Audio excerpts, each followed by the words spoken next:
Peace and much love. Welcome back. Salutes. Drop a one if y'all can hear me. Some of y'all talking about, hey, they just got through going live. Are they still live? How you gonna video review it already? You gotta remember, I got to rewind my shit to the beginning of they shit and catch all the way up to them. By the time I'm middle way through my shit, they'll be done. So I'm getting a head start, so I don't got to be here all at these late night areas. I'm a smart guy, see? This is how I work. That's how you do it. Now drop them ones.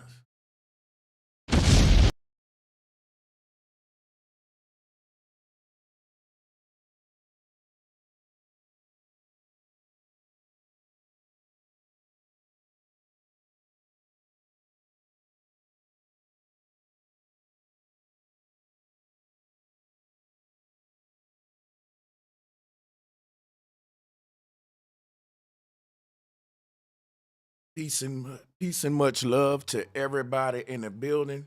We ain't gonna waste no time. You already see what the title is. All right. The author of Hebrews to Negroes had an interview today. And in the interview, they are trying to prove that Africans American excuse me, I'm sorry. In the interview, what they're doing is trying to prove that African Americans in the Bible are the Israelites. And I got smoke for that, but I'm gonna be respectful because everybody don't have to be agree with everything. But I got a joke on them beards though, because I'm a comedian and I do humor, and that's an easy roast. But I ain't gonna do you too bad. So here's what we're dealing with today. They're gonna try to pinpoint African Americans in the Bible as being Israelites. You see that? And I'm just very interested to see this here.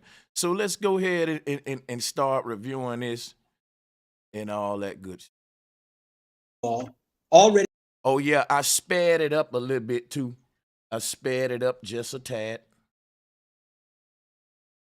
know the man of the hour, too sweet to be sour, got more friends than America's got power. So Here we go with that pimping talk. Let's get it.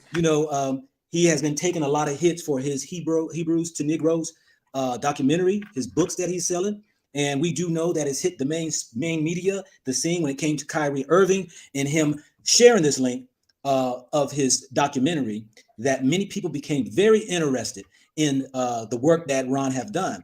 And Ron has several documentaries and movies or books that he has put out. He is not only an author, he does other things that I'll let him go ahead and give him a minute or two to tell more about himself. So, Ron, I thank you first and foremost, brother, for allowing me to interview you, and that we can at least bring some education, some knowledge to our people. So, please, without further ado, brother, please share a little bit about yourself, and we can move from there. Uh, well, I'm the author of the book Hebrews to Negroes Like a Black America and the movie Hebrews to Negroes Like a Black America. And son of a pastor, apostolic Pentecostal pastor, and a family man. Got 8 children, 8 beautiful children, a wife, and I do have a career before I started writing books as a physician assistant of 18 years in the inner city hospitals of Detroit. And I just woke up to the truth one day. He said he woke up to the truth. Now, everybody think they got the truth. That's the problem with the world. Everybody think they got the truth. The AME church think they got the truth. The Pentecostal church think they got the truth. Moors think they got the truth. Hebrews think they got the truth. This one think they got the truth. That one think everybody think they got the truth. But here's how we know none of them got the truth, because ain't none of them been set free. If the truth, and I'm gonna show you something. How you know you got the truth is if your people has been set free from these snares and tactics of the powers that be. Meaning that we'll judge a tree by its fruit. If the Hebrew Israelites had the truth set people free. You can't have the truth and say, well, the truth told me to wait on Yahweh Shah. This is early, y'all. You know it's early, right?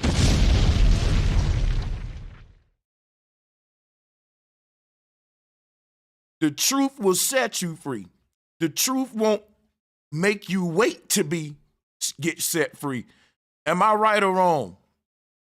The truth gonna set you free. The truth ain't gonna have you waiting around on corners with sticks arguing at everybody, waiting on Yahweh Shah to set you free. See, when the people get the truth, they automatically started to get liberated. And none of you ain't got the truth because you're still waiting to be liberated. You can't have the truth and you're still waiting to be liberated. The truth is that which liberates. You traded the truth for a Messiah. The mind that it takes to accept the truth is one of critical thinking. You acquired the mind of a believer and you accepted indoctrination. And everybody gonna say that indoctrination is the truth. I understand. When I was in church, we said that Jesus was the way, the truth, and the life. And I get it, man. I get it. But let's move. Like 10, 11 years ago, and it sparked my journey to start to research and find out the true identity of the so-called Negro. And yeah, you didn't find out the true identity of the Negro. So they always act like they're Indiana Jones and they went on this quest low and all throughout the corners of the world, and they found some magic mystery scripts that told them the black man is the chosen man of God. Oh! And they started writing about it, talking about it, letting the black man know, man, look, read this. This says that you the chosen person of God, because if you look at what it says about the chosen people of God, it said that they're going to be getting their ass whooped and beaten, tortured, and they ain't going to be winning at all. Ask a Hebrew how they know we the Hebrews. You know what they going to say? Man, look at what we went through and look at what, your God. So you chosen by God to fucking be the debt slaves for humanity. God chose many people for different things. He just chose yours to be the cash cow. Let's go. Years later, the book Hebrews and Negroes was born, and then later the movie. And then for a while, people in the Hebrew community knew about me, but then Kyrie Irving did what he did, and now the whole world, or at least America. And my thing is, y'all ain't gonna say nothing about his apology. That lets you know it's all about clout chasing. Now, Kyrie Irving apologizing and doing all that, saying he's sorry and all this shit, disrespecting other folks, but they don't care about that long as they got that initial push to help get the sales. A lot more people are learning about Hebrews to Negroes, and the movie and the books are causing all the controversy right now. Well, I tell you, man, I hope that it has found you. The truth don't cause controversy.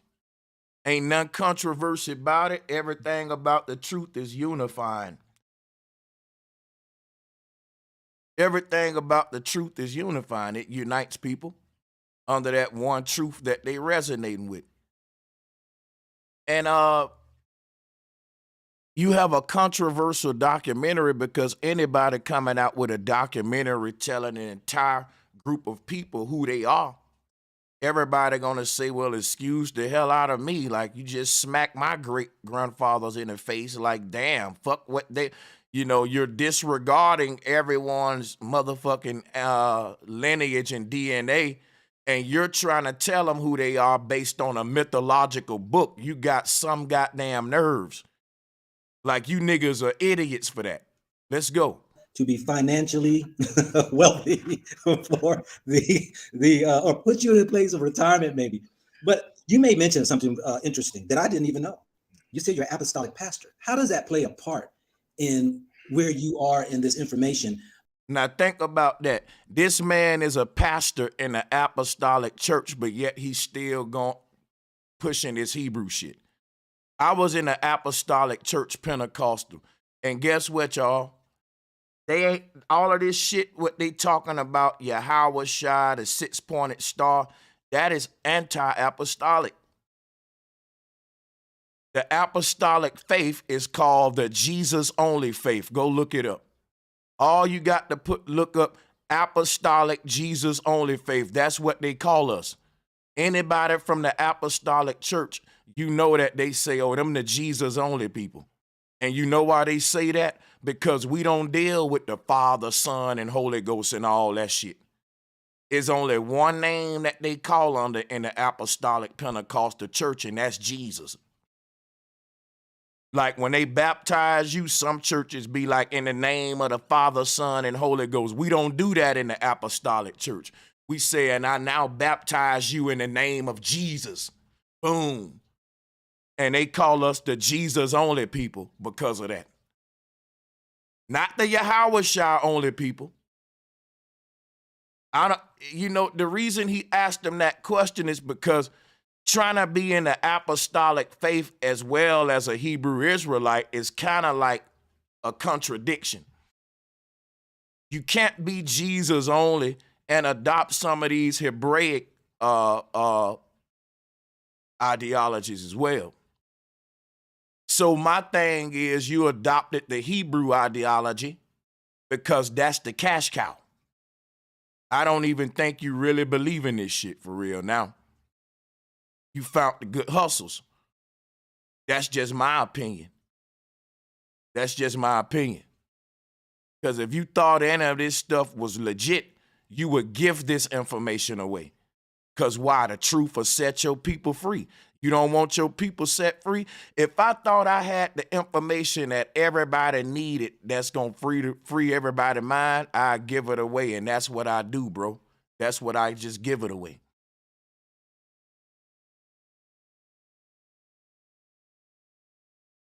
It'll look crazy for me to say, well, my information can help my people be liberated, but it costs $19.99.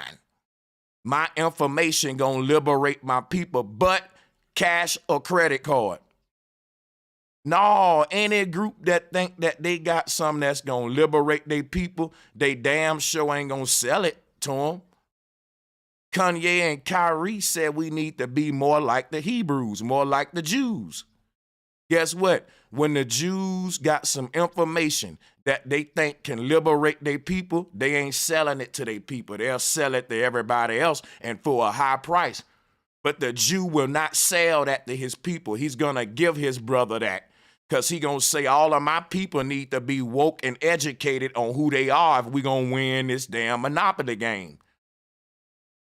The Jew wouldn't dare try to capitalize off another Jew with knowledge and information that he think could help that Jew. Y'all are fucking phonies, and I'm going to call it out. Hebrew Israelite or what have you. How does that play a part? Because I know most people are going to be like, what? He's what? He's part of Christianity? Well, I'm a follower of Christ, and I still uphold the New Testament and the Old Testament. See, and it ain't that you can't sell some products. It's that your message got to be somewhere where we can all access it for free. Even if you was a homeless man on Skid Row with no money. He should be able to go in there, type something in, go to some of your work online and free his mind without pulling out a penny in his pocket. And if can't nobody do that with this dude, some phony about it, bro. And being from the Apostolic Church, Pentecostal Church, I don't say that, the teachings that are fundamental in the Apostolic Church in terms of salvation through Christ. I don't say, well, you shouldn't do that, because the people that know me and my books, they understand in my books I talk about baptism and the Holy Spirit, even speaking in tongues. That's commonly practiced and seen in the Apostolic Pentecostal Church. So, the only thing that I'm bringing different is telling people their true identity, And you're not telling people their true identity, though. That's the part where people gonna push back at you. See, it's one thing, right, for you to find your true identity and trace your family lineage. It's another thing for you to force an identity on everybody else, man. And if people don't understand that, then I don't know what's wrong with y'all. This is called colonization, what you doing. And I don't understand how people allow this shit. Everybody want to act like we're fucking pilgrims. We're not no damn pilgrims. Come on, folks. How all of a sudden we got a group of black folks trying to say, well, we're the original Hebrew. That's our true identity. It was never, we're jungle people. We're tribal people. Like, I never understand this shit. No Hebrew can make me understand it. All of these niggas is saying we the true Hebrews because read about them, man. Look at what they went through and look at what we going through. That ain't the way you identify who your people is, man. That's a mythological story. Our people had tribal names and identities that linked them to land. It didn't link them to fucking fairy tale books. When the enemy came to our land, he came with his Bible. Over time, we ended up with the Bible. He ended up with the land. Now, when we trying to look back and find out who we are, we always get led back to the Bible instead of the land.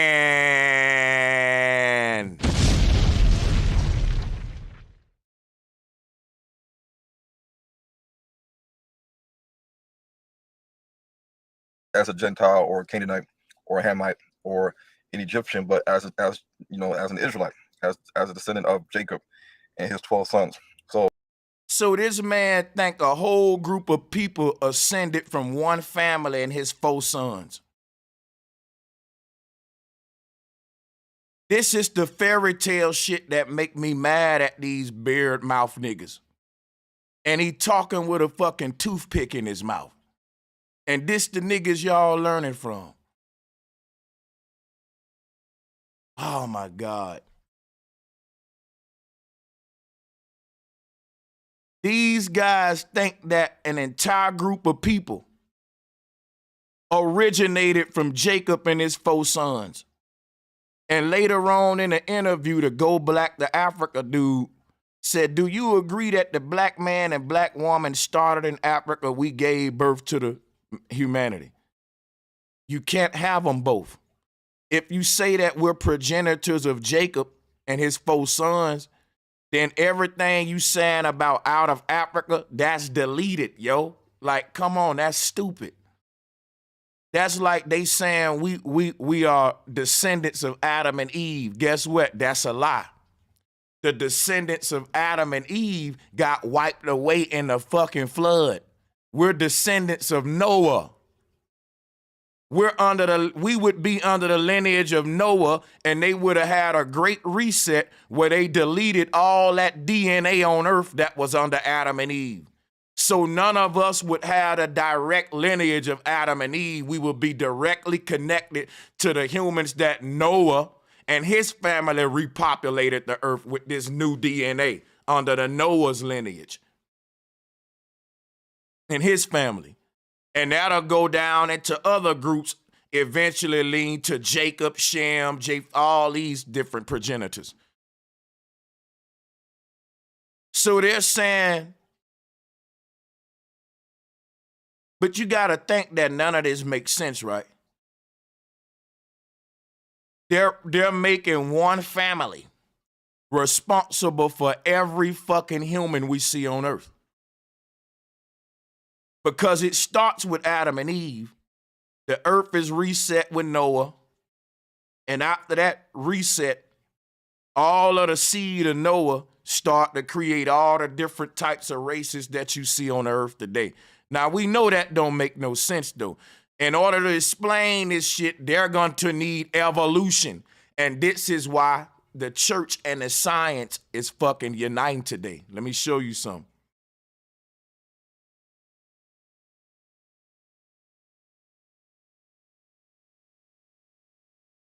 See, science gave them the other parts of the lie that they need. Because it don't make sense. When you say, how does one man seed and lineage is responsible for creating every human race that we see on the planet? They'll go to science for that answer because they Bible don't say shit about evolution. This what y'all got to realize about faith and science. Science is the other part of the scriptures. See, here's what science do. When some don't make sense in their faith indoctrination systems, science give the answers for that. And then the religious people, they use science like another Bible or another source of reference to make their religious argument. And when and over time, people started making an argument. Wait a minute, yo, your Bible don't go along with science. What you doing bringing up evolution, Christian? Oh my God. That's what people was doing to these motherfuckers. They was saying, look, your God don't say nothing about evolution and monkey man. So why are you trying to tie in these loose ends that we find holes in this mythology? And when we find holes, that's when science come with the fucking putty to fill in them holes, and they fill it in with some paste called bullshit.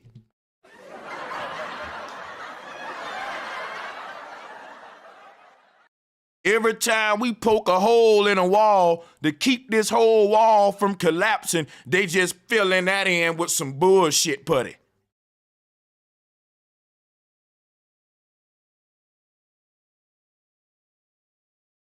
So faith can't stand alone, nigga. Faith needs science as a fucking crutch to back it up. And science need faith, nigga. Because people been asking science, where did all of the energy come from that started this so-called Big Bang? And that's when science can point to the church. Church is saying that the energy from the Big Bang is God. Science don't got to say it. So this is how they tied this whole thing in together. See, when the religious leaders say, and when they start talking about the Big Bang, like that's the way God created it all, they're talking about a process by which creation unfolded, which is blasphemous against the true way that this thing started. And if you adopt that way, what you end up with is a philosophy that states that the creator thrusted its creation light years away from itself. And in fact, it was all a mishap to begin with. It's not a well orchestrated thing. Therefore, we can tamper with shit. We can terraform. We can transhumanize everybody. I was looking at the NASA live stream today, and they was talking more about robots than Artemis, talking about how humans and robots got to learn to coexist. And I'm like, are we on a space channel or a robot channel? But there's one big agenda of transhumanism and all that. These Hebrews are playing into it, and that's why you see the black hands right there and the Hebrew star right there. See what I'm saying? Kyrie Irving's interview, what he was talking about was all the faith-based groups coming together for bigger things. Like, what could that be? Yeah, climate change, to attack the truth, like flat earth, different stuff. You see what I'm saying? Yo, this is crazy, yo. Faith and science together is what they've been trying to do all along. We know faith is indoctrination. And when people start waking up, poking holes in these faith systems, that's when science come in and say, wait a minute now, don't question that. That's when they talking about God, let there be light, that's the Big Bang. You see what I'm saying? This how science comes in and say, see, when science get ready to come with geoengineering and HARP and all that with weather warfare, then the church gonna say, yeah, we in the end of days, man. This is what your religious leaders gonna do. They all in on it. We know that NASA attacked Louisiana with them damn cloud making machines. I did a whole lecture on it. Stennis Air Force Base. They making clouds. And they was putting these rain clouds heavy over that area. And next thing you know, we got flooding and stuff. Then they blowing up the levees. People wasn't lying, man. So when that shit go to happening, all your pastors and religious leaders go to talking about, you know, we in the end of days and God work in mysterious way. They go to blaming it on God for the cover up, knowing that it's science though. Science is attacking us. And when science attack you with technology you don't understand, they say it's supernatural. But science don't have to say that part. That's when the faith groups come in. The faith groups are saying we going through climate change right now because we basically sinning. We basically ain't treating the planet how God want us to treat it. So they're bringing God into the equation and basically saying to please God is to create more technology and transform the fucking place and terraform everything. But the first thing they got to do, y'all, is go on a mission of this whole new form of indoctrination of making us think that we're our enemy. We are not pilgrims. See what they got to do, man? They got to make all of us, and I got to show these pictures too, matter of fact. Because this is crazy. Now look at this. I always got to bring this stuff up. We can't act like this brother right here has always been wearing a suit and a tie, right? With a small hat on. We ain't gonna act like that. So when they say I'm trying to show my people their true identity, they really trying to colonize you with the enemy's identity. We're not gonna act like that these Africans always was under this faith that we see right here. Because if you're saying that they always was under that faith, why is that white man teaching it to them? Y'all feel me? And this is my thing about these Hebrews. Watch this, right? Watch this. They are doing the work of the Vatican missionaries, yo. That's what the Hebrews are doing. The Hebrews and the Moors have always been selling our people out to the Vatican since the old days. Look at this. Look at these bearded dudes. This who they trying to be like. See, the white man will make all you niggas shave your face. And then he told you that the beard was a symbol of honor and manhood. This is why he called you a boy.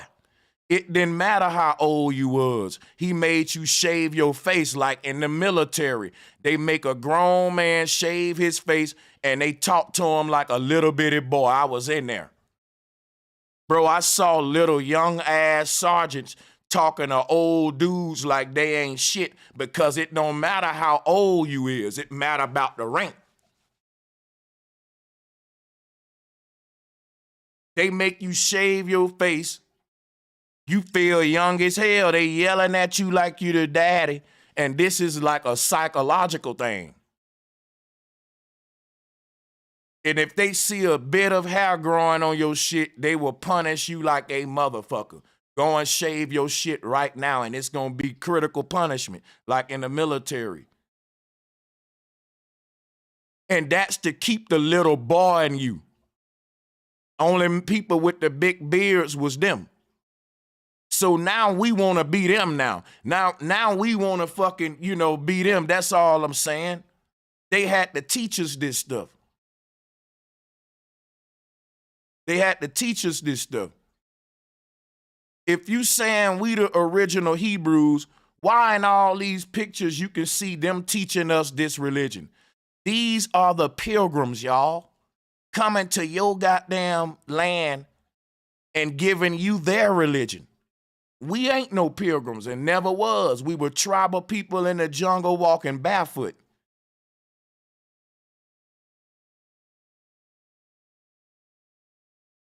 These are the people who taught us to be Hebrews.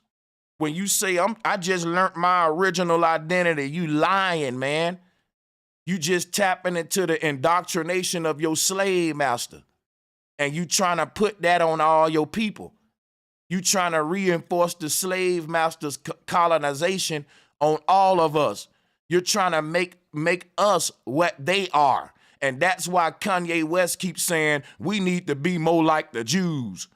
We need to be more like the Jews. Y'all heard, this is why there's a whole movement on earth right now of powerful people that's trying to convert black people in America to modern day Judaism and Sharia law. And that's the whole thing with the black conservative movement with the red MAGA hats and shit. They got a misogynistic spirit toward women because this religious system come from Egypt and they beat their women. They treat their women like shit. And if you look at the Hebrew Israelites, they treat their fucking women like dogs and talk to them like shit. Tell me I'm lying. Nigga, I will start putting up the video clips right now, nigga. We can see how they drag these black women that's walking by in front of them, walking in front of their camps, calling them whores and all that. And there's been several Hebrew Israelite women lead that shit and come out and say how abusive it is. Because them niggas adopting the enemy's mentality. The enemy treated his woman like shit. Kanye talking about we got to be more like the Jews. Well, before you know it, we going to be doing Brit Malahs. You know what that is? Oral circumcision to your goddamn children. So much for being like the small hats. Now look at these dudes, all this hair on these white dudes' chin. Now look at this dude. This is not us. This is the devil culture. It's the devil culture, fact.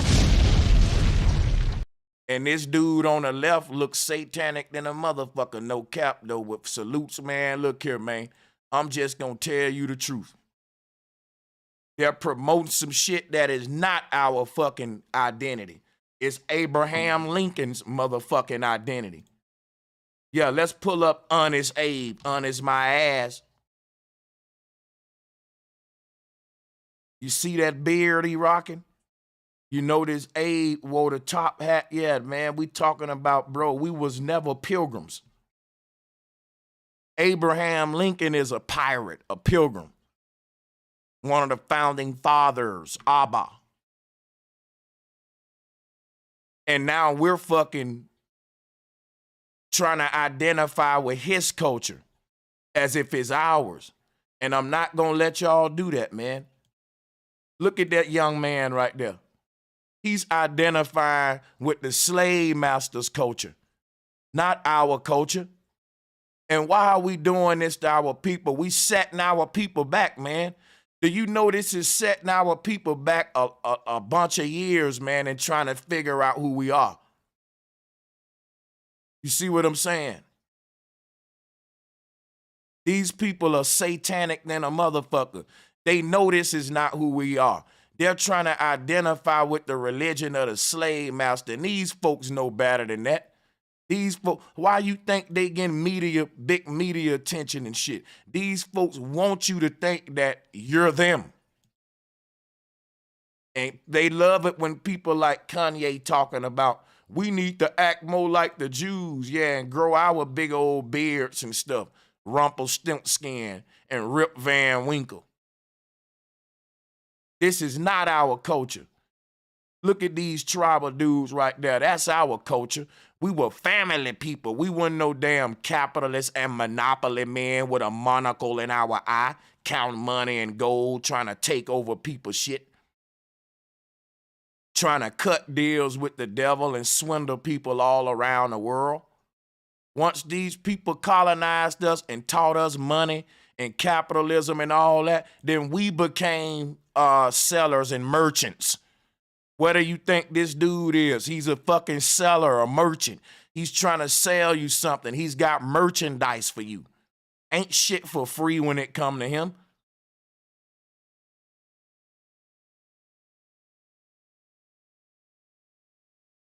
That's all I'm saying. So the truth is all I'm bringing. People might think that we're in a cult, but He said the truth is all he bringing. Now that is fucking funny. you can't. Being a Christian is not your ethnicity, it's not your lineage, it's not your heritage.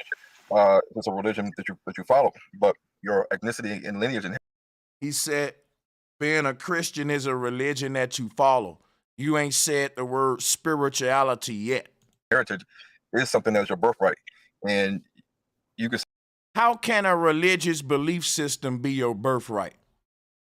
That's your birth indoctrination. That's your birthrights being taken away. Every baby born on this earth got the right to have critical thinking, not be lied to, and approach nature with an unbiased mindset. When we're born into this goddamn earth and they go to baptizing a newborn baby, teaching it about some spook god in the heaven, they robbing you. Talking about they give it's your natural birthright inheritance. That ain't an inheritance, that's a cancer. That's indoctrination. That's why I said these dudes are dangerous. These dudes are dangerous, man, and what they teaching our people. He's saying that this shit right here, look, is your birthright.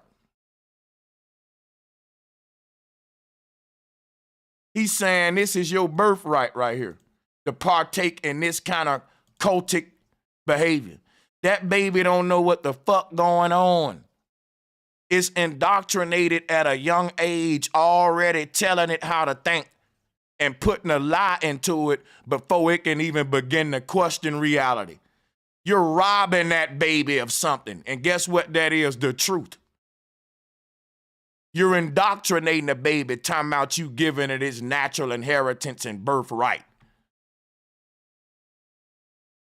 Say you're a Christian all you want, but if you're black, most cases in America, and you are a descendant of slaves that came from West Africa or Central Africa, then you're an Israelite.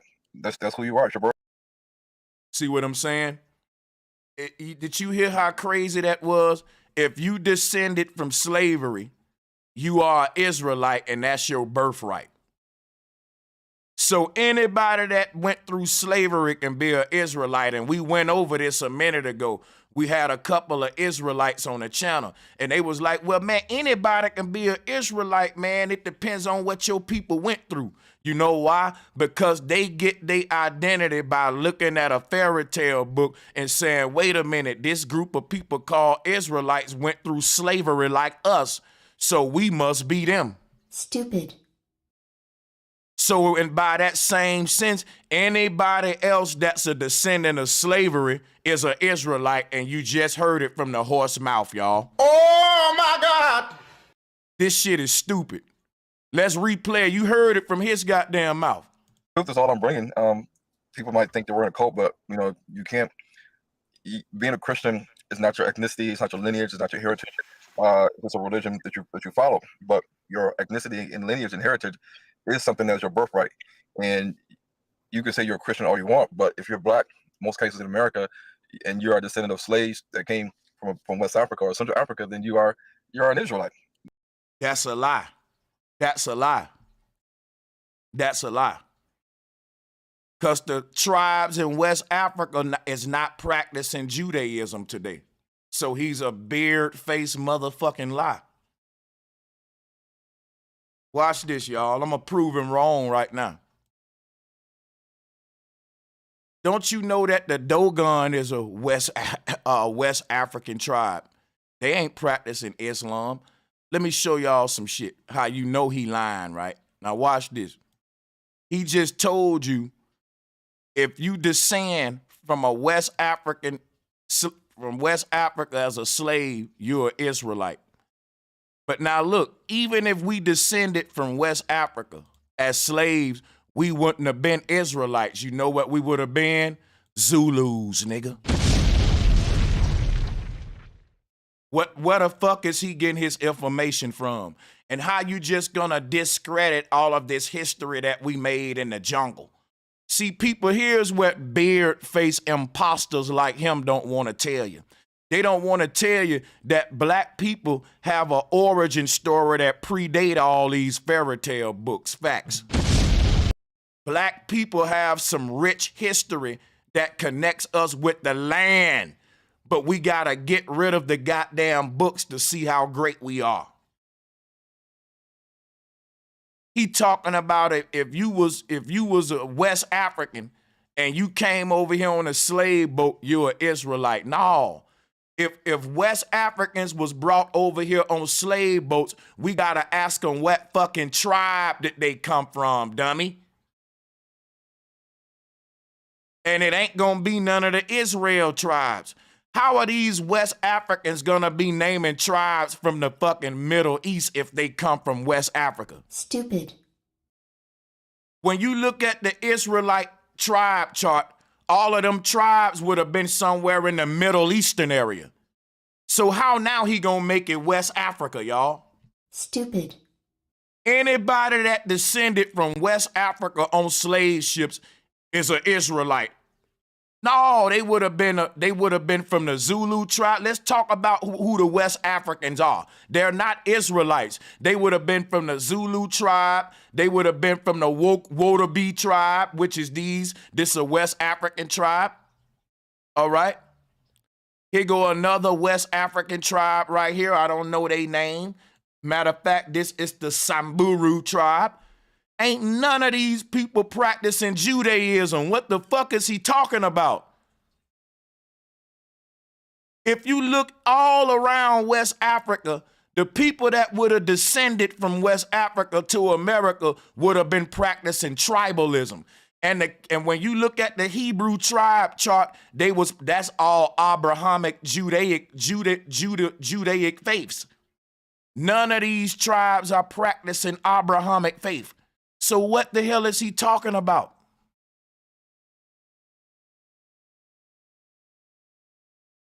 Y'all Hebrews need to quit doing the work of the enemy, man. You said that we come from West Africa in the transatlantic slave trade. Dude, here go the West African tribes right here. Look. This the San tribe. And they similar to the Bushmen. But it's the S-A-N, San tribe. It's so many tribes in West Africa, and ain't none of them tribes in West Africa on your Hebrew chart. All of them tribes on your fucking Hebrew chart are from Middle East over there in the sand somewhere. Where they Middle Eastern. So what he just said it's easy to debunk. But these are the people that they will put on a pedestal, y'all. Because they want you to be miseducated. They don't want you knowing the truth. They want you to go back to the Bible and religion. This man is a Christian pastor. That says a lot about him. He's literally got a congregation of sheeple that he's teaching Jesus Christ to them on Sunday. Then he going out there on another day screaming Yahweh Shah with the motherfucking Hebrews. What a hypocrite. What a hypocrite. This man got an apostolic church where he opening up the Bible, teaching about Jesus one day. Then he going out there talking about give me the Torah. We don't fuck with the New Testament on the other day. Come on, tell me that ain't a big hypocrite. The whole apostolic faith is based around the New Testament. And everything about the Hebrew Israelites is anti-New Testament. I've been debating them every day about why they hating on the New Testament. Y'all been hearing it? Y'all shit so hypocritical that it ain't even funny, man. Like, for real though, out of all these groups, the Hebrews got to be the most hypocritical, most deceptive, most evil. And they doing the most damage to the people. They're the most dangerous group when it comes to setting us back. That's who you are. It's your birthright. You don't have to agree. You don't have to accept it, but it is what it is. You know, you can say You don't have to accept it, but it is what it is. If it's your birthright, you can't not accept it. Because it's something given to you through birth, like a birthmark. It's like saying you don't got to accept your birthmark. No, you got to. It's on you. It come with birth. When you say a person don't have to accept they birthright religion, you're right, man. They don't have to accept the indoctrination that they give us at birth. That's what you're saying, bro. You're saying it's your birthright. Like you just went over the importance of religion. And you saying it's more than your ethnicity. It's actually your birthright to be indoctrinated. And you don't have to accept it. No, you don't have to accept the indoctrination. You don't. I'm not an Israelite, I'm a Christian, but yeah, that's okay. You know, you don't want to accept your birthright, then fine. And that's how I put it to anybody that says that, you know, do you love your Hebrew Israelite friends more than your family or the church? I'm like, well, like all my black people in America that came through this transatlantic slave trade, you know, I consider them to be Israelites too. You know, so that we're all family. So that's what I'm saying about this devil. He just can't say, no, man, I love all my people. He got to paint you Israelite before he can love you. He can't just love you like you is. See, he only love Israel. And think about, he ain't answer the question, bro. He said, no, they Israelites, so I love them. But if they say they ain't an Israelite, you don't love them, huh? See, why you got to put the title on it? Either you love your people or you don't. Listen to it again. That says that, you know, do you love your Hebrew Israelite friends more than your family or the church? I'm like, well, like all my black people in America that came through this transatlantic slave trade, you know, I consider them to be Israelites too. Why do you have to consider them to be Israelites before you love them? You're an evil motherfucker, bro. That's colonization. Like the nigga just couldn't answer the question and be like, no, I love all my people, man, whether they Christian, whether they think they Moors, whether they claim flat earth. I love my people. They don't gotta agree with Israelites. He didn't do that, y'all. He got the slave master's mentality. You can't get his love until you accept his indoctrination and his God. Look at what he did. It was a simple question. Israelite friends more than your family or the church. I'm like, well, like all my black people in America. You should have been like, no, I don't love them more. I love all my people, man. Point blank, period. No, I don't love them more. What you talking about, brother? I love all my people. And I don't care what state of mind they on. He didn't do that. Look what he did. That came through this transatlantic slave trade. You know, I consider them to be Israelites too. You know, that man just asked you if you love your people, bro. The people who might not consider themselves Israelites. You had to consider them to be Israelites before you can say you love them, and that's fucked up, bro. So that we're all family, but you know, at the end of the day. And they ain't ask you if you family. They ask you if you love them. I'm telling y'all, these some evil niggas who just trying to sell y'all some shit. Being an Israelite is not a cult, because you can't be in a hey, my dude, the word cult just is the word culture, bro. And all of this shit is a culture, bro. Like, ain't nothing wrong with you having a culture, man. Like, come on, see, niggas is that slow.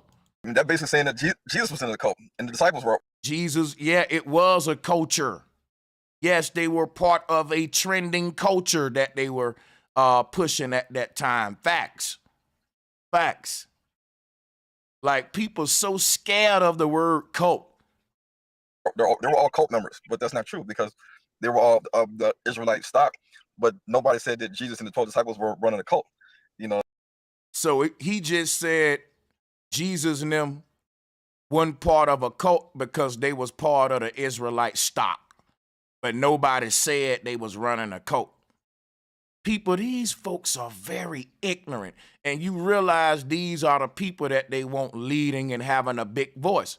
Not nobody doing a critical thinking, pushing the people paradigm to the next level, but keeping them stuck in fairy tales and mythologies and all this shit. This is a commonly seen when black people tend to say that we have an identity now, and identity is not, you know, a descendant of slaves. Yeah, you know, yeah. once we say we have an identity, now we're a cult. That's okay. it. So a cult can be, and it's simple. It's just a culture. That's all. That the Hebrews is a culture. The Sumerians had a culture. The Akkadians had their own culture. Like, I don't think niggas understand what culture is. So when they hear the word cult, they get scared because, you know, that's what America has done. You know what I'm saying? But if you're not a culture, you're in a way. A culture is the way people organize their information and power structure. Let me educate these niggas on a culture wheel. This is fucking sad. This is all your culture is. The way you eat, the way your art come off, the tools you're known for using, your techniques and skills y'all mastered, traditions and rituals, which we know Hebrews have those. Language, right? Y'all always say, but did you look it up in the Hebrew language? The Hebrew language, knowledge and stories, right? The Torah, the Bible, and all these different scripts. Greater community, which is the camps. Like this dude just said, we're not a cult. Shoot, that's idiotic to say, bro. You should proudly say you're a cult.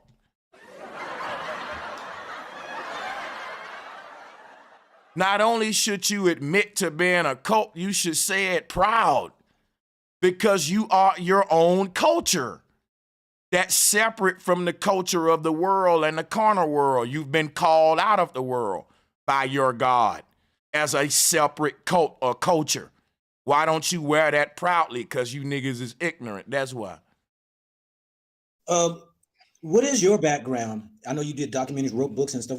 You know, most people are wanting people, to know about people's education, their background. Are you a historian? Or are you one that's in? Man, we don't want to know about all that. We want this nigga to prove to us how the fuck we Hebrews, my nigga. I'ma tell y'all, in order for you to land these big interviews like that, you got to have a degree in suckology. Like, you got to know how to suck people off. You will never get these folks on an interview where somebody really challenging them and asking them tough questions. They're going to make it a suck-off fest where they can sell their product off the strength of, well, I got all these accolades and credentials, not off the strength that you proven your claim. All of this stuff you asking don't matter. Get to the meat. That I was trained in. I was trained in the different religions. I didn't learn how to speak Greek and Hebrew and these dialects. And you can ask me, can Ryan quote every scripture in the Bible? And I'm gonna say the answer is no. And that's what I'm saying. Niggas is around here trying to learn Bible scriptures and learn how to quote every scripture in the Bible. But these niggas don't know how an electric generator work. They don't know, like, main shit for military, militia, weapon, warfare with weaponry. Like, while everybody else out there doing ninjutsu, weapons training, we doing Bible study and scripture memorizing. Stupid. And we gonna be exterminated. Cause niggas know all them scriptures and they'll say, yeah, and my God gonna fight for me. I got a savior. And all these other folks getting up every day going to learn karate, taekwondo, they shooting in the jungle and shit. You getting up every day, growing a beard, putting fringes on, learning Bible scriptures and shit, trying to be more scriptorial. So when it come down to defend your people, the black man can't defend his people because he's waiting on his God to do it. So don't come motherfucking bitching talking about, black people are at the bottom because we stopped following Yahweh Shai. Black people getting our ass whooped, right? Because we stopped following the commandments of God. The people who whooping our ass ain't following the commandments of God. That part. The people kicking our ass are breaking more of God's laws than us, and they beating us up even more, nigga. Quit making an excuse for why the black man at the bottom. The black man, you can't blame that on God put us there. God is in power, is in unity among black men and a brotherhood. Niggas can't have a brotherhood because all of you niggas got a godhood. All of you beard-wearing niggas are trying to kiss the feet of some god in the clouds when your brother trying to arm up and go to war and train. You trying to get a group of niggas on a street corner with a microphone to learn and quote scriptures. And your brother saying, man, we need to prepare for what's ahead. It's a purge coming on this earth. And the Hebrew saying, we going to be all right because Yahweh Shai going to come back and help us. You going to get your people exterminated. And this is how your people been getting exterminated all throughout the damn ages, because the black man been looking for Sky Daddy while everybody else was building rifles and cannons and shit. You niggas had bones in your nose with motherfucking spear, goddammit, bow and arrow spear fishing, not thinking. Yeah, nigga. I'm telling you what we was in the tribal folks, nigga. It's time to be warriors now, nigga. Yeah, I know you don't like what I'm saying and how I'm saying it, nigga. I'm trying to push you niggas to a warrior mind. They can give these jungle folks a god, but they can come with cannons and rifles. That's they damn god. And they give you a Bible and say, wait on Yahweh Shai while they building the next damn atom bomb and nuclear bomb. They ain't waiting on the God that they gave you. Ain't that some shit? These people are not waiting on the God that they gave you to wait on. You knuckleheaded niggas. You're the reason why your people getting exterminated. Ain't no other man waiting on God. The oppressor gave you a religion that got you thinking, and then what make me mad is they got this grin on their face with this dingy ass beard, and they really think they found the truth. And these niggas ain't done that but connected with the goddamn indoctrination of they goddamn oppressor. Talking about some West Africa. Nigga, if you saying we from West Africa, then why you dressing like the damn pilgrim that came to West Africa? If you saying it was some Hebrews already on a North American land prior to the pilgrims coming and the transatlantic slave trade, because I've heard that from Hebrews, they said, look, some Hebrews came during the transatlantic trade. But there was some Hebrews already here. How did the religion spread to this land?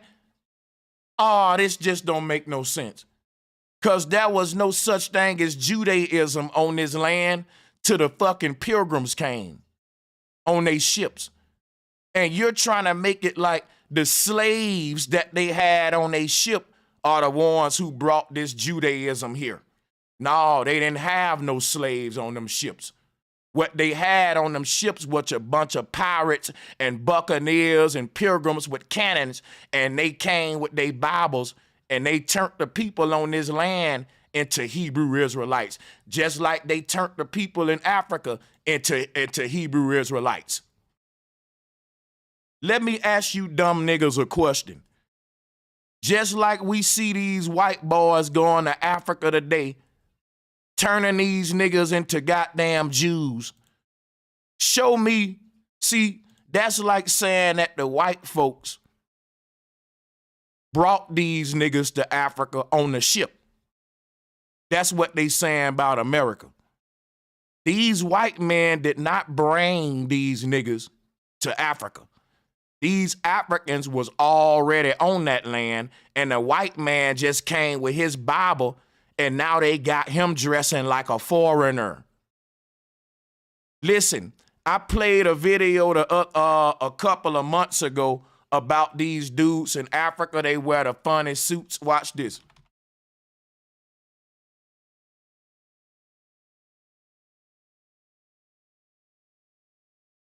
I'm going to show y'all how we know we ain't the Hebrews, right? It's these dudes in Africa.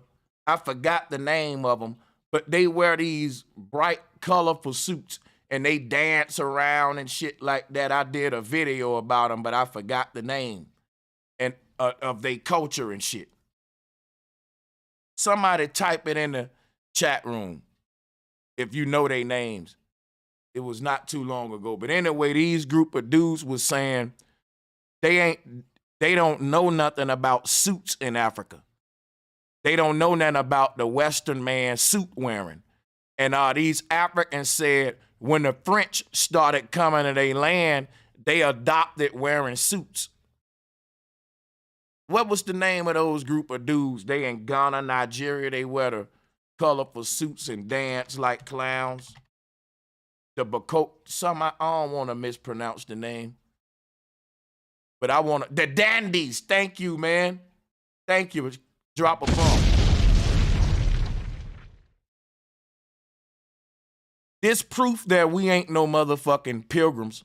Because look, in order to be a Hebrew or a pilgrim, guess what? You got to know about hat making, shoe making, suit making. This is how the pilgrims dress, y'all. You can't make this up.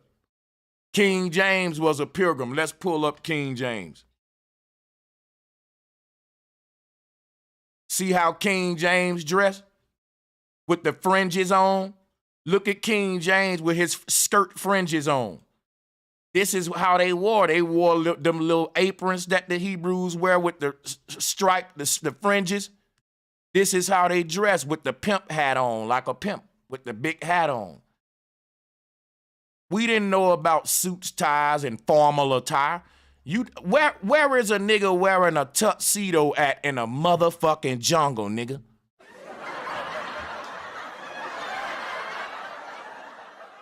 For you niggas to try to act like we're the pilgrims and we the Hebrews is a damn shame. Knowing a nigga ain't walking through the jungle like this. Niggas ain't start dressing like this until the white man came and colonized their land and gave them concrete roads. The pilgrim was the man that paved his roads with concrete. We didn't have concrete roads and we didn't wear shoes on dirt paths. We didn't wear shoes on dirt paths, bro. We were barefoot bush. Let me show you the Bushman tribe.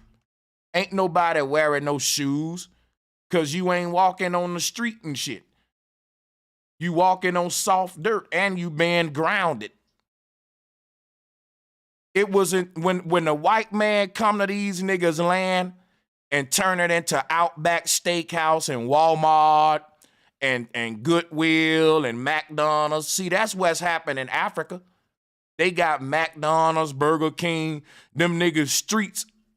See, the white man went over there and built churches and paved them niggas streets. And guess what else he did? Indoctrinated them niggas with his God. He told them niggas, take that bone out your nose. He told them niggas, take that bone out your nose, put this Teflon on, let me show you who God is. Look at this image. It says a lot, bro. Talking about we the original fucking Hebrews and pilgrims. You giving our people this indoctrination, man, you niggas ought to be ashamed. We the original Bushmen. Even these niggas talk about we come from West Africa. He just said that. Don't you know that the African Dundees are from West Africa? Look at how this dude looking at them.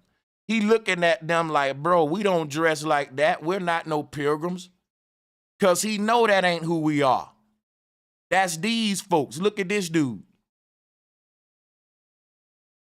How y'all gonna act like if you from West Africa, you're an Israelite?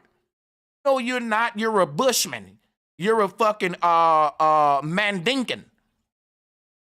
Like you're none of those tribes on y'all chart are West African tribes, you goddamn charlatans. Trying to make it like this little boy tribe always been dressing like that. No, he get that from these folks. This the Quakers' religion.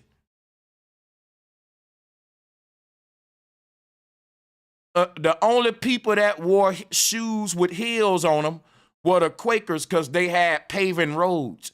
And when they walked, you can hear the clacking, cluck, clack, clack, Ku Klux Klan, cluck, cluck, clack, cluck. Yeah, cluck, yeah, there we go. You get it. The cracker, the quacker, the clacker, like the drill sergeant in the military. When he walked, his feet is cracking the ground. He wear the same hat. He wear the pilgrim hat, and he got taps on his boots. So when he walk, you can hear the clack, quack, crack, and cracker, like on Wall Street. with everybody with their formal attire on and they walking on paving roads. You don't get that in the jungle. This is what you get. This is what you get. You don't get this. So we're gonna put it on trial today. I'm gonna show you these folks is lying to our people. Some Jew giving them that bag. We know Jews control media, and this man got a documentary out that they promoted in the mainstream media. None of us can do that. It's a beard gang that's running all this shit, bro. Open your eyes. My dad knows more scriptures he can rattle off, you know. Scholars that He talking about how his daddy know the scriptures real good. And black men sit around and we talk about shit like who know the best scriptures, how many scriptures that each other know. But you got to realize that these are conversations that the slave master wanted us to have. When these slave masters came to our land and colonized us, the only thing they let us read was the Bible. And they wanted to know which nigga had memorized the most scriptures. And niggas would argue about who know the most scriptures. You know why? Look at images like this. Look at shit like this. This is a Christian missionary in Africa teaching them the Bible, teaching them the faith. Here's another image of a white lady, Christian missionary in Africa, over there with their Bibles. And before you know it, guess what? These people won't have their spirituality no more. Before you know it, this tribe that you looking at right there, they gonna be like these people. And in a couple generations, guess what they'll be saying? We always been Hebrew Israelites. They get amnesia. This shit gives you amnesia, y'all. After 1 or 2 generations, you get amnesia.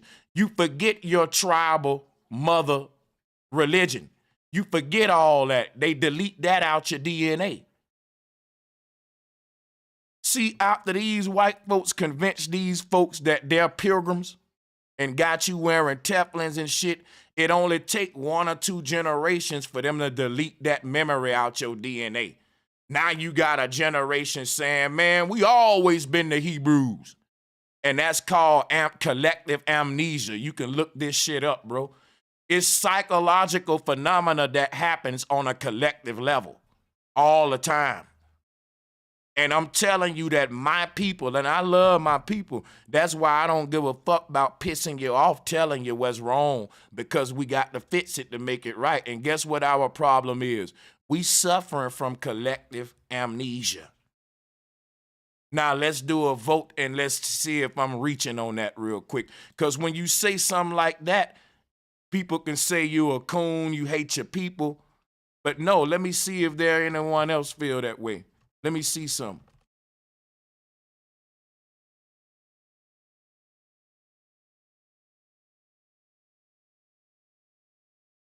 Yeah, we suffering from collective amnesia. That's a thing.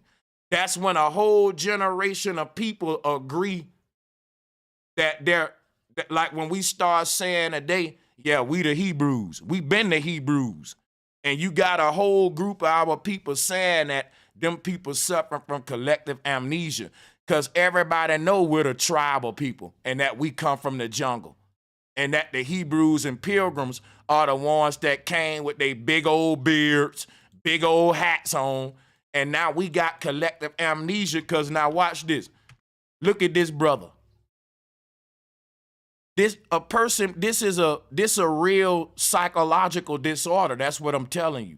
That's why when you look at these people, it look weird. It look out of place. It look like, damn, that something wrong with this brother. Yeah, he's something that he think that he's something he's not. It'll be like hearing a cat say roof, roof, roof, but that shit coming from a cat. You would look at the cat 3-4 times like, wait a minute. That cat barking like a dog. Or if the dog said meow, you would look at that dog the way that this dude right here looking at these niggas. You see this dude? you would look at that dog the same way he looking at this nigga. Cause he's saying this nigga think he's a white boy. And you would say that dog think it's a cat. You know that ain't your culture. That's the look this man got on his face. Like, bro, go take that shit off. We Africans, man. Like, come on. You doing too much. We already wearing baseball caps and Adidas and shit. Now you want to just be a full-fledged pilgrim, my nigga. Come on, man. That's the look he got when he see these niggas like that. That's the pilgrim's attire.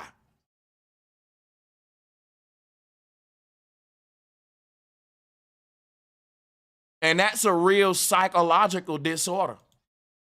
That's a real psychological disorder for Nissan Black to be this black motherfucking man born in Baltimore, Maryland, and he's living in Jerusalem now because he think that his roots trace back to Jerusalem.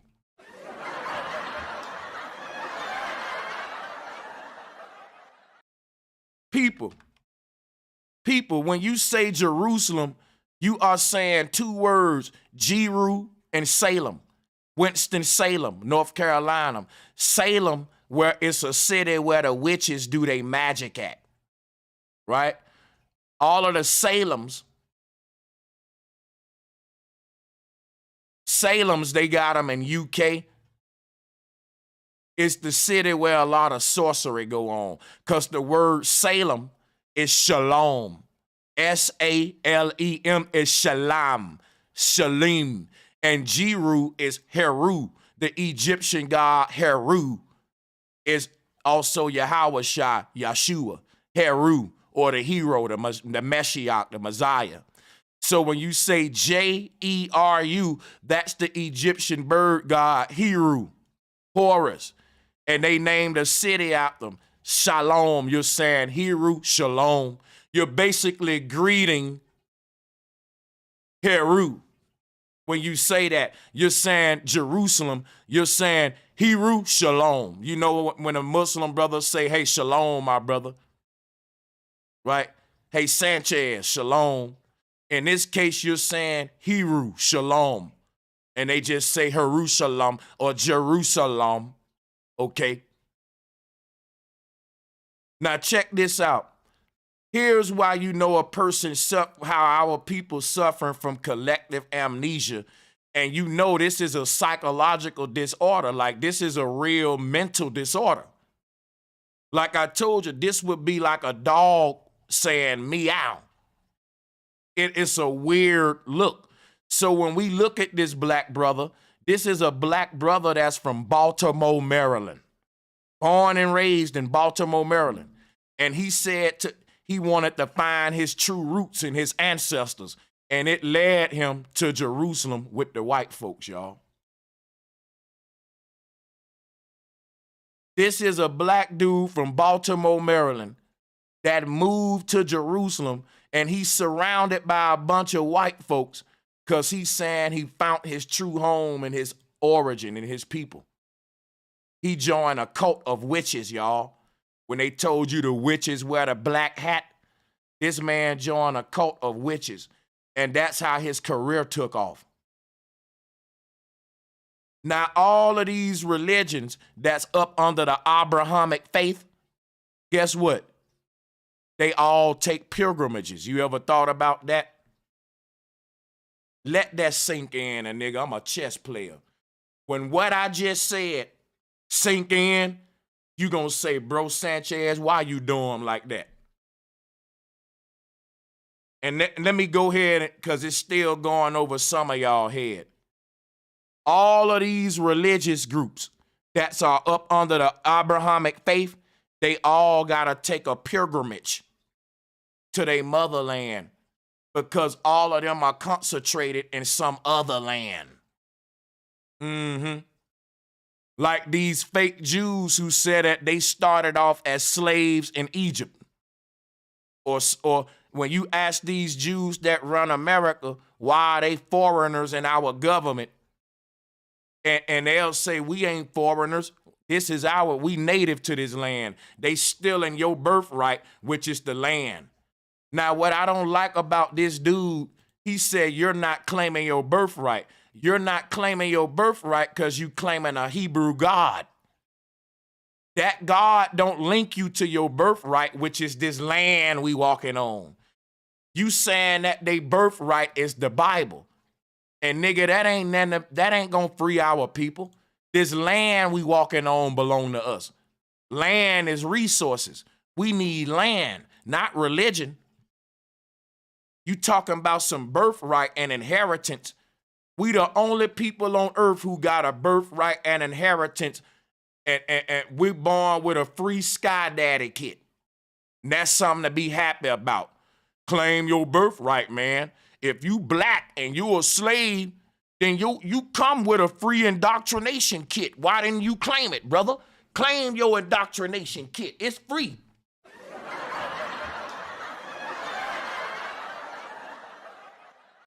Hey y'all, I got a knock at the door. I think that's my birthright kit. Let me go get it. Hold on.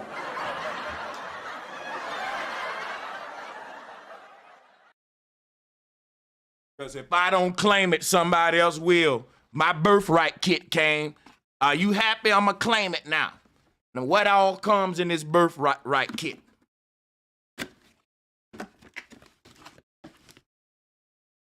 Okay, I got 2 Bibles, a prayer cloth, and a goddamn blessing hanky.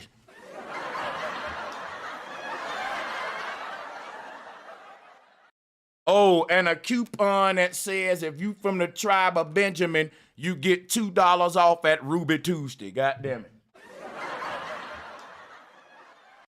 If you don't claim your birthright kit, somebody else will claim it, brother. I'm just saying, if you're a black man and you descended from slave, life comes with a kit. All you got to do is claim it. Your God up in that box. You better open up that box and get your God up out of there. My God up out this bitch. The black man, the only one his life come with a kit. It don't come with no real inheritances like land, resources, money. Our forefathers leave us a bunch of scriptures to remember. Stupid. You're gonna inherit a goddamn Bible from your grandma, nigga. You ain't gonna inherit her land. You gonna inherit her indoctrination and her religion.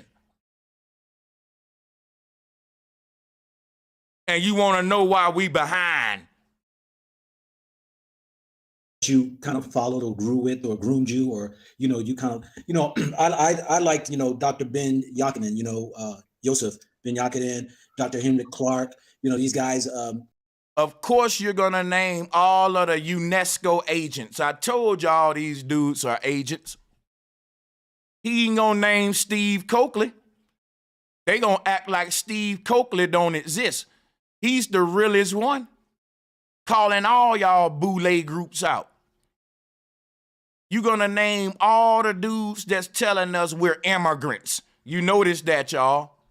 Everybody he named worked for UNESCO. And they were agents. They were there to tell your people that we're immigrants. You know why they there to tell you that you're an immigrant? Let me show you what. Because then they can claim the land. Look at this. The word Hebrew means immigrant. Don't you know they want you to think you came over here on a slave ship so that you don't know that you're walking on the land of your forefathers? Guess what? These pilgrims be singing songs. Guess what they say? This is the land of the pilgrim's pride. These pilgrims sang songs every day, saying this is the land of our forefathers. And their forefathers are pirates and invaders, and this wasn't their land. This is the land that they stole from our forefathers, and this is the land of our forefathers and ancestors. These folks be the land of the pilgrim's pride. So this the land of the pilgrim's pride, the foreigner's pride, the immigrant's pride. You hear what they telling you in they song? Land of the Pilgrim's pride. See, that's what I'm telling you. The pilgrim is the immigrant who took over the land. You can't connect to your fucking land if you think that your spiritual system links you to Jerusalem. Because when it's time for you to take a pilgrimage back to your motherland, guess where you gonna end up? In the motherfucking other land. Stupid.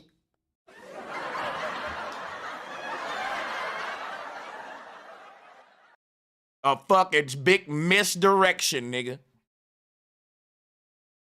This what you gonna end up, nigga. And this is a joke.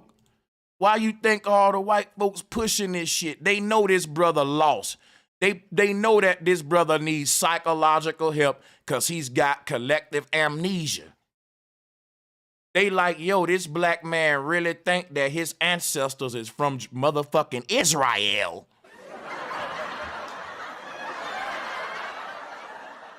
So this man really think that his ancestors was in spaghetti, ziti, meatballs, garlic bread, fettuccine, focaccia bread.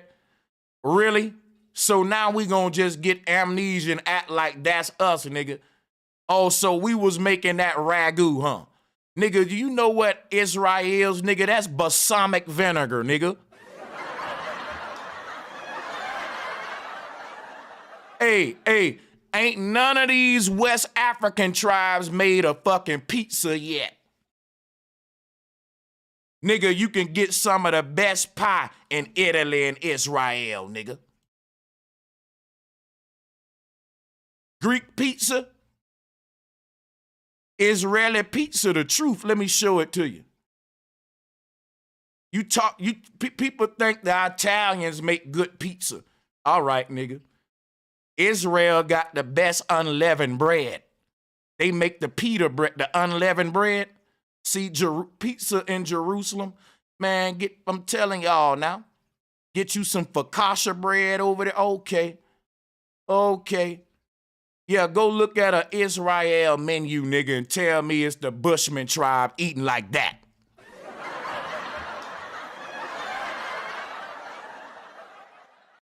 Y'all niggas gonna quit playing in front and I'm gonna call it out, nigga.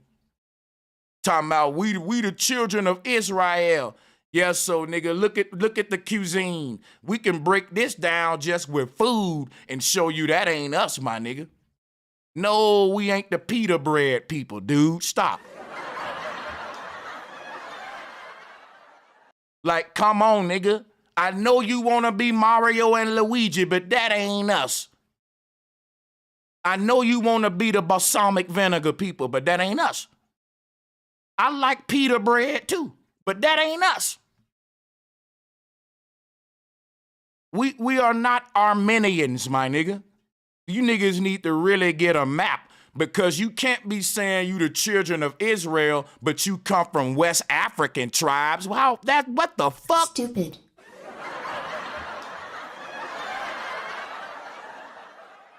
Nigga, these Bushman tribe people is not in falafel and shit. Did I pronounce it right? The falafel? Hold on, I don't want to embarrass myself, nigga.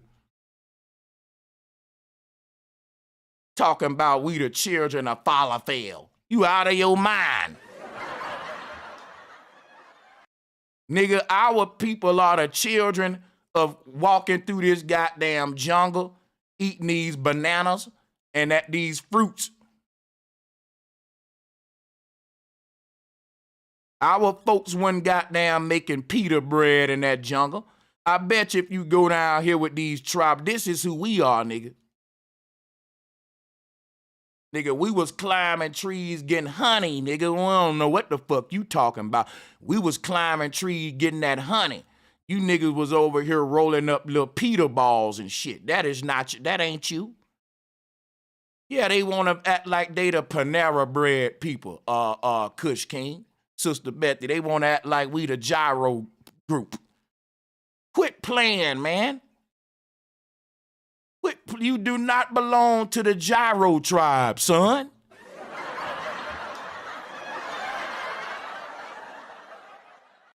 The word Hebrew means immigrant. It means immigrant, and I'm not an immigrant. And what are these devils trying to tell you? See, if you came over here on a ship from West Africa, you're a Hebrew. You're children of Israel. That means I must have came over on a ship from Israel, right? See, they can't explain that part. If I came over here from West Africa on a ship, how does that make me from Israel, nigga? How? Well, Israel is West Africa. Stupid.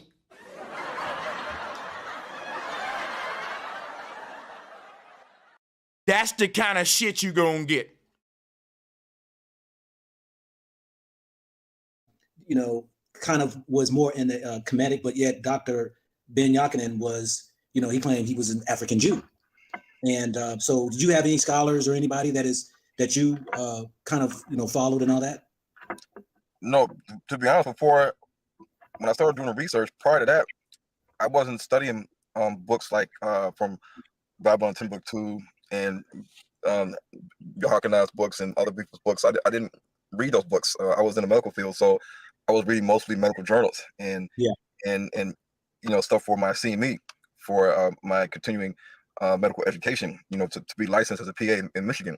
So, you know, I didn't learn about Rudolph Windsor until like later. And then Dr. Ben, I think it's Yohakana, I forgot his whole name, but these guys, I didn't start learning about them until. Hey, man, you naming all these niggas ain't gonna help you, bro. Get down and prove that we the Hebrews. You bringing up Dr. John, Yohakana and all this shit. That nigga was a pseudoscientist who was working for the United Nations. Care what you say. I don't care what you niggas, and I want you to get mad. This nigga Dr. Ben was an agent. That's why Sadie don't like me. But Sadie won't debate this shit. He'll be mad and he can pout up on his breath and hooping, nigga. You can say what you want, nigga. But that nigga was an agent, nigga. Because if I can prove that this man was a contract worker with UNESCO, then yeah, bro, like you gotta fall back. Everybody know this man worked with UNESCO. Here it is right here. I ain't got to lie on the man. I pull it up. Accounts agree on little else other than that Ben Yohakinen was raised in the Caribbean and immigrated to the United States in 1940, where he reportedly worked as a draftsman and continued his studies. He later stated that in 45, he was appointed chairman of the African Studies Committee at the headquarters of the newly founded UNESCO. And if people don't know why it was newly founded, that was because Adolf Hitler was going around telling black folks that they're the true Naga people. Adolf Hitler said we're God's chosen people, but he didn't have us linked to no Abrahamic faith. He was teaching about the swastika, which is the spiral goddess system. He was telling, I swear to God, you can go look up these documents of Adolf Hitler saying black people are chosen people. Adolf Hitler was starting a whole Israelite movement in the 40s. He was, man, let me read this damn thing.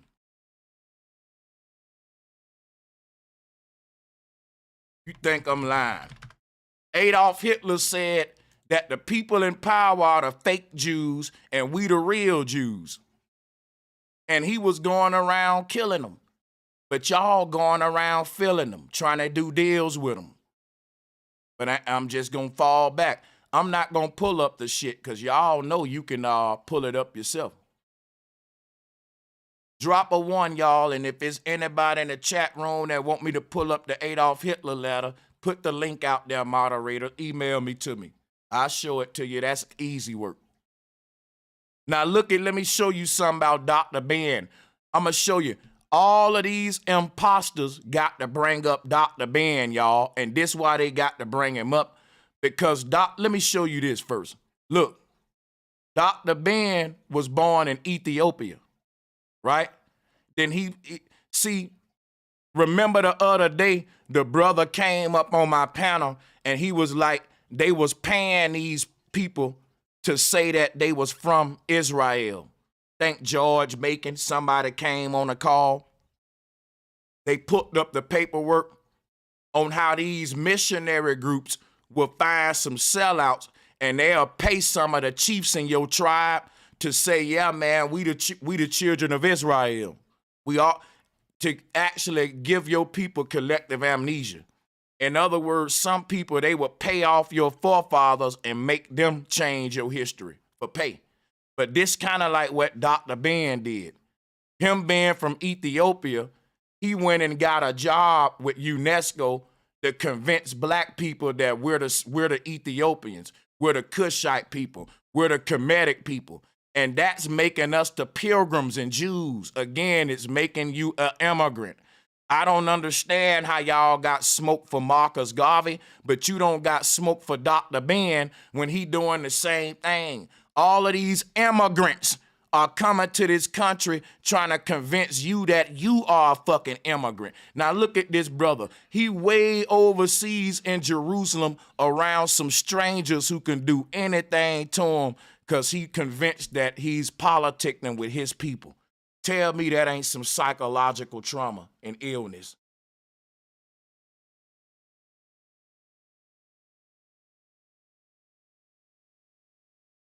Tell me it ain't.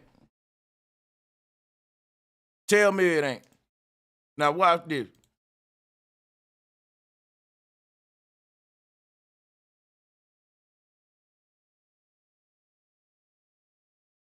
See if I can find this shit. Because in that video, he's at the party with all the Jews and shit. Partying with the Jews.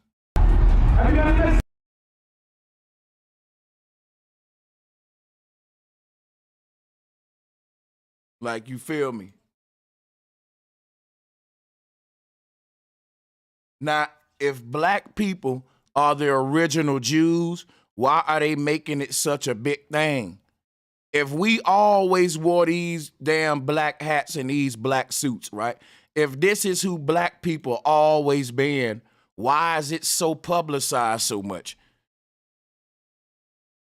Why? I mean, after all, black people always been Jews. So why is it so much attention when a black man claim that he's a Jew? You say, see, yeah, that man know who he is. He know, but hold on. I thought you said black folks been Jews. That we forgot we were Jews and now we got to be reminded, hey man, you forgot you was a pilgrim? This don't make no sense. It's a psychological operation and guys like this are playing right into it, leading their people to the slaughterhouse. Is trying to educate the people in this lineage that we talk about. We hear about Ham, we hear about Shem, and we hear about Japheth. Yes. So can you share how we fall into being? You got two brothers right here that think that humanity descended from three men. Think about that a minute.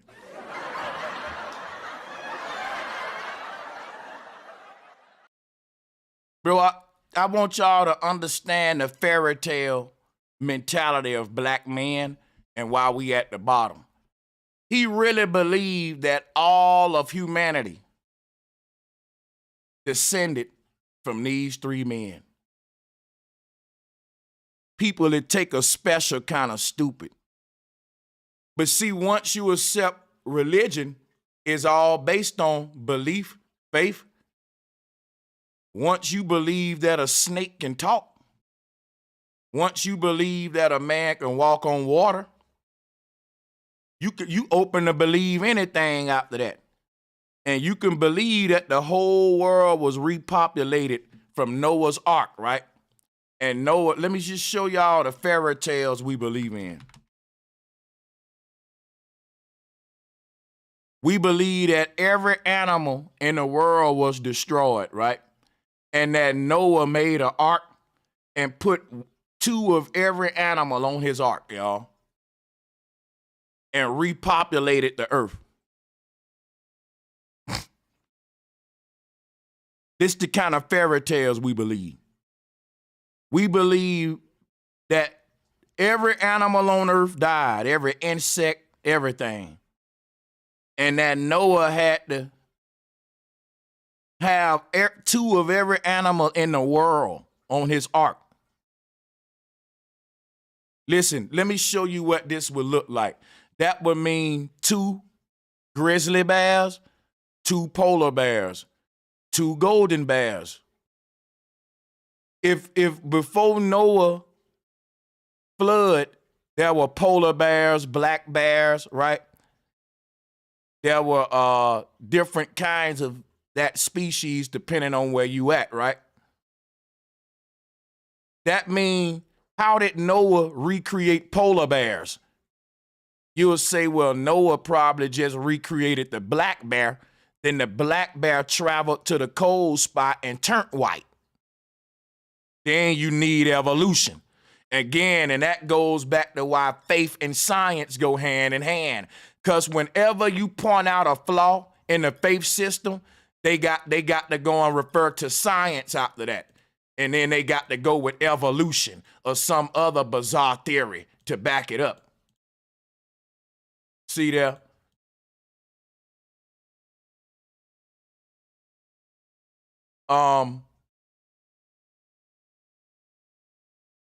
Yeah, so they believe that all of humanity was recreated through these 3 dudes. Now, the Hebrew Israelites are saying we are from Shem. But if you think about it, they said that the black man was the original man and life started in Africa. This is what the Hebrew Israelites teach. And what they don't realize is that would be Ham, dude. Stupid. Let me tell you how phony and stupid this Hebrew Israelite shit is. They teach that the black man is the original man from Africa, but that he's also the children of Israel, which would be Shem. Now, the black original man from Africa would literally be Ham, y'all. I can't make this up. I cannot make this shit up. They literally saying, no, we ain't Ham, we Shem. And look at Shem with his fringes on and his skirt on with his big old beard. Now, they say that the black man is Ham. They're saying that, but they don't know they saying that. When they say that it started in Africa, you're literally saying it started with Ham. That's what you're saying. With the original black man. Shem ain't darker than Ham. What are you talking about? If I use your theory on you, you don't even know your own shit. Because there's no way you would be linked to Shem talking about you, the original progenitor of humanity up out of Africa. That would definitely be Ham, and I'll mop the floor on you trying to debate it. And come on, right or wrong, where my scholars at?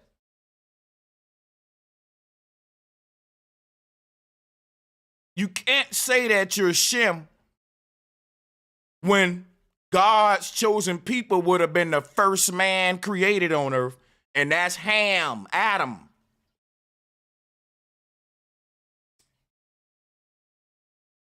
Narmer, if you want to go with the Egyptian shit. Like, I just crushed y'all whole shit.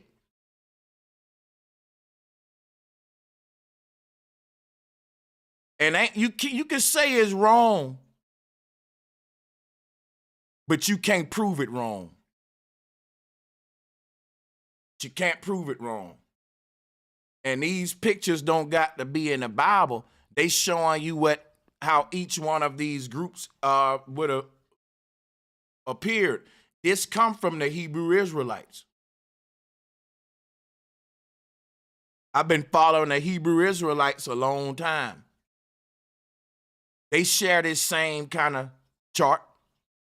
And guess what? They talk shit about Ham. I can show you Captain Tazariak now. Let me show y'all some shit, man. Think I'm lying. Watch this.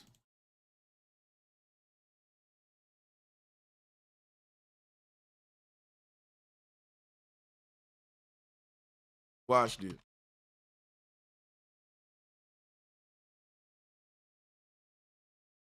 I got, here it go right here. Look. Now, I'm finna play a video to you, right? But keep in mind now, these Hebrews in the Hebrews to Negroes documentary, they saying that it all started in Africa, right? That's what his documentary is saying, and that's even what he said in his stream, that the Hebrews start in Africa. But watch this, though. Here go the contradiction. You the young man. Let's say if I was the old one and I was persecuting your people, I didn't care about your sons. I'm not gonna lie. If you was terrorizing my people when I was at a young age, when I get older, I would hate your people and you. I'm not gonna lie. If you was terrorizing my people when I was at a young age, when I get older, I would hate your people and you. I'm not gonna lie. If you was terrorizing my people when I was at a young age, when I get older, I would hate your people and you. So look, Tazariak saying he basically don't fuck with Africans, and he kind of hate Africans because Africans enslaved the Hebrews. But this is a story that we're reading in mythology. But even though these stories are fake, the emotions are real. That's what we got to realize when folks be like, I don't see no harm in these religions. Here go the harm in it. This is a young African boy. This is a Hebrew Israelite born, I don't know his background, but he's a light-skinned brother with his beard. This is a dark-skinned dude, no beard. And if you go to this chart, that's literally what we see. This little young African boy is dark as hell with no hair on his face. And then Tazariak is this big light-skinned dude with the big beard. Look at him. And it's literally Shem versus Ham. But that's just another way to look at it. I'm just reaching. But the thing is, the contradiction I'm pointing out is that they say it all started in Africa, but then turn around and shit on the Africans. I don't get it. If it all started in Africa, then Shem need to pay homage to Ham. If there are any Hebrew Israelites that want to click the link and correct me if I'm wrong, go ahead, man. Go ahead. You can't say that the shit start in Africa, but you know what? Fuck the Africans because they enslaved my people. Let me show you how that's a contradiction. Here's another reason why it's a contradiction. The Israelites say, we became slaves because we stopped obeying Yahweh. So Yahweh made our enemies conquer us. Well, didn't make our enemies conquer us. Yahweh appointed a group of people to be our oppressors to show us a lesson. And them people became our enemy. Right? Now, the thing is, when you say you hate the people that oppressed you, it's kind of crazy because it ain't their fault. They fulfilling God's will. If Hebrews say everything that happened to the children of Israel, God wanted it to happen to teach us a lesson, then God is using the oppressor as a belt to whoop his children. You can't get mad at the belt, my nigga. Stupid. You can't get mad at the belt, nigga. Please like and share the video. And don't forget to subscribe and hit the notification bell. Be sure to select all so that you can receive notifications every time we go live and upload to the channel.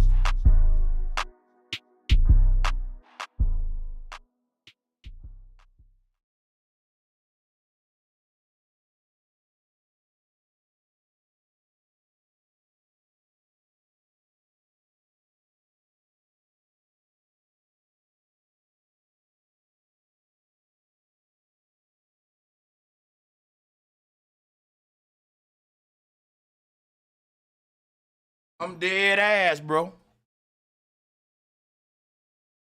If your God said, I'm going to beat my people ass because they out of line, hey, white folks, go fuck them up.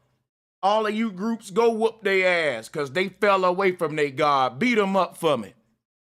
You getting mad at them groups will literally be you getting mad at God's belt. God using them people like a belt and he working through them to beat your ass. You should get mad at your God. Or don't get mad at all. Get glad and realize that the enemy beating your ass because God told him to.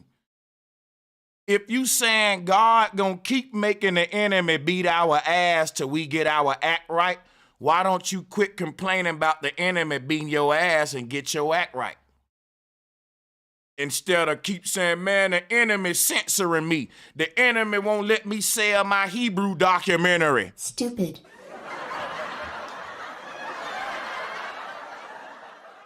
Thank nigga, the enemy harassing me.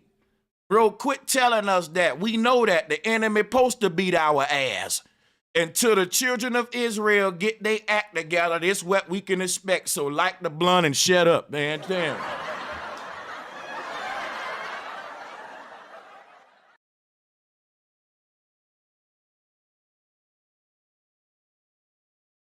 It don't make no sense. Ain't no way you can be sham, but you say it started from Ham. Stupid. An Israelite. Well, so a Jew, to me, is a person that follows the religion known as Judaism. And, that is something that anybody can convert to. You can be a Roman, you can be a Greek, you can be an Edomite, and you can convert to the religion of Judaism or the doctrines of the Pharisees and the Sadducees. You know why? Because it ain't a natural cultural identity, it's a religious identity. And people can go in and out of religions, but people can't go in and out of their culture. You are who you are. You niggas are putting on costumes, bro. Y'all niggas is putting on costumes. Yeah, anybody can partake in Judaism. Anybody that want to put the costume on. And then they can say, nah, I'm not a Hebrew no more. I'm going to go be a Moor. And they can put a burgundy bucket on their head. This is costume culture. It's not really who none of y'all are. Anybody can convert, but can't anybody be black now, could it? Let's talk about real culture versus fake culture. Because people can't convert into Judaism. People can't convert into whatever this shit that got me making the beats that I make, nigga. People can't convert into when I pull up that culture wheel, I bet you the converts can't make no collard greens like my black grandma.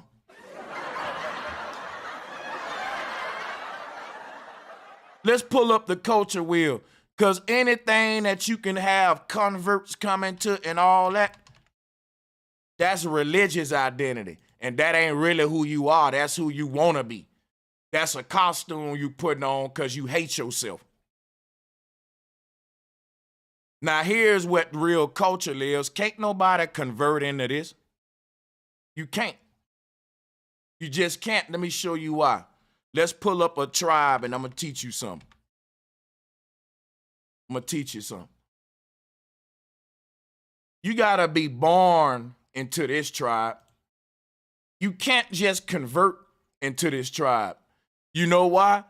Because some of the rituals and traditions that's required for you to be a member of this tribe, they got to start doing it to you from the moment you come out the vagina. And they can't start when you 20 and 30 because you miss some of the critical parts in your life that was dear to you being a member of the tribe. Like certain things they do to the babies. Like, for example, I'm going to show you something.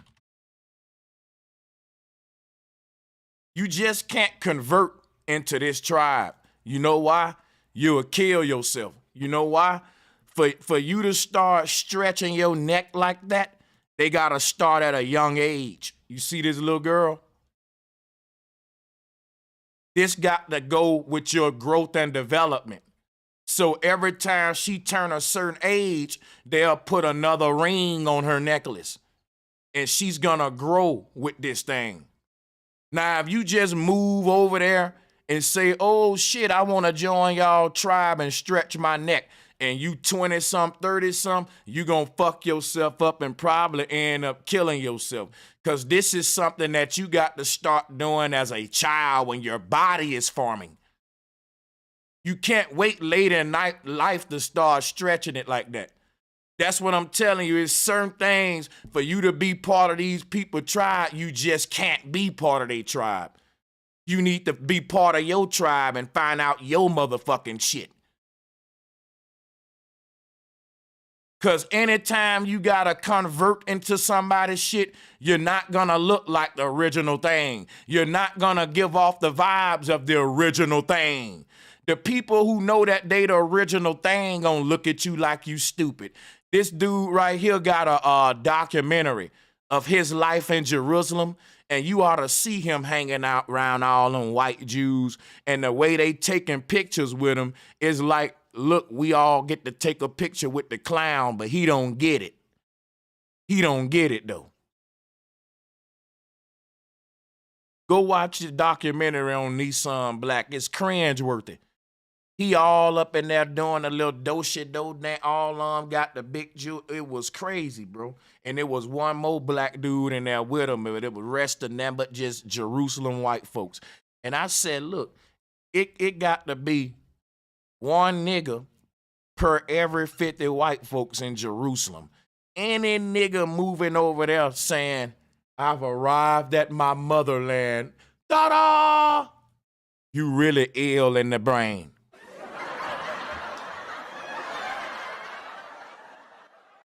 Bro, if you got off the plane and saw all them goddamn folks and said, I'm at home, your brain ain't right.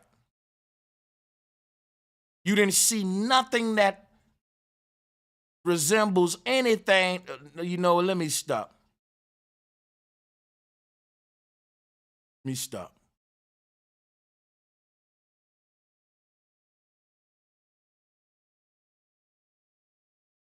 Yeah, you guys are converts.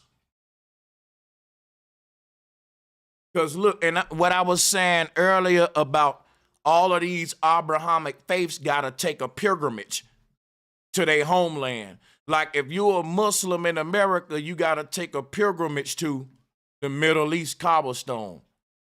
If you're a Jewish nigga in America, you got to go to Jerusalem, to the Wailing Wall. Everybody got a pilgrimage from these Abrahamic faiths. And what's the root word of pilgrimage? Right, pilgrim. Why do these people always got to go back to their homeland? And when they get to their so-called homeland, you realize they still ain't at home yet. That part.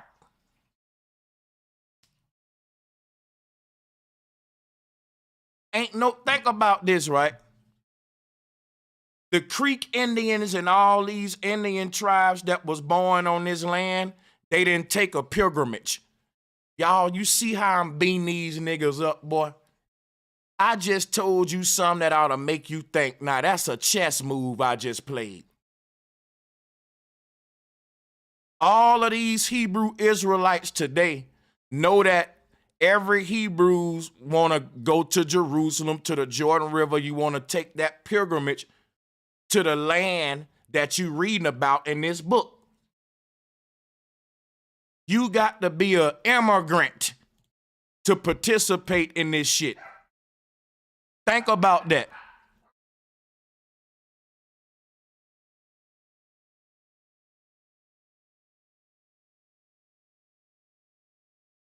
Think about that. The word Hebrew means one from the other side. Immigrant. Now, the indigenous people of this land, they wouldn't have took no pilgrimage. They spiritual system didn't require them to take a pilgrimage to some other land. All of their spiritual systems was right here with them. And you trying to say that we the original Hebrews on this land? No, the original pilgrims took a pilgrimage back to their motherland. They migrated back and forth from the other side to go back home to wherever they come. They're gypsies. Now, the people they interacted here didn't take a pilgrimage. You know why? Because they weren't pilgrims. I just mopped the floor with you, Hebrews. Y'all need to take that documentary off the shelf after that, nigga. Bombs. Bombs. And you can't get around the fact that if your religion take a fucking pilgrimage, it was not dealing with the indigenous spiritual system of this land. Because anybody that's practicing an indigenous spiritual system of this land, that spiritual system wouldn't require them to go to no foreign land at any point. The only thing that required niggas to go to the foreigners' land was the foreigners' motherfucking religion and indoctrination. Facts.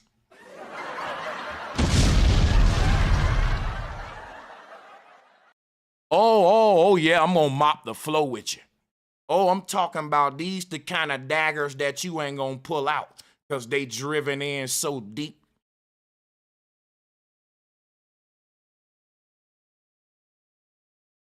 Now, any Hebrew you meet, tell them what I just said about the Abrahamic faiths and their pilgrimages. It's going to mop the floor with them because when you look up the etymology of Hebrew, it'll show you why they say immigrant. All of these folks brought their religious faiths to this land, which is why they had to go back to their motherland to practice the faith that what started in a foreign place. So all of these niggas be talking like we been Hebrews. We've been practicing Judaism. That's the original spiritual system of our ancestors. I just showed you, you lying. Why would our ancestors' original spiritual system require them to take a pilgrimage when they ain't the fucking pilgrim? Stupid. All of our ancestors, all of their spiritual systems are indigenous to the land. You can find the pyramids, the Obek heads right here that none of these Abrahamic faiths want to deal with. They only gonna deal with the relics that these folks forged in museums to prove this Abrahamic faith of Jesus and all that, which is why they found this damn shrine of Jesus, right? And it supposed to have the print of Jesus' face in it, a bunch of baloney. When they said we found the lost scrolls, you talking about some rolled up paper found in the sand near a fucking humid area and beach area, and it was there for hundreds of years, and we can pick that paper up and put it in a museum and still look at it today.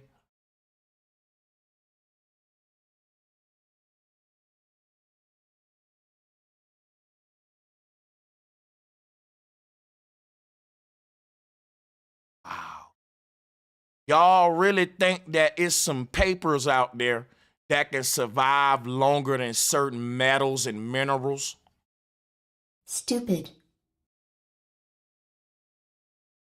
We're talking about aluminum foil starts to become dust-like after a couple hundreds of years. But these scrolls and paper, right? Hold on. Stop a minute, man. Wait a minute. Hold on.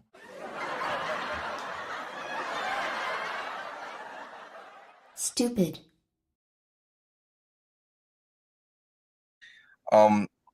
You can, and before we even heard the term Pharisees and Sadducees, you could cleave into the Israelites as a foreigner or a stranger, and you could say, I want to stop worshiping my deity and pagan gods, and I want to worship the God of Israel, your God, and I want to keep your traditions and customs as you guys do right now, because that's what your God told you to do. And this person can be accepted into the camp or to the congregation of the Israelites, just like anybody in the black church can come in as a Gentile, whether he's Chinese or East Indian or white, and they can sit down in the church and want to be a member of the black church, and then worship and study under the tutelage and leadership of the pastor.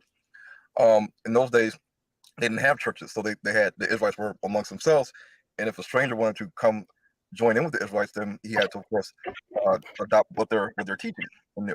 And that's some stupid shit. That is a cult. That is a cult. Now, he said earlier we ain't a cult. Then he proceeded to explain cult-like behavior. Anybody can join the Israelites long as you fucking submit to what they saying and they teaching. You can't have a mind of your own. You can't join the Hebrew Israelites and disagree with certain things that they teach and try to argue with it. That's called a cult, my friend. And the ways that they're living. But in terms of being an Israelite is a birthright. So when you're born and your grandfather is Judah, then you are a descendant of Judah, and your children. And that's what I'm saying. If your grandma belonged to the Baptist church, your mama belonged to the Baptist church, and chances are you grew up in the Baptist church. But calling that a birthright is stupid. Why don't we just call it what it is? It's passing down indoctrination. It's passing down, and that's the way that the slave master want us to do it. Like calling it, that's what I'm saying, bro. Trying to put a fancy word on it, right? If your father was born into Judaism, then you're a child of Judah. Like quit just, if your father was given a damn Bible, he gonna give you the Bible. Our parents can only teach us what they know. If your mom and daddy was in the Catholic church, you grew up in the Catholic church, you're gonna raise your children in the Catholic church. But why say it was my birthright? The Catholic Church was my birthright. Like, that's that Grey Poupon shit. Nigga, that's your indoctrination. Quit playing, man.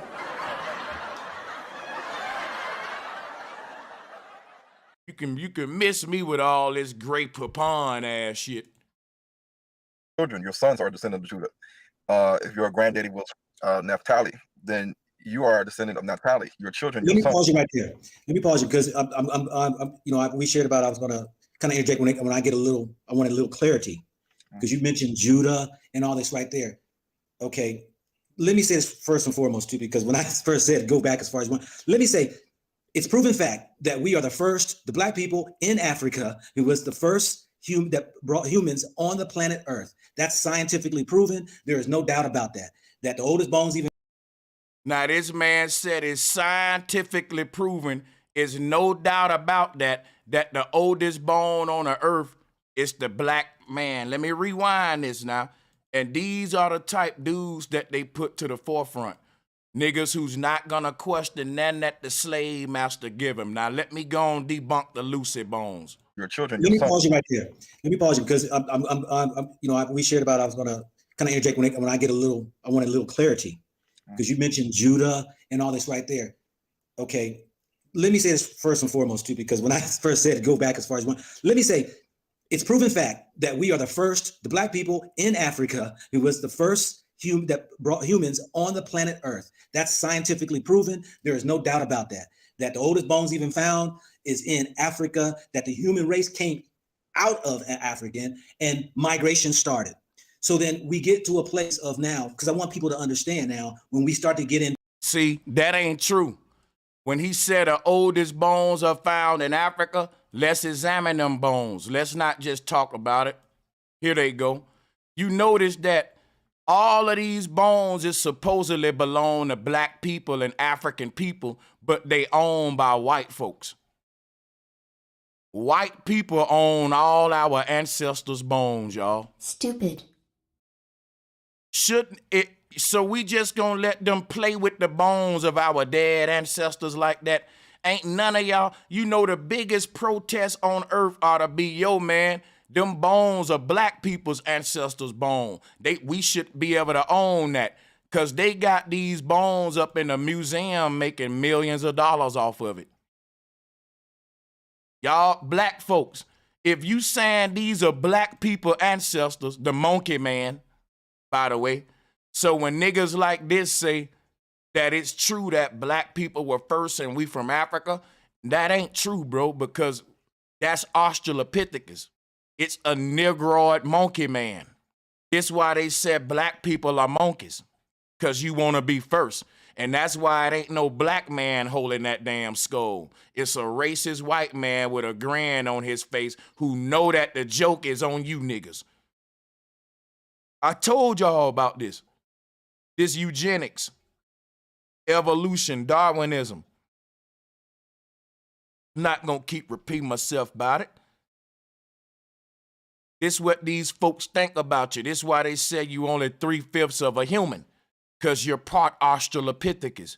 Anybody trying to debate me on this is a fool. You hearing it out of these guys' mouth. They believe that black people are the first original human from Africa, but that is not Homo sapiens sapien. That's Australopithecus. We would be a totally different creature than that. And if you want to connect yourself with Australopithecus, that's why they say you the monkey man, and you can't say it's racism. Like, I don't get how when a white person call you a monkey, you get mad, but then you turn around and call your own self a monkey.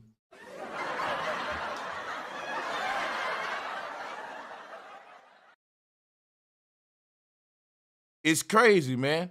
Because niggas don't study. They repeat shit they heard over and over. They don't even know what haven't researched anything about what they repeating.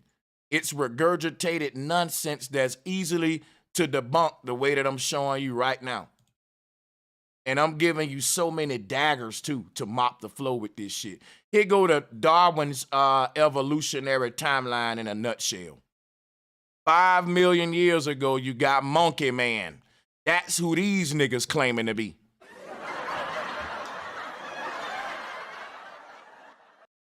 That's what I'm telling you. That's why nobody else claim that shit. You notice only black folks say that, right?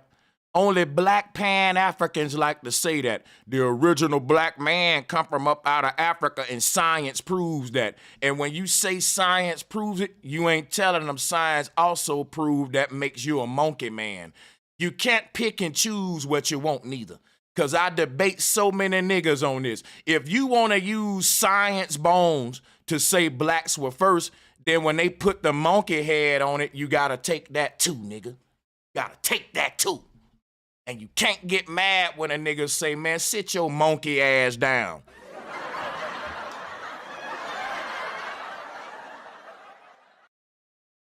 Yeah, you can't sit up there and say blacks are first and it started in Africa and science got the bones to prove it.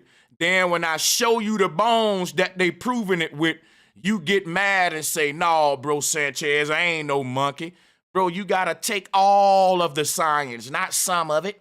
You know, you ever saw the movie The Planet of the Apes? That's about niggas. When I did security, the white boys asked me, they went to go get Slurpees from 7-Eleven and shit, the big goats.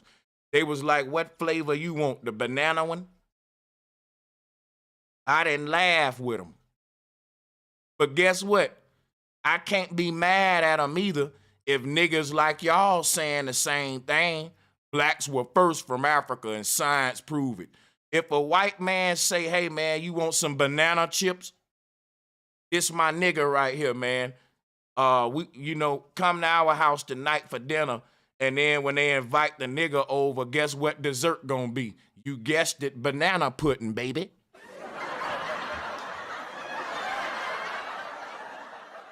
And why would that nigga get mad if Becky gave him banana pudding for dessert when this man holding up this monkey head and you agreeing with him like a fool? Into now the threshold of the three, because I want to start and move forward to where we get to the 12 tribes, because you mentioned Judah. So how does this division of Ham, Shem, and Japheth come about, or who are these people? So the land of Ham is Africa, and Ham had 4 sons. He had Canaan, he had Cush, he had Mitzrayim, aka Egypt or Kemet, and he had Put, aka Libya. And this is the dude that's saying that all of these kingdoms that we see on earth can trace their origins back from a mythological book. There is no history on these lands that can tell you the origin of their government systems. Y'all better understand these niggas are psychologically ill, bro. Listen to what I'm telling you. If you go to Egypt today and look up the history of the Egyptian government system, they got their own written history on that land that go back further than any Torah and any Bible that this damn dude is reading from. This is fucking silly, B. This is goofy, B. You think you know more about people origins than them people. That's niggas beef with the Hebrews. And you're gonna tell everybody who they is using the Bible? Stupid.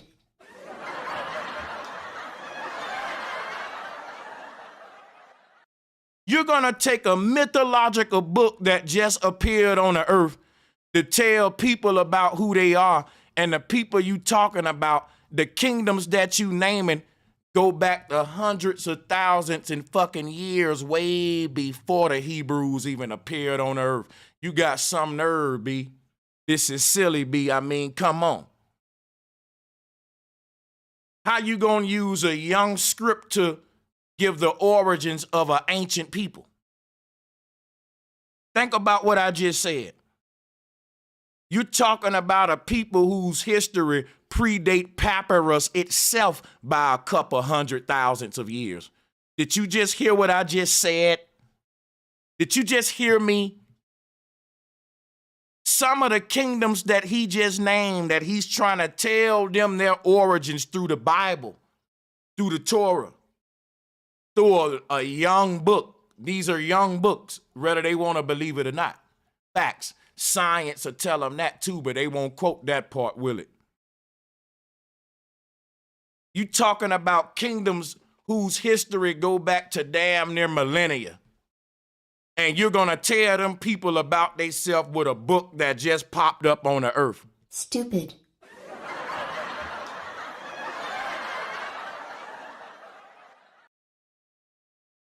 Like them people can tell you about your motherfucking self. You wanna know why we'll never find out who we are? Because we're not looking for who we are on the land. We're looking in mythological books that's given to us by an oppressor who don't want you to ever know who you are. Every time you take the book that your oppressor gave you and try to find yourself in it, guess what you're gonna end up finding? Your oppressor. Please like and share the video. And don't forget to subscribe and hit the notification bell. Be sure to select all so that you can receive notifications every time we go live and upload to the channel.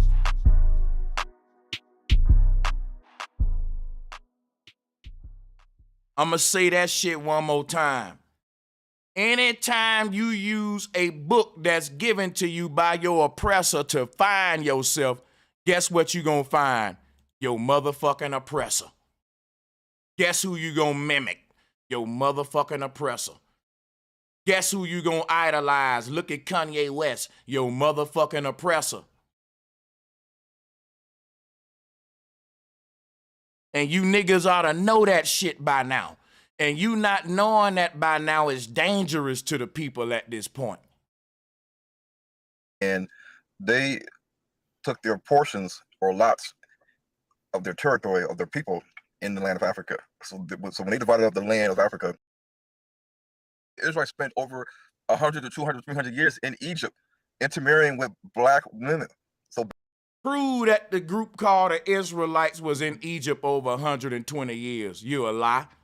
See, for you to read in your mythological book about these Israelites being captive in Egypt, but when we go to the Egyptian government record, they don't have an exodus documented. Y'all ain't hearing what I'm saying, man. It's always two sides to a story. And what these niggas do is only take the biblical mythological side. When we can go to public records, we can go to the Egyptian government. The Egyptian government got the oldest written record of history on earth out of all the governments in the world. Why would you go to the Gutenberg and King James when you can go to the horse's mouth? Because you don't want the truth. You niggas don't want the truth. You helping the colonizer out. The Egyptian government ain't recorded no goddamn Exodus. That's only King James and Shakespeare account. You niggas is you live in a reality that's given to you by a forged history, a phony, bogus account of history from a phony people. And because you're adopting their ways, you're starting to look like them. And you're starting to lie like them. And you're starting to talk like them. And you're starting to divide the people like them. You start to fucking give off the energy and smell like them and eat like them.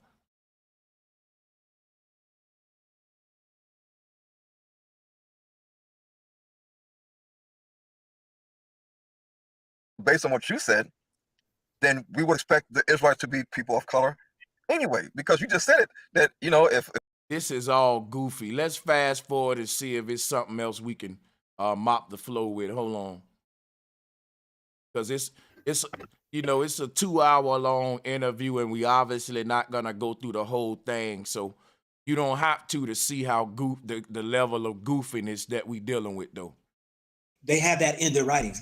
And there again, they, of all these years, they have been in denial of really who is who, or a lot of them are just ignorant because and they want to say that other people are in denial when it's them who in denial. They like to say that too. Like black people are in denial. They acting like we're not the Hebrew Israelites. It ain't that we in denial. It's that you niggas suffer from amnesia. You niggas suffer from collective amnesia.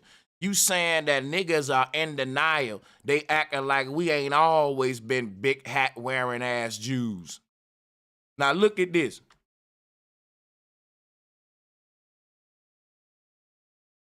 We're not in denial when we say, bro, that's not who we are. We're not in denial when we saying, man, this is not who we are, brother. We saying this brother's in denial.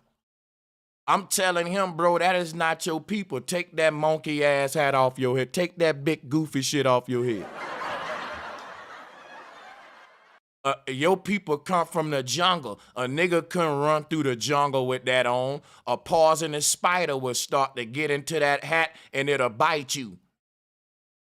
When you running through the jungle with that hat on, it'll get tangled up in bushes. If you're running through the jungle with that hat on, animals, a bird might start laying eggs in the middle of that motherfucker.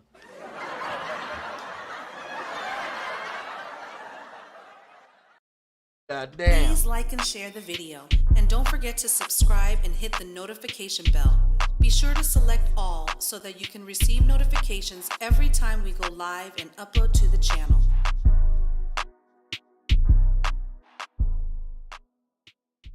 No goddamn well a nigga wasn't running through the jungle with a fez on his head. Yeah, niggas just running through the jungle barefoot with fezes on and yarmulkes on and shit. You know that ain't your people. We come from the jungle, man. And I don't mind saying that this is where my people come from. You talking about the Hebrews or West African tribes. Show me the West African tribes that's dressing up doing these customs and traditions. That's practicing the Judaic faiths. It's easy to mop the floor with this. Because it's not disclosed to them. So let me ask you this right here. Okay. So your movie and all is sharing this history of how man, it's sharing misinformation and indoctrination. And I can't listen to niggas with beards like this talk for too long. It just fucking aggravates me.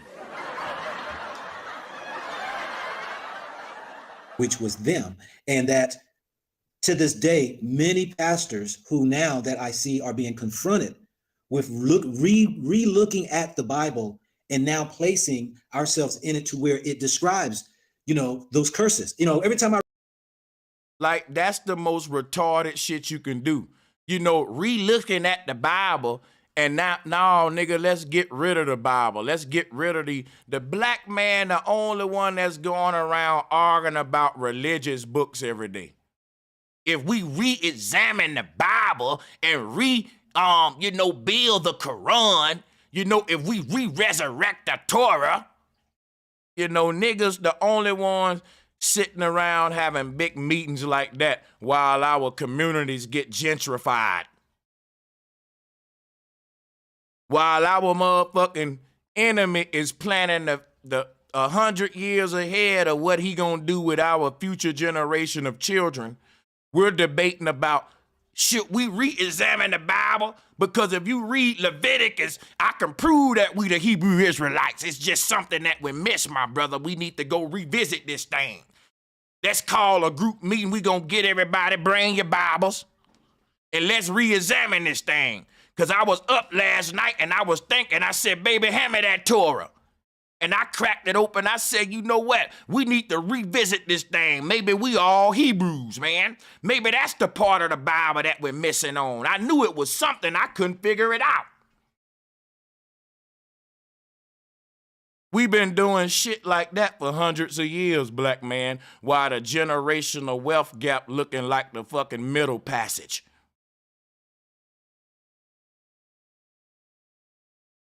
Well, maybe if we just re-examine the Bible and what we'll come to the conclusion of, maybe we've been the Israelites all along. So now that we can have a big old party and celebrate and say, yeah, we the Israelites, pop champagne, pop champagne. And if somebody asks us, how are we the Israelites? We gonna say, hey man, who else you see getting the shit beat out of them? Who else you see getting hung and tortured and can't get no jobs and at the bottom of everything? Now, hand me that champagne. Let's celebrate, boy, because we at the bottom. But being at the bottom proves what? We the chosen people. Pop champagne. Pop champagne.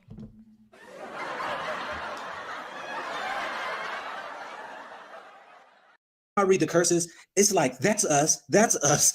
or Did you read that curse? Tell me that ain't you. It said that this group of people gonna have cars bumping loud music with rims on it. I told you we the Israelites. Listen, this scripture say that these people gonna be getting hung and that they babies gonna be thrown to crocodiles. Now tell me who that look like, son. This guy, you damn right. Look at all the curses that it said these people gonna have. It said they gonna have STDs. Son, now who you think that is? Right. It said that they ain't gonna learn like everybody else. Everybody else gonna kill them in the education system. That's us with all them curses. Now let me show y'all something. Everything they saying may be true about black people. STD rates, education scores, all of that might be true. But what they ain't telling you, it's some people in power doing that to you, and that is not God. The biggest blasphemy is for a group of people on earth blaming the oppression that happens to man on earth to God in heaven. See, the scripture that they going with is the satanic script. And they wear the star of Remphan, which is the devil's star. That represents manifest destiny. That's how these devils can manifest their destiny on the earth. Why? Because they say God wants them to enslave people. How do righteous people justify the acts of devils? They say God wanted it to happen. The Hebrews say, everything that we went through as the children of Israel, God made us go through it because we broke his law. And also, we will know that we the children of Israel because we can be known by these marks and bruises on us, because you know who the children of Israel is, because them the people who getting the shit beat out of them in the ring called life.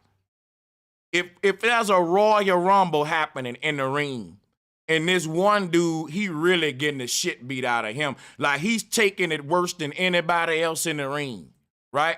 and somebody say, man, who is that dude that's chosen by God? And somebody say, look for the dude who face fucked up the most and with the most black eyes. Oh, it ain't no way to pinpoint who God's chosen person is. Look for the man who losing the most and at the bottom. That's the mark that God marked his people with. Bruises that he allowed his enemy to put on him. Listen to what this brother's saying. You think God playing them kind of games? The moment you tell a slave child that God sanctioned his mama's death on that tree, you're a satanic type of motherfucker. And that's what these people are, man. They evil. These folks will burn your son alive in front of the whole plantation and tell everybody it's God's will. You know what they will preach about the next day? Why your son had to die and how not to provoke the vengeance of God. They would sanction these murders with religion. And that's what these niggas doing.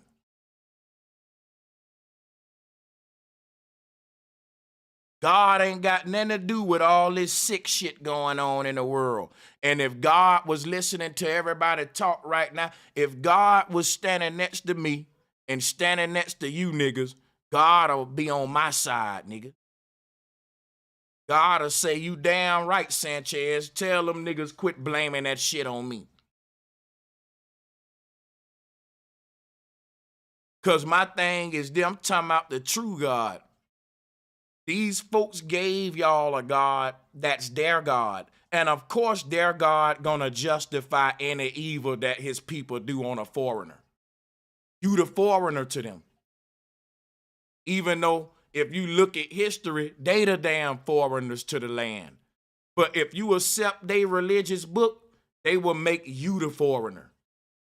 Let me show you how this works. It's called trading places. Let me show you something. After a couple of generations, see what's happening. This white dude giving them a new religion. But what y'all don't look at, y'all may think it's harmless, but this is what y'all don't look at. The white man is also giving them a new history too. When you say we don't know who we are, our history was taken away from us, this is how it happened to you, man. I'm showing you how. You were born third generations after the fact of them indoctrinating. Like, think about it. These people still know we used to be tribal people, but we crossing over into a new foreign religion. Like, they know that. But think about it.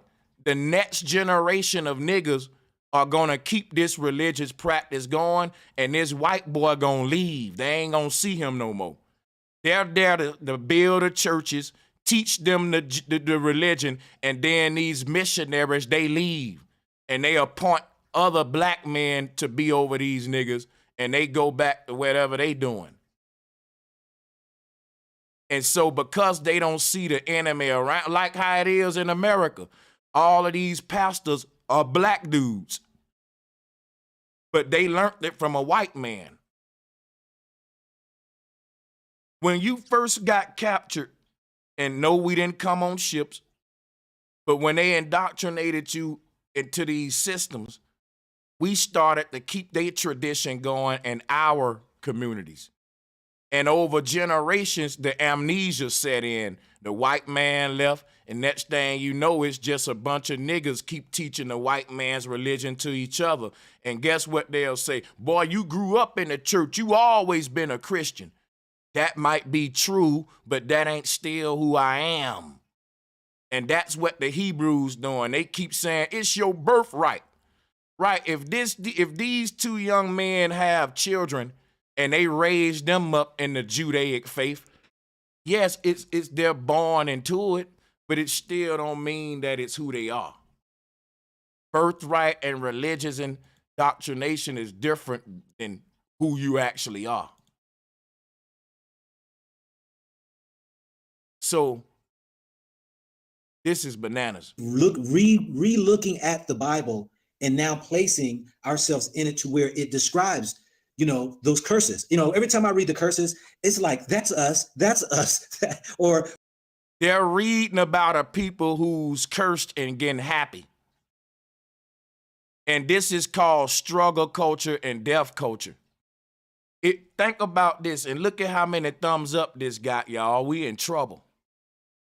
They're reading about a cursed people getting happy. You know why they getting happy about the curses? Because they think God put the curses on them. And if God sanctioned all this murder on their ancestors, that makes it cute now. The Most High playing little tricks with us to show us he like us. These are what's called love licks from God, y'all. You know how you pass love licks with each other? God passing love licks, like this is cute to them niggas. Like, look at that curse. It say that they're gonna be, and you know, you looking at all of this horrible shit that happened to your people, and it's kind of cute to you because to you it's proven that, well, maybe, I'm God's chosen people. I rather, like, think about this. Niggas don't mind being cursed as long as they can be chosen. See, when you look at everything happening to your people, it's not God cursing you. It's social engineers attacking you.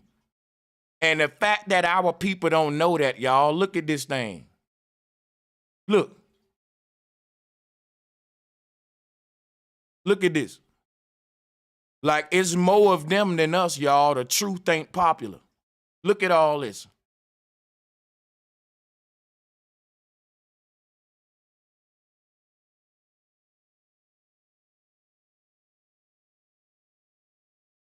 Like, we the only people that get happy because we cursed.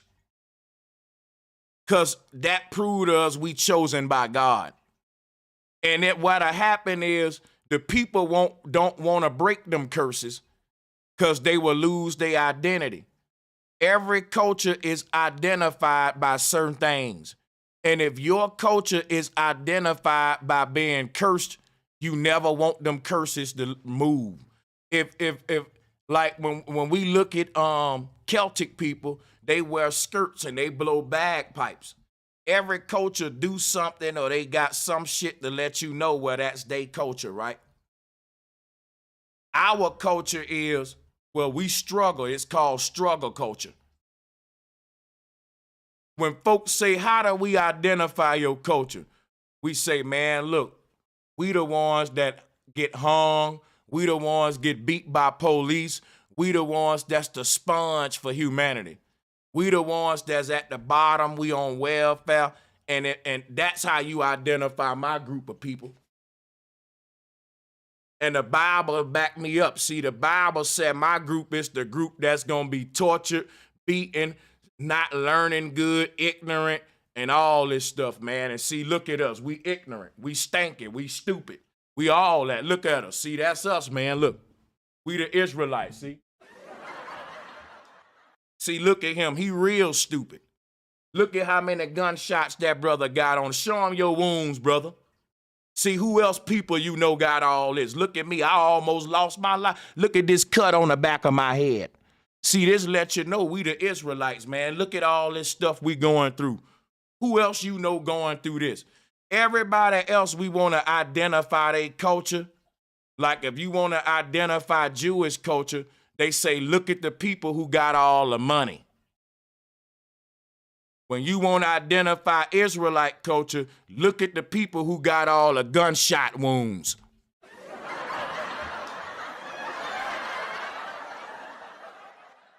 And they actually think that is God's will.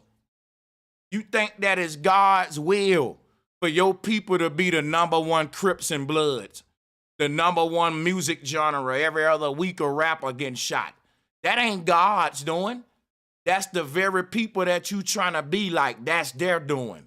That's them small hats that's got a death clause out on these young rappers, that got the insurance policy out on them, and they don't care if they shoot each other up. In fact, they can make more money off them niggas when they die from the insurance policy, and the music gonna sell more when they dead. So guess what these folks do? They will fund both sides of the war, just like they doing in Africa. And they'll have this young group of goons going after this young group of goons. and instigating it. They were instigated. If you think I'm lying, yo, go look up the interview, I think, with Dame Dash. Don't misquote me. It might have been Dame Dash. One of these rappers was saying how they don't really fuck with Liar Cohen, because Liar Cohen was making a lot of these artists beef with each other to get record sales. And a nigga was like, you know, that's all good and shit. It promote records and stuff, you know, faking beef and all that. But sometimes in the hood, the message don't get out that this is like fake, like this is just publicity. Because in the hip hop game, you can't tell a nigga like, you know, Nas and Jay-Z wasn't really beefing. You can't say that today because you got a gag order. That's art, and part of the art is for you believing the lie.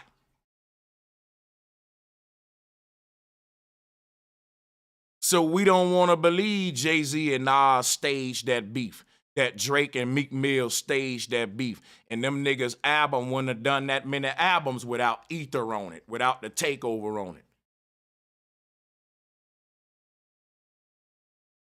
But if it's niggas in it from Queens beefing with niggas from Marcy, that ain't staged though. That's real.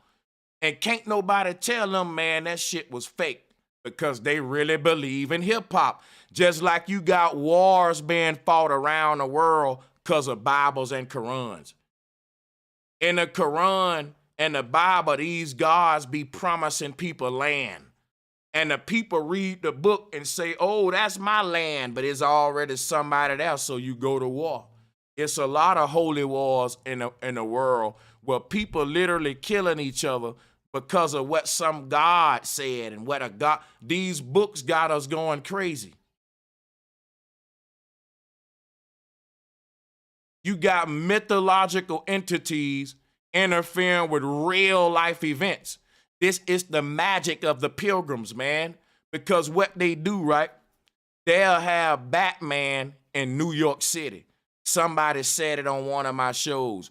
They'll have Spider-Man shooting his webs around like Little Rock, Arkansas. So what they do, they blend the real world with the fake world.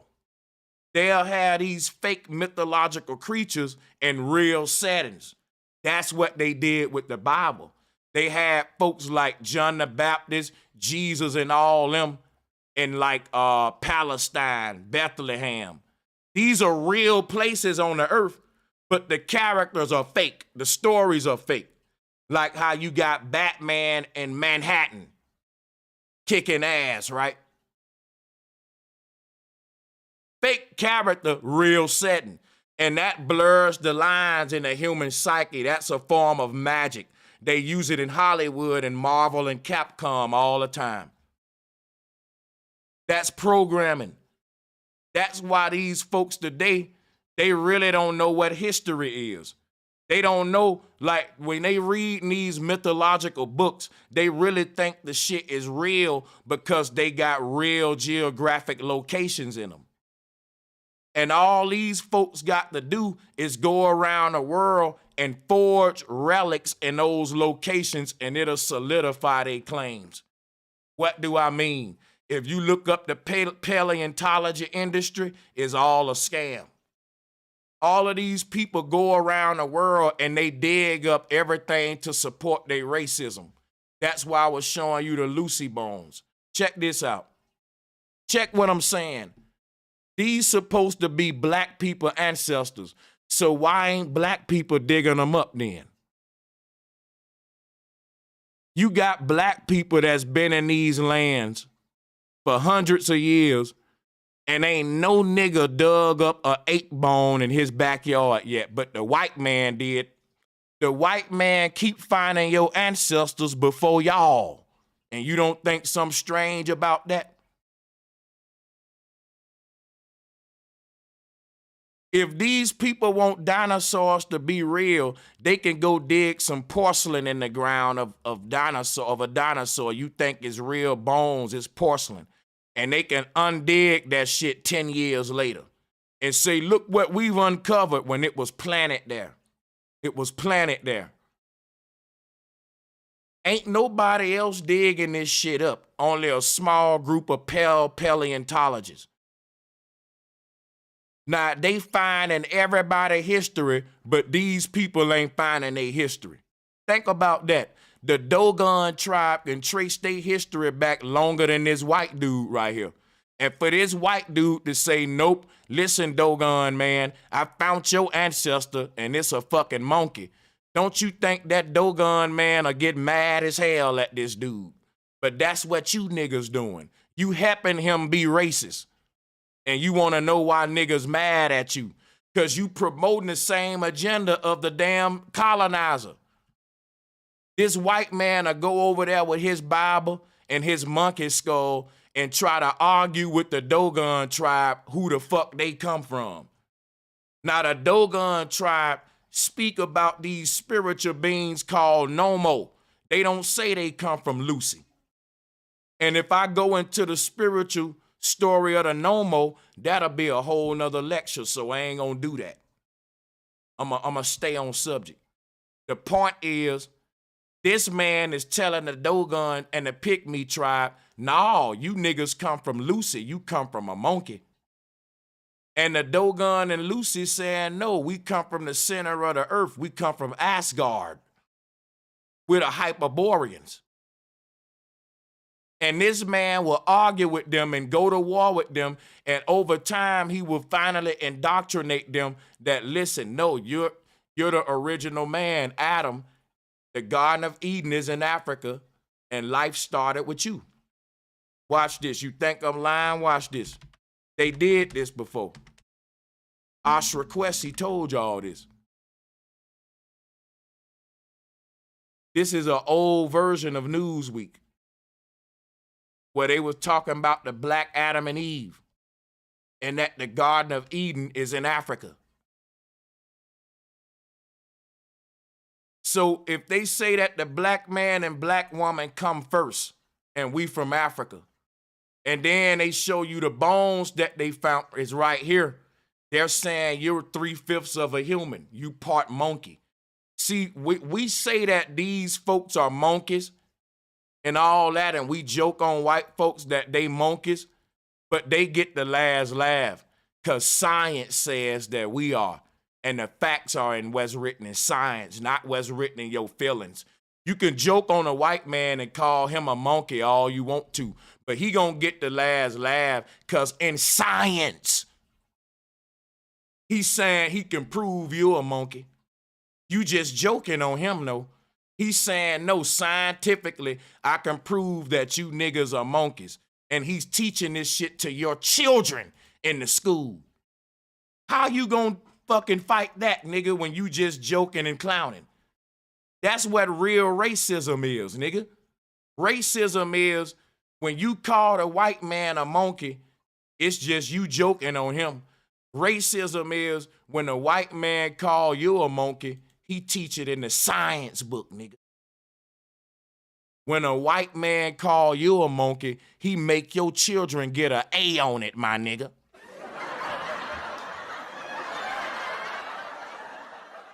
And if your children don't say that they monkeys, he punish them. Now, nigga, that's power. That's some power. See, y'all think y'all cute when y'all be like, white folks stink when they get wet. White folks, the monkey people. You think that's cute. We can say all that stuff, but we can't enforce it. See, but when a white man call you a monkey, that shit becomes a fact in the science book, nigga. Now tell me that ain't some power. Because they control media and what's printed on the page and what's in the museums. And they can enforce their racism in those areas, in those venues. And they got niggas like this helping them. This dude just said, we come from the Lucy Bones. See, they know niggas want to be first, right? Since they know that you want to be first so bad, they know you don't care about being a monkey. That's the trick. They know niggas want to be chosen by God. And since they know you want to be chosen so bad, they know you won't mind having all them curses. Because the chosen the people of God are chosen because they struggle, they curse, and they being tormented and oppressed. So for you to be the chosen people, you got to be the most oppressed people. And for you to be first, you got to be a goddamn monkey. And this the shit you gonna teach to your people. This justifies the attacks on our people. When our people turn to the religious leaders to say, why we at the bottom? The religious leaders sell us out. And they say it's because we disobeyed God. They don't say it's because we under attack and that our people at war. When you say, man, why our people going through all this and we can't see everywhere you look, it's oppression. They say because we ain't following the religious orders of God. They use that to put you back in the church and the Bible instead of getting us focused on these problems so we can free ourselves. This is why I said we're going to be exterminated.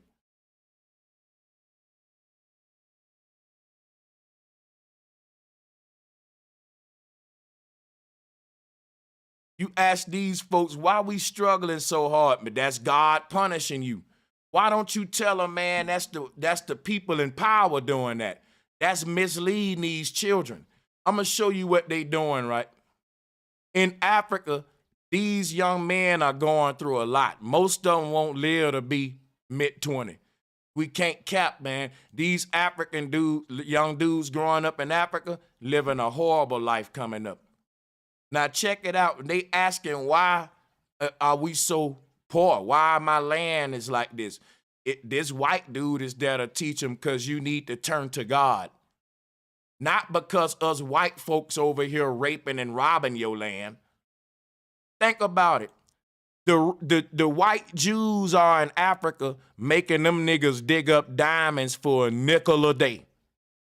And when the damn young man who making a nickel a day digging diamonds for the Jew asks why my people suffering, the Jews say, because you ain't got enough God. You need to go to church. You need to pray more. Not because we exploiting your land. And then they got these dudes to repeat that, to help them out with that. This man is saying the reason we going through what we going through because these are the curses of God, not that these are the attacks of your enemy. And right there is how I know we going to be exterminated. Because if somebody can tell you all of the shit that's keeping your people down is a curse from God, how the fuck are you going to fight back at that?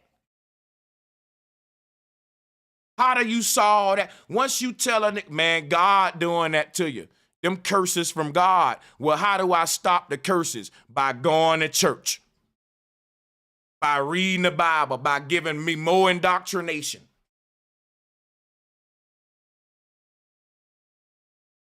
And it ain't gonna never stop my enemy from attacking me. Because that ain't God cursing me. Them social engineers, those are chemtrails in the sky with a white man flying that plane. And he ain't flying it over the rich man neighborhood.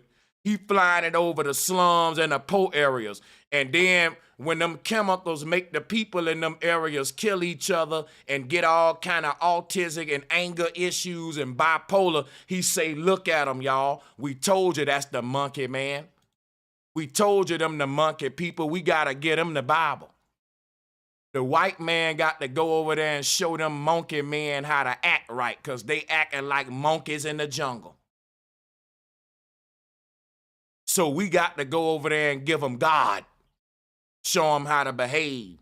When the reason they acting like that, because we raping their land, taking away their resources, making them fight each other for the wealth, the crumbs. We putting guns in the street. Don't you know how many guns in Africa, man, that these African gangs ain't it? Let me share some with y'all, bro. I watched a documentary the other day. It was a little dude in an African gang. He was about 13. No cap. He joined the gang when he was like 7, 8 and shit. And the little nigga didn't have no shoes on, but he had a fucking AK in his hand. Oh my God. I realized that these folks doing the same thing all over the world. Because when you go to the hood, everybody got guns, but they ain't got opportunities and money. Somebody giving them the guns and giving them the drugs, but they ain't giving them no opportunities.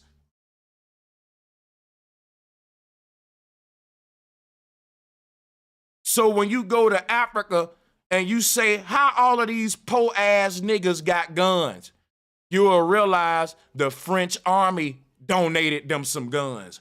You will realize the Italian army donated this little group some guns, but didn't donate them no shoes though. So they will give your ass guns before they donate you shoes, nigga. Do you hear me?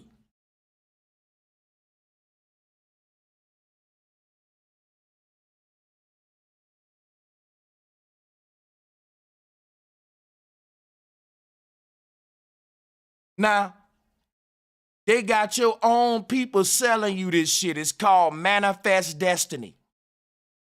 That means whatever happened to your group of people that's bad, it ain't the people that's oppressing you doing it. That's the will of God.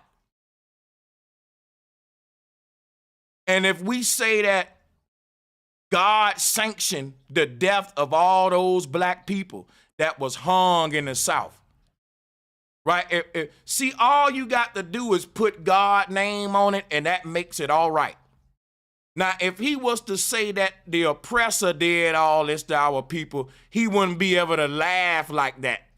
But if God doing it to your people, it's a love lick now. It look cute. Oh, that's God's little way of showing me I'm his bitch. That's right, baby. Listen to this. Which was us, and also about, which was them.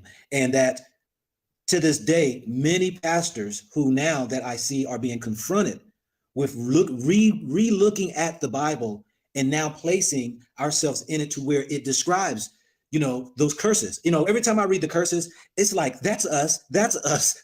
Or now, what group of people read the curses and get happy? I'm telling y'all, this is psychologically ill. These dudes sick in the mind. Black people are the only group of people where these kind of niggas who will read a book that explains all the curses that their people going through, and they start getting butterflies. They get, oh my God, we're chosen by God. Look, it say that we're going to be at the bottom. We're going to hate each other. And look at us. Oh my God. Oh man, that's going to make me go to church more. Stupid. If the way that you identify your group is to look for those at the bottom, you better believe we're going to stay at the bottom. You better believe we're going to stay at the bottom. Because being at the bottom and getting it out the mud has become a new culture among our people. Struggle culture, death culture. We are the only group on earth when you say, hey man, what tribe can you show us about your culture? Right? If you go to Asia, you'll see them with chopsticks and rice and all that kind of shit. You know you in Asia, right? If you go to look at the Jewish culture, and they all about money. Everywhere you look, they controlling the money systems. Then you look at our culture, and it's like everywhere you look around the world, we at the bottom. We struggling. It's called struggle culture. And you know what they told the slave? That his struggling was a badge of honor. Let me read the scripture for you. I'm going to show you the scripture that they given to you. Those who suffer in Christ. Blessed are you when people insult you and persecute you. See, the doctrine that these niggas giving y'all is to suffer struggle culture. You're suffering. Everything your people going through is God's will because your ancestors sinned against God. Remember what they said? Adam and Eve sinned against God. And if we all agree that we're from the lineage of Adam and Eve, we got to pay the punishment for the sin of those forefathers. And this what right here, it gives an excuse for why your people suffering and struggling, when really your people suffering and struggling because there's a group of devils in power giving them fake medicine, giving them fake food, and biologically attacking them. There's a war being engaged on your people, and you think it's God attacking you. You think it's God cursing you, when it's really your enemy all along giving you his God. And of course his God gonna say, listen, the people that's beating you up, don't get mad at them. They beating you up because you didn't listen to God. Of course that God is the God of your enemy. So he's gonna sanction anything that your enemy do to you.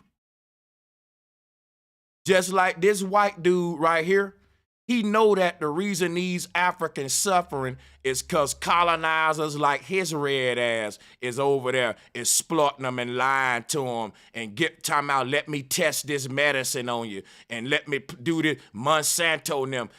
See this dude here, he know that really the bulk of all their problems is him. Now, when he go to creating all these problems on these people's land, they go to asking him, yo, why my people suffering? Why my land so cursed? He say, because you need God in your life. And they say, okay. And then they start building churches in Africa. You see it all the time. They're not building water systems. They're not creating new jobs. They building churches because they don't want them people being intelligent. They want to teach them people that the suffering on their land is for Christ's sake. It's for Christ's sake. Hold on a minute.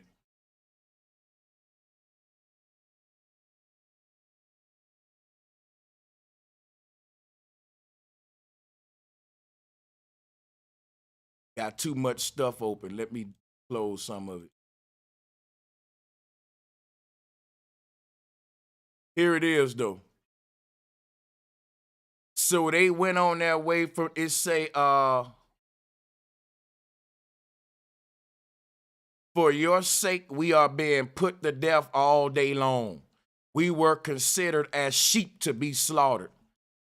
This what you said. The people that serve Christ are the people that suffer the most on earth.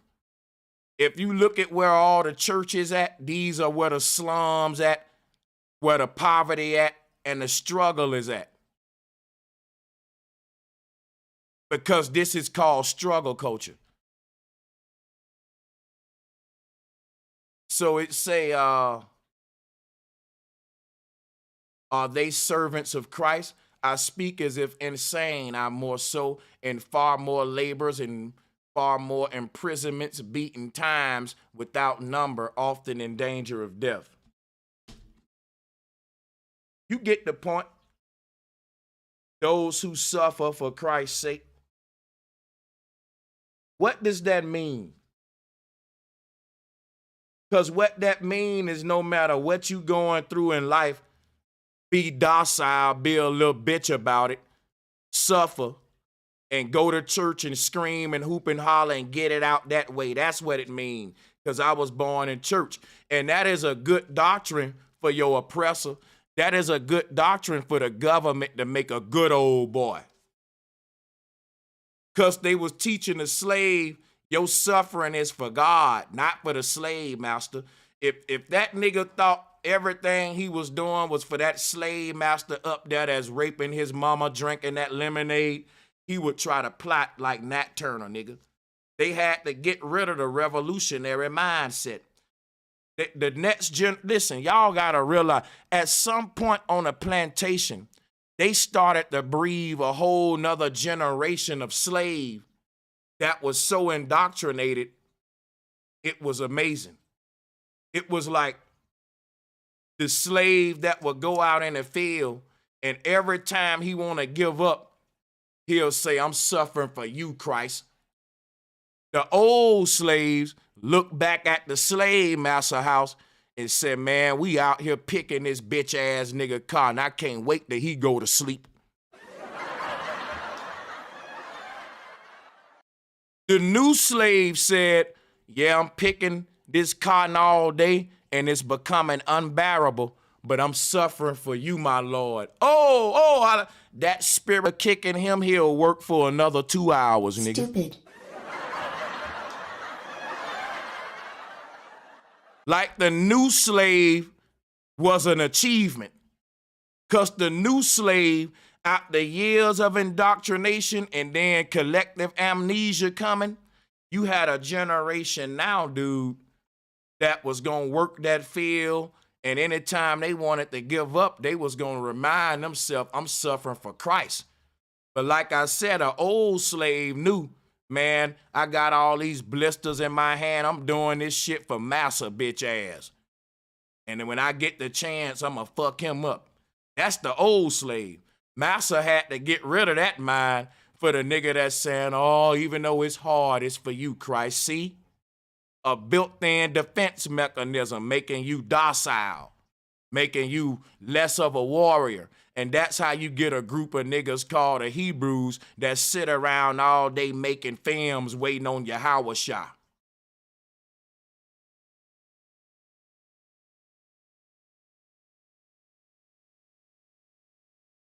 Because now this new slave, like Ron Dalton them, will tell you that your slavery is God's doing. Imagine a slave on a plantation picking cotton, and his hands damn near need stitches in them because he got deep cuts with blisters in them. He want to give up, but he got 7 more hours, right? And the slave is telling itself, everything I'm going through, this is a curse from God. And I'm actually accepting my punishment so that I can please my God. I'm suffering for my God. This is going to make me better, those who suffer in Christ. That created a new kind of slave, because now that slave got a mentality that will never, ever project his wrath on his true enemy, which is the slave master. He will always look for a biblical excuse to explain why he is oppressed and at the bottom. And in other words, the new slave will give his oppressor an out. And that's why the oppressor gave our people that Bible. The oppressor knew if you read that Bible long enough and that shit got in you, in a couple of generations, that slavery shit'll go on autopilot.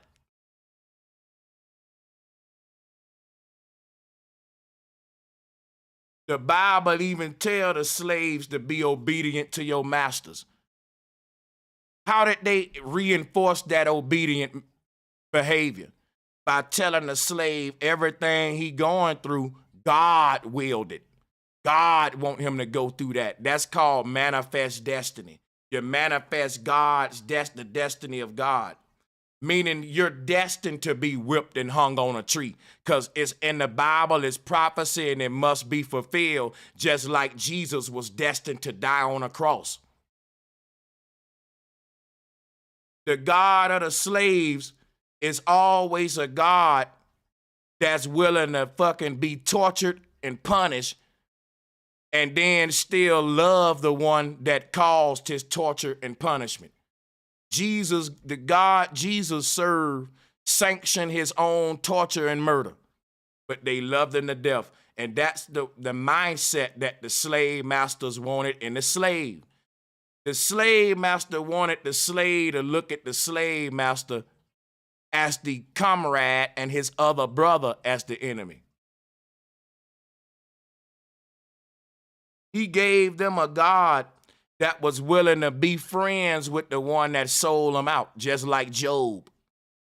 Job still served God, even though God did a deal with the devil and was using him like a hoe to let the devil beat the shit out of him. Now, Job hated the devil. But Job's God actually be playing little games with the devil. Tell me that ain't no bullshit.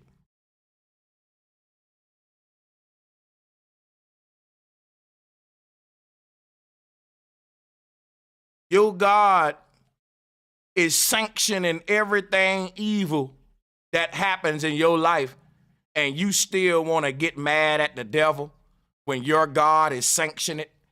So much so that everything evil happening to your people, you use it as a way to identify your connection to this damn tyrannical God. Re-looking at the Bible and now placing ourselves in it to where it describes, those curses. Every time I read the curses, it's like, that's us, or those things where you just mentioned. So if we went at the bottom, we wouldn't identify with the children of Israel. Think about how silly that is. If black people were literally successful and doing good, are we no longer the children of Israel? That's what I'm saying. The next generation of black people that ain't cursed, that break all them curses, they can't identify with the people in that book no more. Which is what I'm telling you, struggle culture is about giving you a fucking culture that makes you perpetuate the curses that keeps your people in bondage. Because you're slyway glorifying it. That's why we say, man, I had to get it out the mud. Wasn't that given to me? But the rich people don't teach that to their children. In a rich neighborhood, if your children had to get some out the mud, they look at you like a horrible parent. I'm serious. The only people that sit around talking about, oh man, you didn't get that out the mud, them the people who've been indoctrinated with the slave mindset. You shouldn't want to get it out the mud. Your children ought to be born with a whole bunch of money already in the bank. They shouldn't have to get none out the mud. But we leave each generation problems to solve. Instead of leaving them a real inheritance, we leave them a Bible that they can read, that they can look in and say, oh, we the chosen people of God because we at the bottom. Every other culture is making sure that their children inherit lots of money, property, land. And we making sure our children inherit a slave mindset and slave identity that links us to some people in a mythological book who can be identified by the very acts that's keeping them in bondage. They're not going to change those acts because if they do that, they're going to lose their identity. If we're identifying who we are by curses, by negative behavior, the moment we clean up this behavior, we won't be the children of Israel no more. We will no longer be in alignment with the people in that book who got all them curses. The moment we conquer those curses, then we'll have a generation that are non-Israelites because they'll say, hey, we don't identify with the group in this book that's going through all that. We at the top.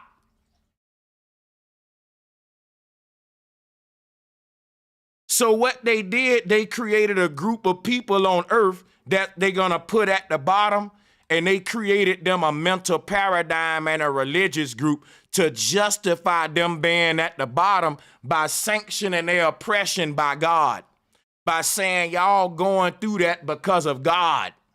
And if that pastors can get your people to believe that, they're hiding the real enemy, which is the scientists, the eugenicists, the chemists, the GMO people making your food, the people promoting death culture and hip hop to your folks, the people putting the drugs and guns in your community. The devil ain't doing that. You gonna say, well, God put them guns and that dope in the hood to teach us a lesson because we was breaking his laws. And you be like, so what we got to do to follow God's orders? Put them guns down and get off them drugs. What? Wait a minute. You're basically saying God put crack in the hood. Because you ain't saying the white man did it. You saying we going through all these curses because we fell away from God. So God made us be crackheads. God made us be Crips and Bloods. But no, the people in power putting that dope in our community. They putting them guns and fucked up music in our community. God ain't doing that because we broke his promises. And I'm going to show you how hypocritical you are. You say God made us crackheads. God made us Crips and Bloods so that we can follow his ways. And we be like, so how do we follow God's ways? Stop being crackheads and stop being Crips and Bloods. Oh my God. I'm done, nigga. I'm done. So God the one making us crackheads because we weren't listening to him. And when we say God, what do we need to do to make you take these curses off our people? Because our people are crackheads, they gangsters, and this is your doing, God. God the one making us crackheads and gangsters. These are curses. You just said it, brother. So if God making us crackheads and gangsters, when we say, man, why God doing that? God doing it because we crackheads and gangsters.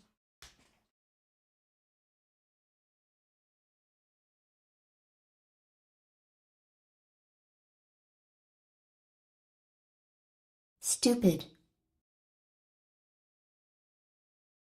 Please like and share the video, and don't forget to subscribe and hit the notification bell.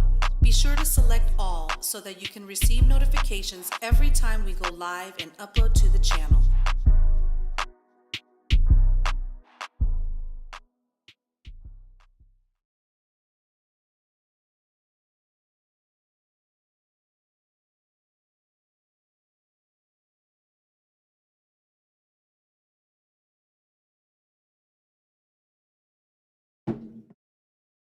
Yeah, you can't make this kind of shit up. God put these curses on us. You can't say I ain't telling the truth. I'm going by what this brother just said. God put all these curses on us. But in order for us to please God, we got to get the curses off of us. That means we fighting against God now. God got to take the curses off.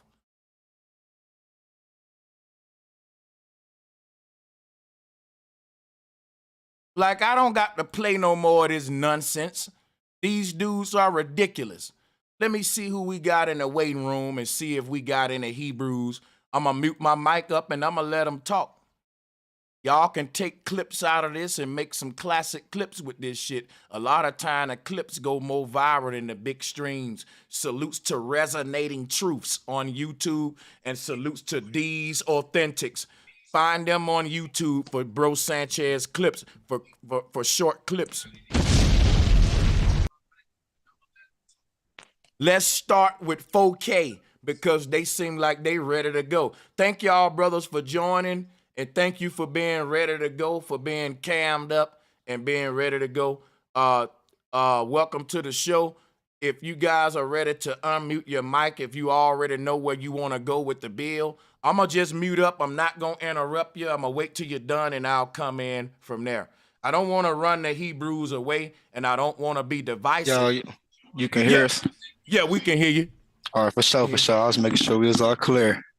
Now, my boy he showed me your page a couple of weeks ago. And I've been watching a couple of your videos, paying attention. And it's like, I be feeling like you be coming from a place of like, you don't really be like sitting back and like reading in full context of like what's going on in the Bible. Because like me living at hand, I got living relatives that can trace my lineage back to the Jews of Bala el Sudan.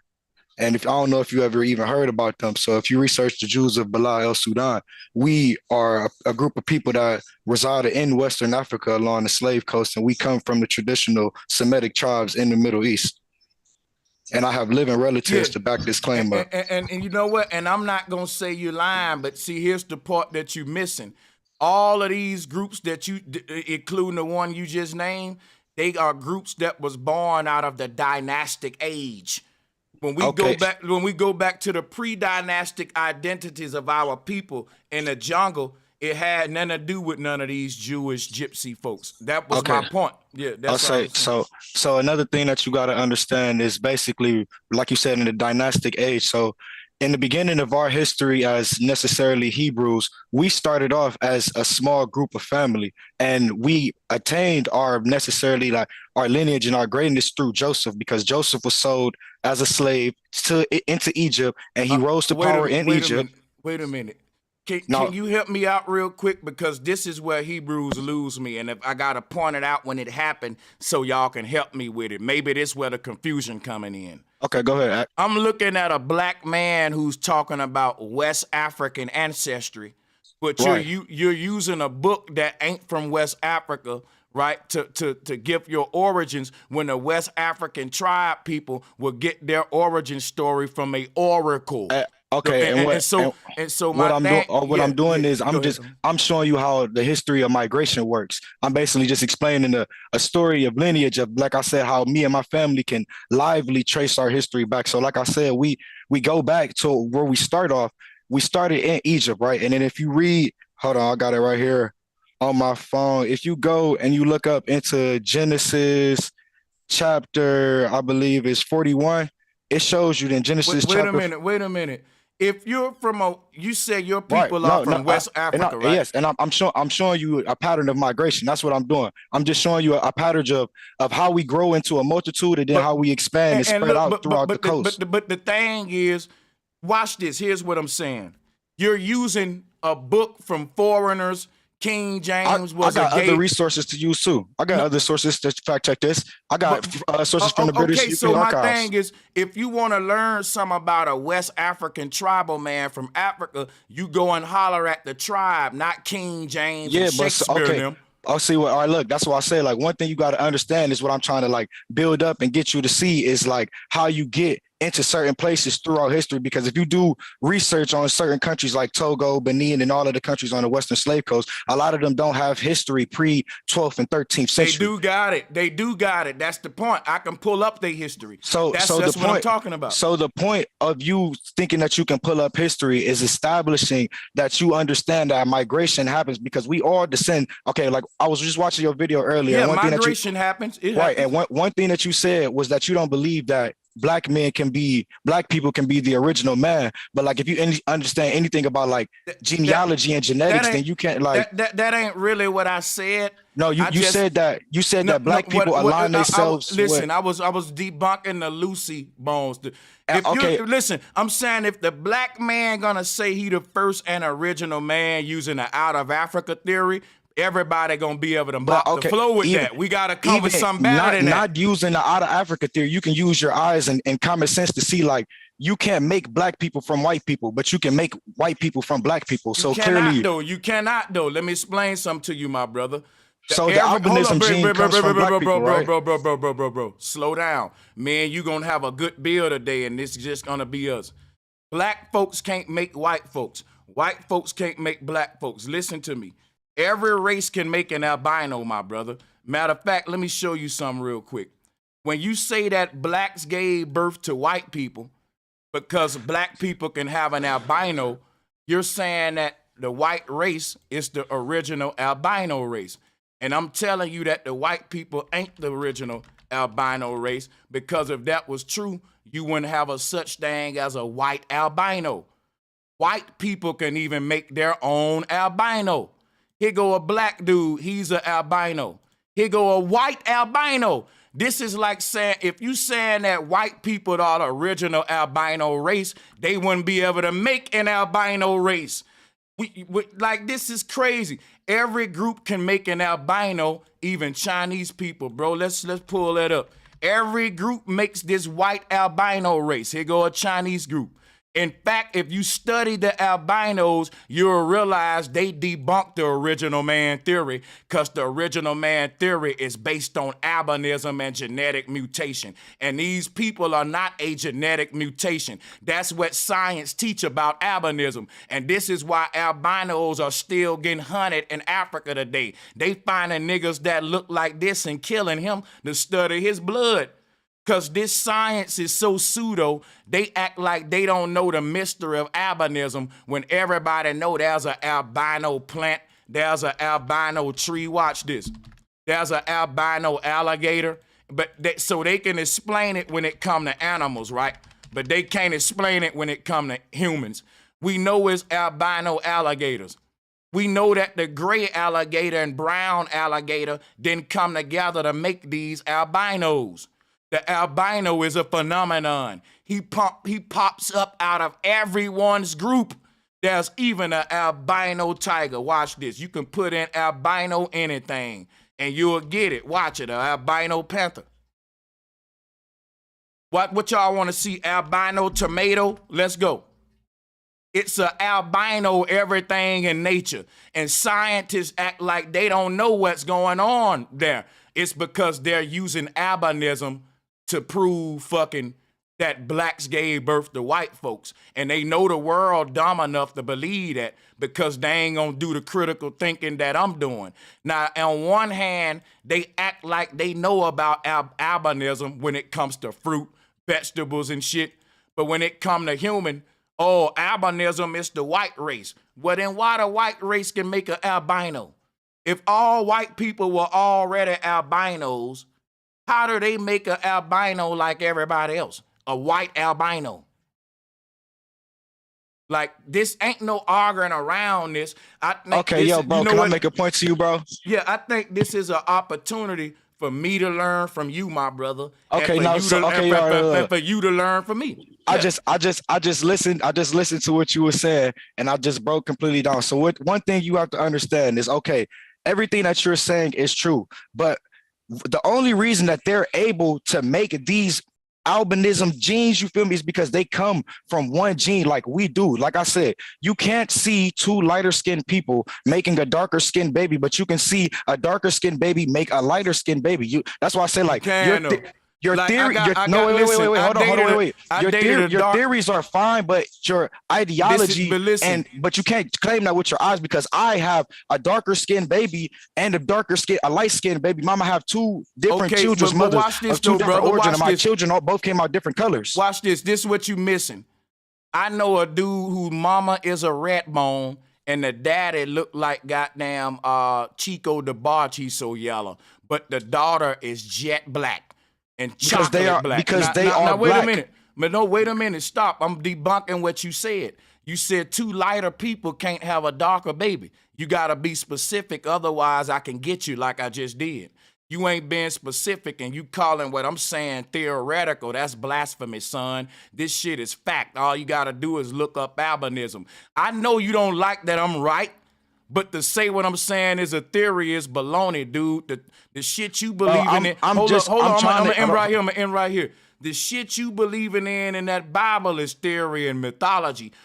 And you want to get me to believe in the theory that the black man gave birth to the white race, but a black woman and a black man ain't never gave birth to no Bill Clinton. If you not gonna make me believe that Shaquille O'Neal gonna get together with Beyonce and that they're gonna fucking give birth to Justin Timberlake. No, they will make a nigga that look just like this. Okay. He will be an albino black man. But we will never create a Elon Musk, dude. You ain't finna never make Jackie Chan, right? That's a fallacy. And it's okay to get over it, but let's go, man. All right. So can I get my point across without you muting me first? That's all I asked for first. You feel me? So, like I said, you have to understand genealogy, bro. what you're saying is true, but like I said, two white people will never make a darker skinned person, but us as black people have the chance of making somebody that looks like them, as you see with the person on your screen. But this person and another person that looks like him, that comes from the lineage of the white people, will never make a person that looks like me sitting on the screen. And that is a fact. You can use your eyes, you can use history, you can use anything besides your theories to prove that. So like I said, what you say, it sounds good, but you can use reality to disprove what you say. Let me explain something real quick. Wait. Hold on. Okay, go ahead, bro. Because you really diverted my whole attention away from the point that I was making. Hold on, before you take it up. Now you trying to run from the albino shit. Hold on, and I'm gonna give you the mic back before you get off the albino shit, because I ain't done with this yet. You still don't get it. You saying that a black person can make an albino, but a white person can't make a black person. I'm saying a black person can't make a white person. Hold on, brother, please. Now, I just got the mic. I said we're gonna have a good show today, but we're gonna go back and forth. It's a dialogue. You trying to move on? Let me get something else out. I have evidence disproving that on my phone. Okay, so disprove it when I'm done. You scared of what I'm saying because you know I'm mopping the floor with your pseudo-ass shit. You the same dude that's trying to tell the people who your ancestors is using a book that's written by two gay dudes.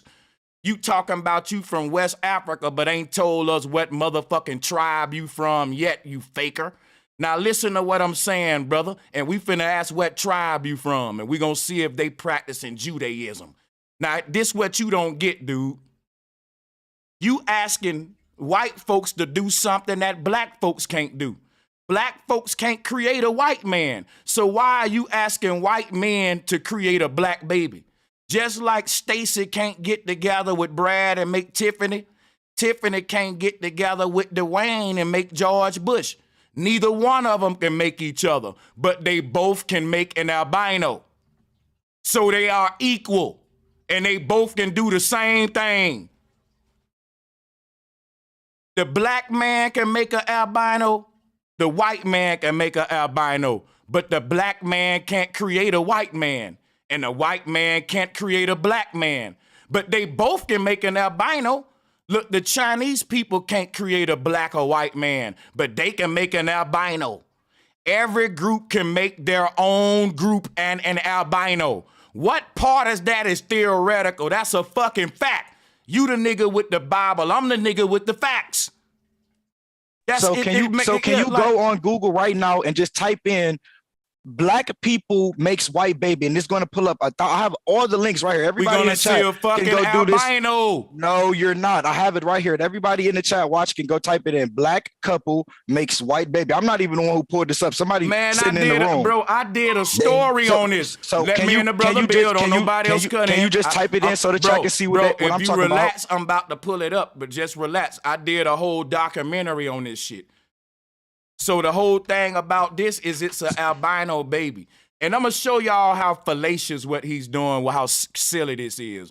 If black people can give birth to a George Bush, we'll see more than one case. The fact that we got to do this shit is crazy. We all have a white boy looking nigga in our family like George Bush and Bill, but we don't. It's albino. So hold on. Let me pull up this. Black parents make white baby. And he just gonna show us an albino, man. Bro, what about Drake there? Explain Drake. His dad is a Negro and his mom is white, and his baby has curly white hair because he had a baby with the white woman. Bro, you bringing up. Hold on, let me explain. You keep unmuting while I'm trying to talk, and you changing the goalpost. For you to act like Drake is a fucking albino is fucking silly, nigga. Like, I'm gonna show you why. Let me show you. Let's look at Drake, y'all. Does Drake look pale to y'all? Drake is brown, yellow, copper colored. This man is not no fucking albino. Any man think that Drake is a damn albino, like I'm wasting my time arguing with you if you think Drake is one of these kind of niggas right here, bro. If you think Drake is one of these, please, I don't even want to debate with you no more. Can we agree to disagree and I let somebody else on my panel debate you? Bro, wait. You say this is a dialogue of going back and forth, but you keep like trying to mute me. What I said was look at Drake's father. I'm letting you talk. Wait. I said look at Drake's father and look at Drake's mother. then look at Drake, and then look at Drake and his baby mother, and look at Drake's child, and you can see how within 2 generations that black dark-skinned man's genealogy turned into what you see as Drake child's now. Does Drake have albino children? I never said that. I'm showing you how genealogy of having babies changes. I'm showing you how the genealogy changes pigment. You ain't showing us that, though. I'm showing you how genealogy changes pigment. But you're not, though. That was laughable what you did. No, it's not. I'm showing you that Drake's father is a pure black man that you can see clearly, and Drake's mom is mixed. She's white, I would say, you feel me? And he looks like this, and then he had a baby with, I would assume, to be a white woman. And now his child does not look like his grandfather. And what does that prove, though? It proves that by who you have a baby with, it changes the pigment of your children along the lineage. So just imagine if it only took 2 generations. Wait a minute, hold on, brother. You keep repeating yourself. Just stop a minute. Listen, ain't nobody arguing with you when we say that who you mate with will determine the features of your children. Not only the skin color, but the nose shape, lip shape, hairstyle. Ain't nobody arguing with that. What we're arguing with is that the white people ain't the original albino race. I'm not gonna let you keep talking if you're gonna keep moving the goalposts and changing the arguments, bro. That's deceptive. Hebrews do that a lot. When I go to proving that you're full of shit because you brought up the albino shit and I knocked that shit down, now we talking about Drake and his goddamn children, and I had to ask you, is that man's son an albino? No. So how the fuck does that tie into what we arguing about? It don't. Guess what he had to say? Well, what it proved is that when you mate with somebody, it changed the pigmentation. Man, that ain't the argument. We all know that. The argument was the origin of white folks, and you saying the black man original white and the original man. Because if the black man is the original man, we got to explain how all the other races come from him. And I'm telling you niggas that you can't use albinism. You can't use albinism to say this is how blacks created whites, because all of us make an albino, and you bringing up Drake and his children ain't helping you with that argument. It's a deflection. That's why I said, listen, my brother, I got respect for Hebrews. I'm a seasoned debater. I'm not a fucking bully. What I'm going to do is mute my mic, my brother, is what I'm saying. And I'm going to let you talk as long as you want. Only thing I'm saying, my brother, is this. I have other people on my panel who would like to debate you. I believe you ain't ready to debate me yet. My people told me, Brother Sanchez, instead of you getting bent out of shape, pick your battles wisely. You know you're a GOAT and you advance. So since you get aggravated debating people on a level beneath you, don't debate them. Let somebody else do it. And I don't mean to insult you. We all on different levels. You ain't on mine, though. And that's my prerogative to think that. And since I think that, I don't want to debate you. I don't want to pick on nobody. I don't think you're fit to debate me. So debate my panel. Debate somebody. But guess what? And before we pass anybody on my panel the mic, let's pass it back to 4K. Let's let him get his response with no interruption. And instead of me responding to him, I'm going to let somebody else respond to him. Even if he talking to me, I'm going to let y'all respond. But yeah, go ahead, 4K. That's all I'm saying, brother. Take your time, grab the mic, and you got the flow. All right, if I can get a word through without getting muted, man. People in the chat, I feel like got common sense to use their eyes, bro, because you speak from like a complete place of ignorance, bro. And I really like hate that you preaching to thousands of people this kind of like mishaps. All right, so like clearly I just showed y'all how black people can have babies with lighter skinned people and then make a certain different kind of color people, but you can never show me that whiter skinned people making black skinned people. So clearly that proves the point that they can't make us, but we can make them. So clearly if the first man had to be looking like us, because where do we come from? If they were the first people, where do we come from if that's the case? So first, that's the first thing I'm going to prove. And like I said, he brought up this whole albinism thing, and that was never my point. My whole point was I was proving to him migration, about how people got into West Africa from the lineage, from the point in the Bible. And then he took some point and ran in a completely different direction with it. And I see you do this to other people all the time, bro. And this is why I say, like, you speak from a place of like your own vain thinking of a man, bro. And it's like, it's kind of like complete ignorance to be preaching to people like this, bro. Cause like, you got to like really sit back and do research, because you say that you read, but I don't understand how you can like understand simple concept of history. And you say, like, I heard you say something earlier, like, how can paper last as long as minerals? But like, where do we learn how to write? Where do we learn our languages, our history of everything in the world, if not from paper things? Because everything in history is not written on stone, bro. Like, you say a lot of things that's like far-fetched and your own idealistic things of way of thinking, bro. And like, that's a lot of things people your age and your generation tend to do, because like y'all have this like way of thinking to where y'all don't know how to unlearn and relearn the things that y'all see put in front of y'all by the younger generation, bro. So like, I told y'all in the beginning, my point was making clear. If you pull up verses in the Bible, you go to Genesis 41 and you scroll all the way down, and it tells you. Hold on a second. How old are you, brother? I'm 24, bro, and man, but I'm older than you, young blood. You just said you tripping. He's tripping. Right. But he said, "Yeah, go ahead, man." And that's what I'm basically explaining to you, that you're older and you are stuck in your way of thinking, and that's not the way that the world is going to go. No, because I grew up in the Bible, young blood. Bro, my dad was a pastor. I grew up in the church, brother. I grew up in the church. I got you, but let me tell you something about me. It's only going to take 1 second. You can get the flow back. Just so you know, I'm older than you, but that don't mean I'm stuck in my ways, my young brother. The way that you speak shows that. I got you. That's your opinion. I have a whole big following, brother, so I can't just go off what you think about me. I got to go with the majority of the people who support what I do. Now, listen, I'm hearing your opinion. You can say what you want about me, but I'm still giving you a platform, and I'm trying my best to be respectful under the circumstances of us being disagreeable. Now, check this out, brother. I grew up in the Bible Belt. I was raised in the Bible, in the church.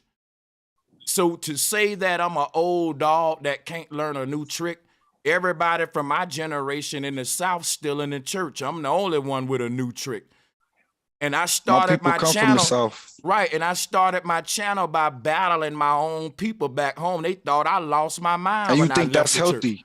No, I don't think it's healthy. Let me tell you, I had to do it. Let me show you. And I thank you for having this conversation with me. It ain't that I think it's healthy, my brother. It's just that when I left the church and tried to think for myself, they thought that I was unhealthy. They say that nigga lost his mind. He need help. He don't believe in Jesus no more. He ain't in the Bible no more. So when you say, do I think that's healthy? Yeah, it's not healthy that we're raised in communities where we can't think outside the box. And if we do, our people think we're psychologically ill, when it's the other way around. We're born into a culture where we're indoctrinated into religious systems that make us psychologically ill. And we're not ill when we get out of those things. We're ill when we're born into them. So I ended up trying to explain to my family and loved ones, man, I'm not a nutcase. I just don't believe in Jesus no more. And I was trying to teach them why. I had to make videos about the Council of Nicaea and Serapis. And I had to go into all of this deep stuff to show them the journey that I went through. I had to take them on that journey with me. And that's what my channel is, me basically taking them on a journey I went through, whether they say, nah, I still don't believe you or not. Now, a lot of people I grew up with are followers of mine now, and they like, bro, we both grew up in Bama in the church, and your knowledge, like some cousins, some of my brothers and shit, they flat earthers. But we ain't gonna get on flat earth, though. I'm just giving you an example of how it ain't that I'm out here trying to be divisive or debate, go against Hebrews and shit. It's just that I feel that the Bible is a detriment to my people. I feel like you have a misunderstanding of that, because like I said, if you are speaking from a Hebrew terms, we believe in the Torah, and the word Torah is just law. We believe in the law, the commandments, and the statutes of the Bible. I ain't no young buck. I know that. But you gotta understand though, like these words that we say, you feel me? It's like a mind, you feel me? A mind control thing that we gotta like break free from and understand that like we follow the Torah, we follow the law. All the beginning books of Moses is just the story of how we became and begat of a nation. And that's what I was explaining of how the Hebrew people even became a great multitude that was through Joseph becoming ruler of Egypt, and then his family moving to Egypt, and then they stayed in Egypt for 430 years before the Exodus. And after they left the Exodus, a mixed multitude of people left with them, because it tells you in the Bible, in Exodus, that 600,000 men, excluding the children, left out of Israel. And then it says in the next verse, a mixed multitude with them, meaning different people from different nations that wanted to abide and blend into the Hebrew culture.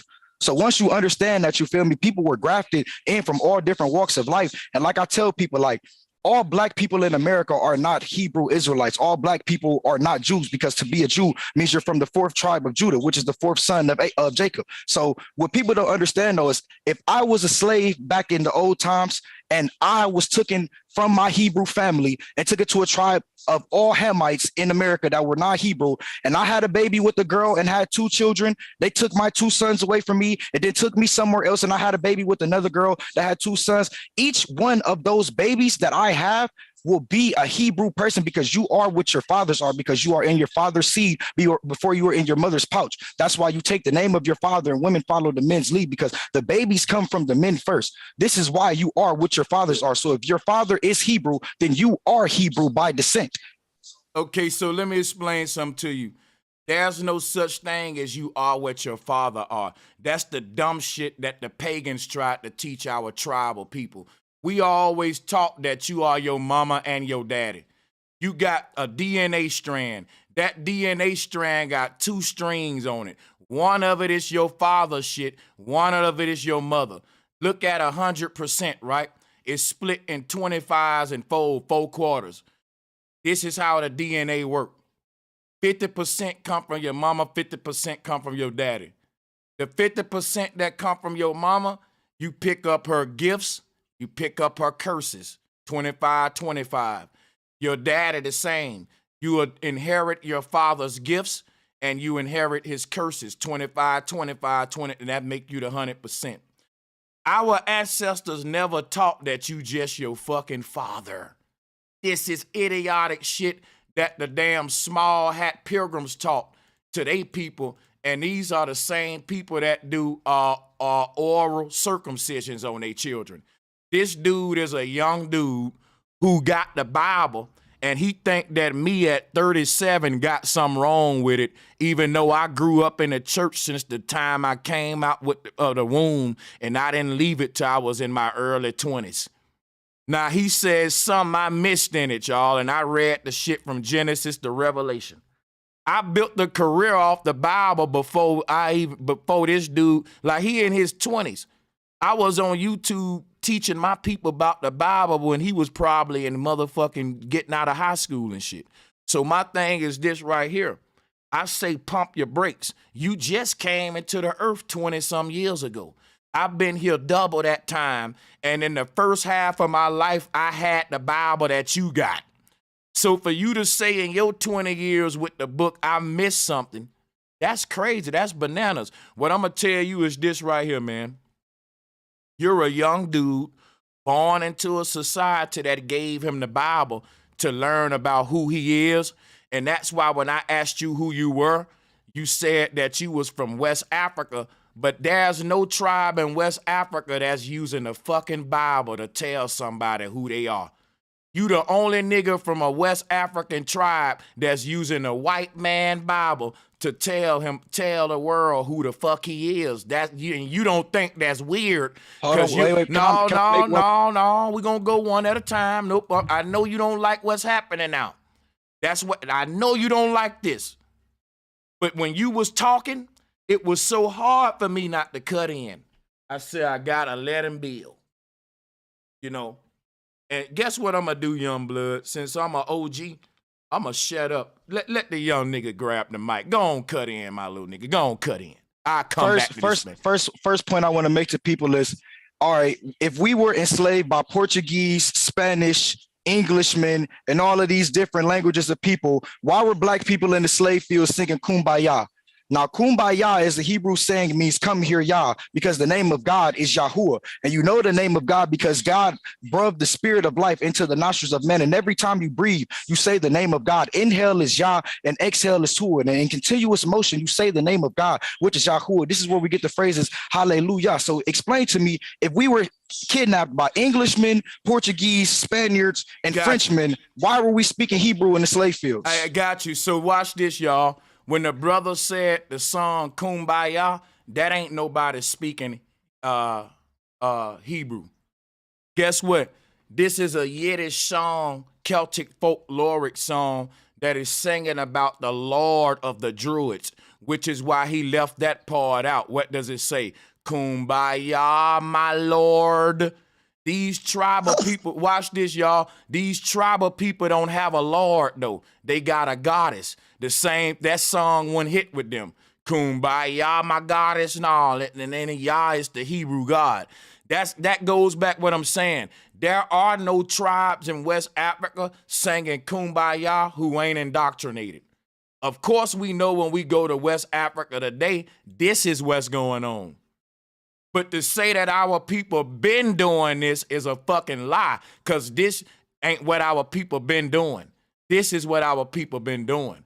You're trying to say that the people who saying Kumbaya are these people in the jungle tribes, but the people who saying Kumbaya are singing other songs to Yah too in their Jewish temples, because they are indoctrinating the Africans. These Africans used to sing songs about their ancestors. These niggas used to sing songs about their dead loved ones. Now they singing songs about a white man's God. I did it too coming up in the South. Sung every day about a white man's God while watching my black wait. Hold on, now you're going to cut me off, but go ahead. I'm just explaining. So like I said, I have living relatives. Like you can go on Google right now and type this in. I want everybody on the chat to see this too. Keep interrupting, man. No, type in the Jews of Bilad el Sudan. Can you go and search that up so the whole chat can see this? I just please want you to see this. You know what? I'm going to do it right now, brother. The Jews of Bilad el Sudan. I said we going to have a good build, and I like our build. We ain't really out of hand with this. Let me drop a bomb for this brother. His 4K. Go ahead and do research. Now, and tell me what you see from it. Jews of Bilad, B-I-L-A-D, El Sudan. El Sudan. I got you, my brother. Teach us something, young brother. Now, you can click the first link. You can click the first link. I'm going to pull up some of these folks. Let's pull them up. I'm in the right joint, right? Yeah. I wanted you to go to the Wikipedia so it can show you what it was saying. Okay, I'm finna go to that too. I like to look at and see a look at the people now, too. But yeah, now you see. Here we go right here. All right, now read off what that just say to me right there. There's a West African Jewish communities which were connected to known Jewish communities which were expelled from Middle East, North Africa, Spain, and Portugal and migrated to Western Africa. Is that not what that says, right? That's what it says, brother. Okay, so what does that prove to me, right? What does it prove to you? Because it don't prove to me that we're Jews. But it proves to me that they are descended from the Middle Eastern, North African tribes, same way that all Semitic people are. Can I say something about this right here real quick? Go ahead. So check this out, brother. When you find one group in West Africa that I got living relatives hold on, but it's still going back to one group, and the group is called the fucking Jews of Bilad el Sudan. And what I'm telling you, these are convert Jews. Now let me explain to you what that is. That mean the people that I'm looking at on this, what you identify with, of course they are Jews, but they ain't Jews by origin. They Jews by convert. And what that mean is this right here.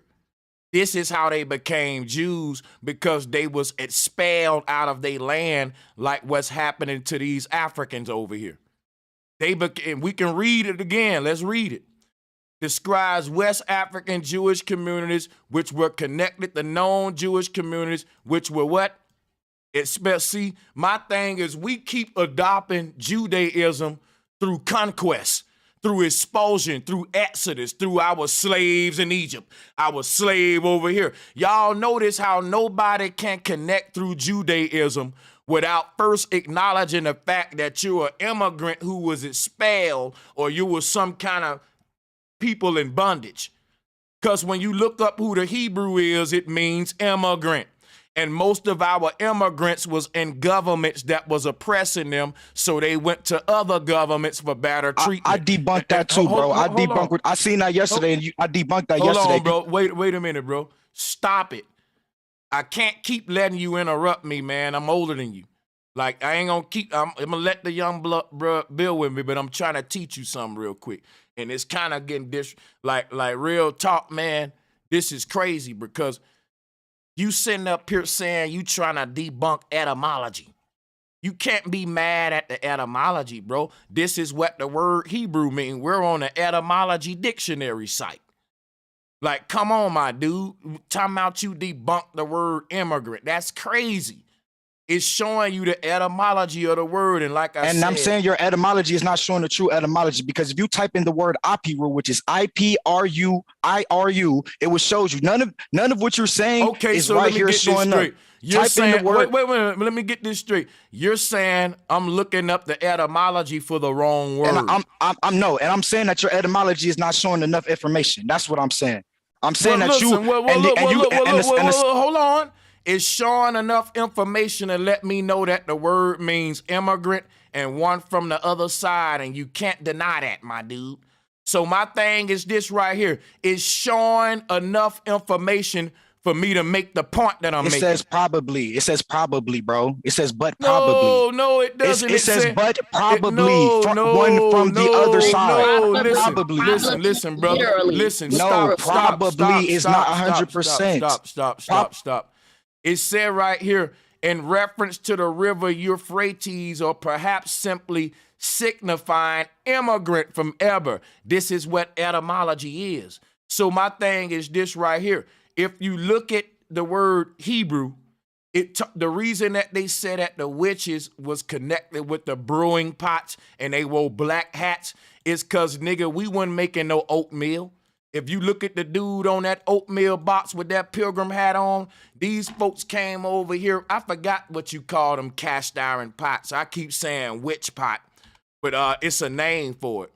You know what I'm saying? This is what the pilgrims was known for.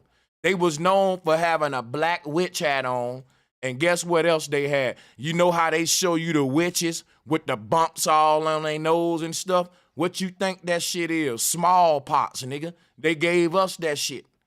Now look at here. These folks was cooking up goddamn grits and oatmeal. We wasn't. We was eating off the fruits from the trees in our jungle. We didn't know how to process food and cook and grits and oatmeal and shit. We weren't brewing up alcohol. They would take those pots and they would brew up ambrosias, and the pilgrims would get drunk.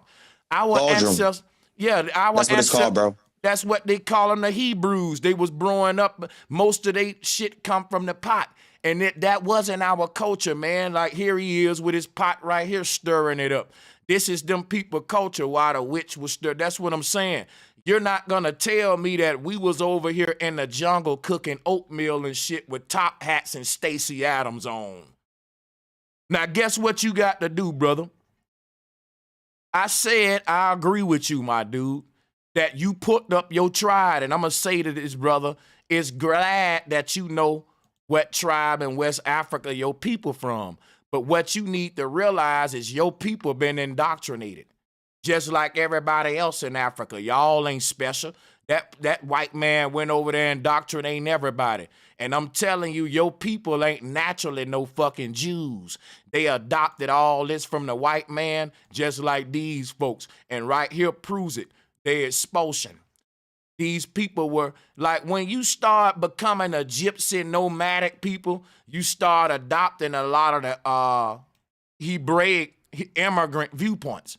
When they uproot you from your land, you become like them, like a vampire bite you, and now you're a vampire. These people ain't have no land. Then they come to your land and take your shit from you. Now you don't got no land.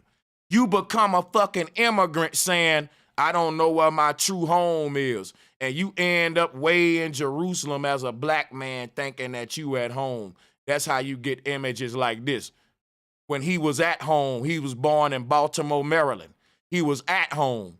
His faith told him that his religion, that his people are the Israelites, and this is a black man from Baltimore that is living his life out in Jerusalem.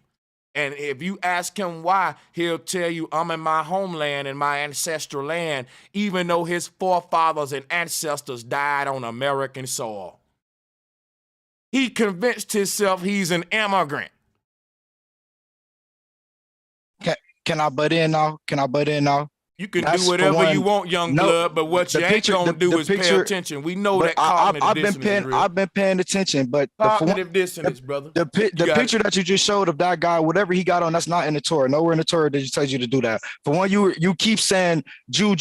All of us are not Jews. We are Israelites, and to be an Israelite means you come from the descendants of a blood lineage family. It's not a religion. It's not a cult. It's not anything other than that. And anybody that converted into the Israelite family converted in by grafting into our marriage or family. But look, everybody in the world comes from a family lineage. But I never said that the Hebrew people were the original people. The Abraham wasn't even Hebrew to start off. He was the just our progenitor of our culture. Let me get this straight.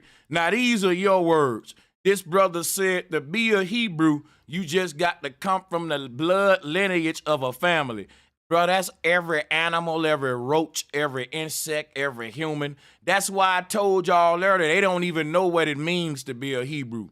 Everybody from a blood lineage of a family. That's why I was clowning this video earlier, and I'm like, man, miss me with that Grey Poupon shit. This is not a birthright and an inheritance. This is us passing down an indoctrination of our slave master.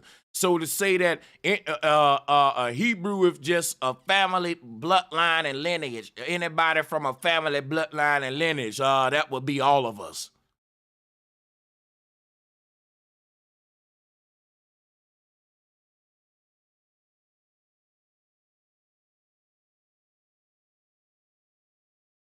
Let me ask, so this is your tribe that you're from, the Jews of Belad El Sudan. Okay.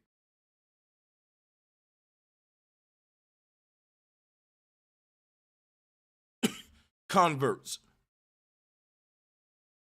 Anybody else on the panel? To be expelled means you were just pushed out of.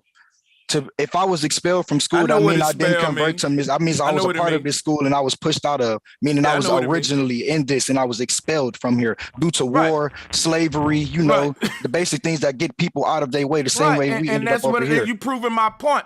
Because you're proving my point. Hold on, because yeah, brother, that was disrespectful. When I say you proving my point and start finna tell you how your young butt think you gonna cut me out. No, me. Listen, I'm gonna show you how you proving my point. When you said they expelled because of war, the people that expelled them, they gave them another ideology. They adopted the fucking religious system and customs of the people who conquered them. And wherever they went in the world, they didn't spread their original culture. They kept spreading the fucking culture of the one that conquered them. I don't know how that's going over your head, though, son. You know what I'm saying? Bro. Go ahead, Damien. Let's get everybody in. Hey, bro. Hey, salutes to the panel. Hey, salutes to the discussion. I think what this brother is kind of grappling with is the psychosis, the psychology of indoctrination. I mean, what Bro Sanchez, basically what the understanding is, brother, is you can believe anything you want. But if somebody told you that rabbits lay eggs and they had a book that laid out a whole story of how rabbits really lay eggs, colored eggs. If you believe that and teach that to your kids will one day run into other people that then say rabbits do lay eggs. But if you run into somebody that says, my mama and daddy said rabbits can't lay eggs. When rabbits make babies, they come out flesh body. They don't come out in egg form. So what you're gonna have to grapple with is believe that you're Israelite. What you're not going to do is ever go talk to Mr. Netanyahu when shit hits the fan. When bombs really start going off, there's going to be a protected people. And those protected people don't look like you. And those protected people have something called an iron dome. And when you start doing the Exodus, saying, I'm a Hebrew Israelite, you're not going to get in, brother. This is all a psychology play. You can believe anything you want. The thing is that you've taken on an indoctrination of somebody else's mind state and made it your own. That's true God energy, true God power, which is kind of sad and sadistic. And all of us have gone through it. I mean, when we're you know, Christopher Columbus discovered America. How can somebody discover a place where people really are? You understand? It's like we live in a matrix that was formed, and that's why education and let me give you a salute, Sanchez, and fall back. This man is on the tip of the spear of satire. I mean, fact telling.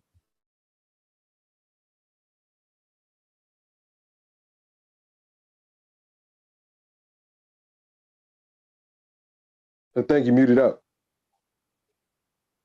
Let's keep the mic moving, But hey, y'all. yeah, we're gonna move it on then. So we can get it in, man. Hey, yo, what I don't understand about his whole thing is he said like the whole thing that he believed in is like that Yakub, like the black man created the white man type thing. That's his whole thing. But the thing is about that is then you can't say like a motherfucker like Drake's dad, and then he say the father is you are what your father is, and then you say Drake's dad had a baby with a white chick, and then he had a whiter baby, and then Drake had a baby with a white chick, and they had a white baby. Like, when is I thought the black gene was the dominant gene. Like, your whole shit collapses on itself. Like, it don't even make sense. Like, listen, we all know that black people can make light babies. We know black people can make I know too, like me right now, I got babies with a white girl, and my babies are brown skin, dark skin babies. They darker. Like, you feel what I'm saying? So, like, you can't just say that, bro. But I think we kind of missing bro point. But I mean, that kind of was his point. But my point is, though, I just think like there's like I was putting in the chat, right, about the Kaaba and, you know, Judaism and Islam, right? When we're talking about how the Kaaba is literally on top of Zamzam, the well where Abraham made the deal for Beersheba or whatever, right? So literally both of those religions are the same. Well, they have the same root understanding. So I think it's one whole entire singular religion in understanding that we're sparked and connected to without any choice that we have.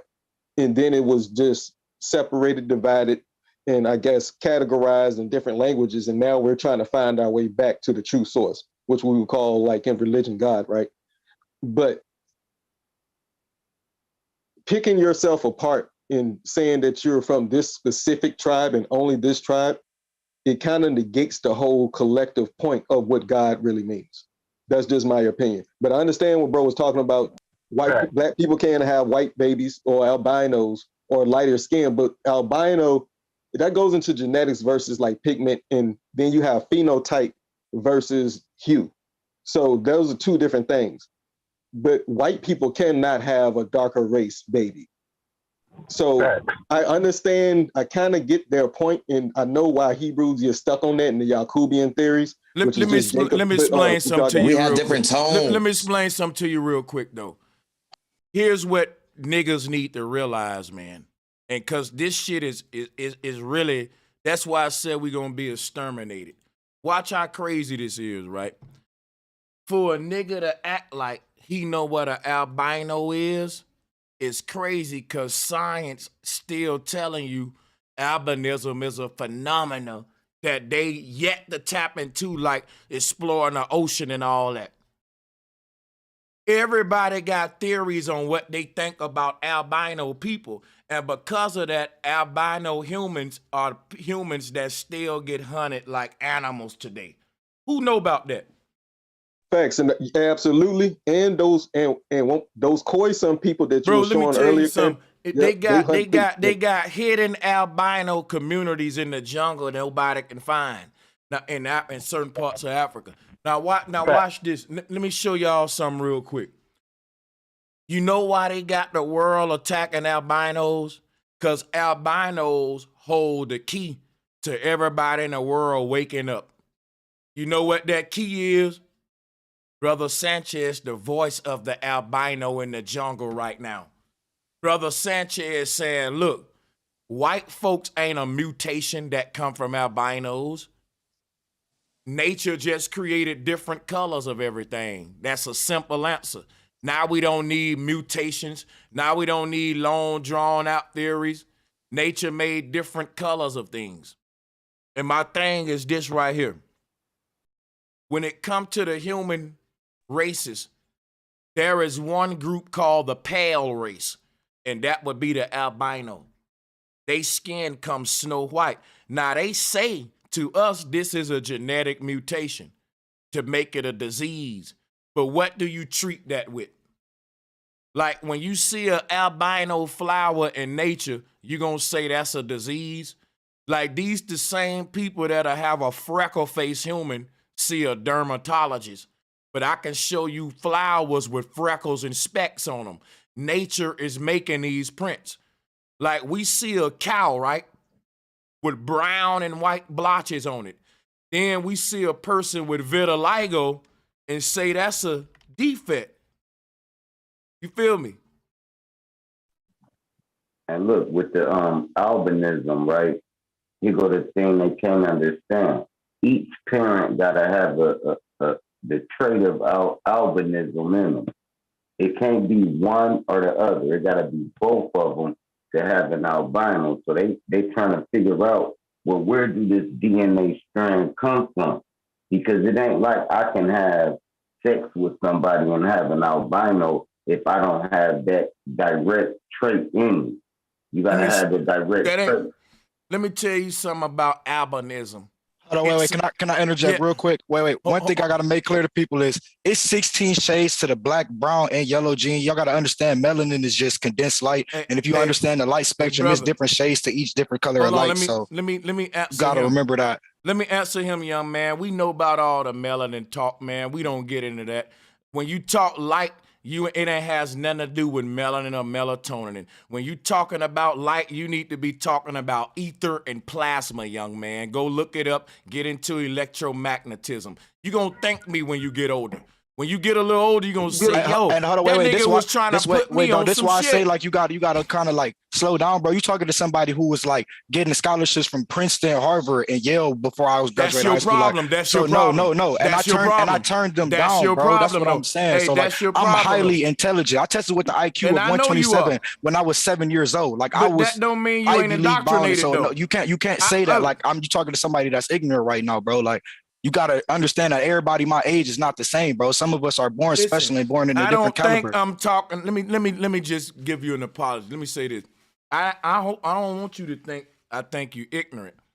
I know when you young and you think you know something, it's hard for anybody to tell you something. And even when an older person tell you some shit that's right, you'll go against it out of your young age, and you ain't made it to a point where you can be humble and put your ego inside and say, you know what? I'm going to go look at that. That kind of, makes sense. See, I'm at an older age where people see me do that all the time. You know why?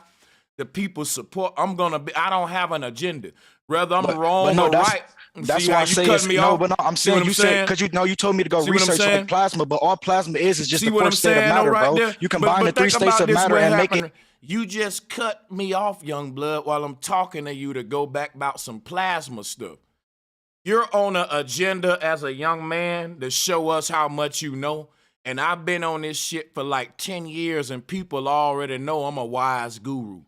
You're a young man trying to establish yourself for the people and let them know you're a smart young man. Boom, boom, boom, boom, boom. But you're not respecting a dude that's been there, though. And you keep cutting me off to let folks know I'm a young nigga that's smart and I'm not like the other young niggas who dumb and just listen to me, y'all older motherfuckers. Y'all can't teach you old niggas new tricks. And I'm a young nigga with my Torah and my Bible and my fringes on, and I shut up and let me talk. I'm a smart young nigga. Harvard gave me a scholarship. Princeton called me, shut up, old nigga. And we're like, no, we ain't gonna shut up, young blood. We're gonna listen to you and you're gonna listen to us. Now go ahead.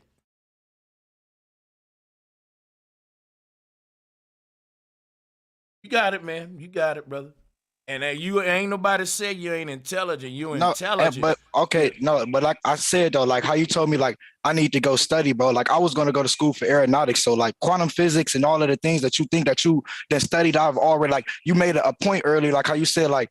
By the time I was just graduating high school, bro, I've been studying the truth of the world since I was 10 years old. I denounced Christianity. I was baptized when I was 7 and denounced Christianity when I was 10. I went on my search for the truth and studied theology and went over the truth of all of the ancient texts, the ancient civilizations. So you feel me? It's like, I wonder, where do you get like your source of reference and credibility? Because you get like information from all over the place. Listen, let me explain something to you.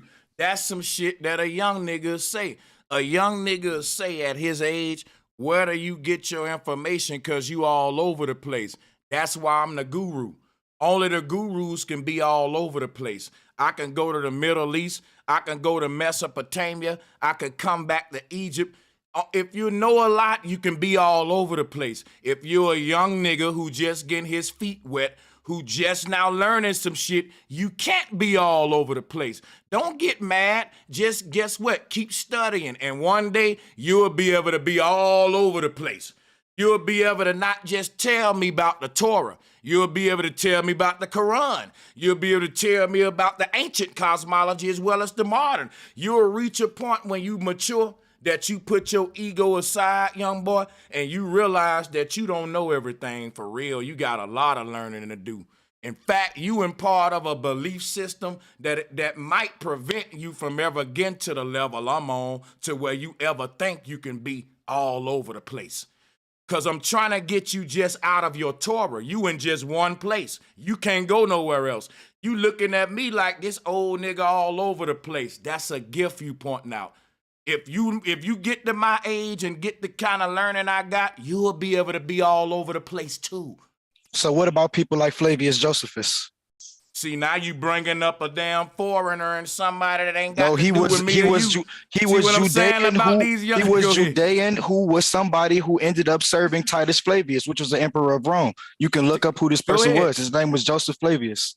Go ahead. And he was, you feel me? He was, okay, like you have the panel. I don't know, you can go look this up. Joseph Flavius, he done wrote books that's basically diaries on his life that speak about, you feel me, I forgot the meso, it's a meso line, it's some type of lines, you feel me? He speaks about certain kings basically from the Bible. And if history proves that the Roman Empire has existed and that the kings and emperors that have ruled over Rome were real people, then that proves that Flavius Josephus was a real man, and that his accounts that he wrote in his book can be credited as geographical fact. Hey, I ain't gonna even lie. I like this little, I love this little nigga though. Hey, yo, hold on. I'm gonna let you finish. No homo though. I love this little nigga though. I ain't gonna lie though. When he get that truth, he gonna be a fucking beast. Y'all can't lie though. Salutes to this nigga 4K. Salute. Yeah, because he killing all the points that we used to go on, like on some back in the day. Like we used to go on like shit like that. Like you ain't off point, but you not reaching. Like you not reaching. Yep, that's it. You're not reaching.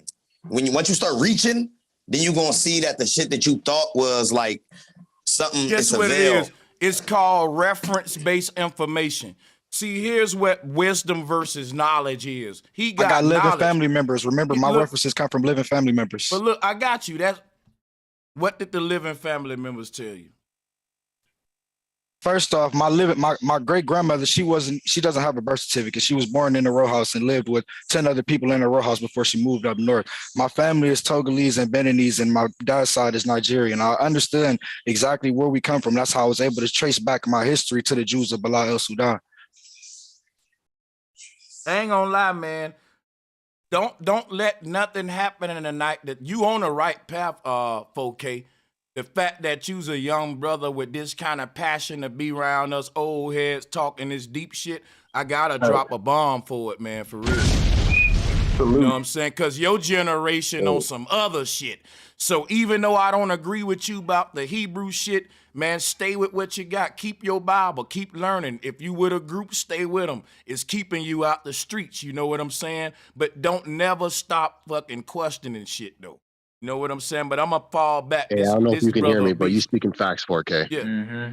Yeah. Yeah, 4K, like you on the right path, definitely, bro. Like we ain't, definitely nobody trying to bash you or nothing on this panel because you definitely on it. You on it. He passionate about the right things as a young man, intelligent conversations and shit. Yeah. Yep, and that's the main thing, bro. He's passionate as fuck about it, and that's why he keeps interrupting because he's passionate about what he's trying to say. That's how I was, man. That's how I was. Already know. Yeah, and young man, 4K. See, I'm 16 years old. I don't know how old you are, but I can tell you got some knowledge. But just to allow me to say this to you as well. We can be very passionate about what we like to express to other people on the panel, especially people who can basically just get on our level of intellect. However, when someone older than you, like 40 or 50 years old, when someone older than you who has been on this planet more than you and has already studied the same information as you, the information that you just listed to Bro Sanchez is information that he's already gone over and then debunked in the future. So when he teaches more, you want to take notes and of course do the information yourself. But after that, once you take notes and then question it yourself, decipher it yourself and see what points you come up with, then you show it to other people based on what you went to go and research. But also your research comes from your own perspective. And then that's cool, bro. Bro Sanchez, you got to do research on the Jews of Bilal El Sudan and get back and tell the chat about it then, because it seemed like you were surprised when I brought it up. He was surprised you knew your origin. He was surprised that you did research on your origin. You feel what I'm saying? Like, and I was surprised at that too. Like, because normally people don't really do the research on their origin. Like I did mine. I know that I'm from America. Like I'm from here. Like, you feel what I'm saying? And it's like, that's something that we just like want to express to you. You got to stick to that shit, bro. Cause you really on it. Like you on it, but you got to reach though, bro. Listen to what I'm saying. You got to reach. Once you start reaching, I'm telling you, like, it's going to get different. You got to start looking at shit in another light. Like, stand outside that box, bro. Yeah. Definitely. Just keep doing what you're doing, man. I was doing the same thing. And even though I'm younger than you, I was kind of doing the same thing. And then after I let them speak, then I went to go and do some of my own research after that. So that's what you just want to do.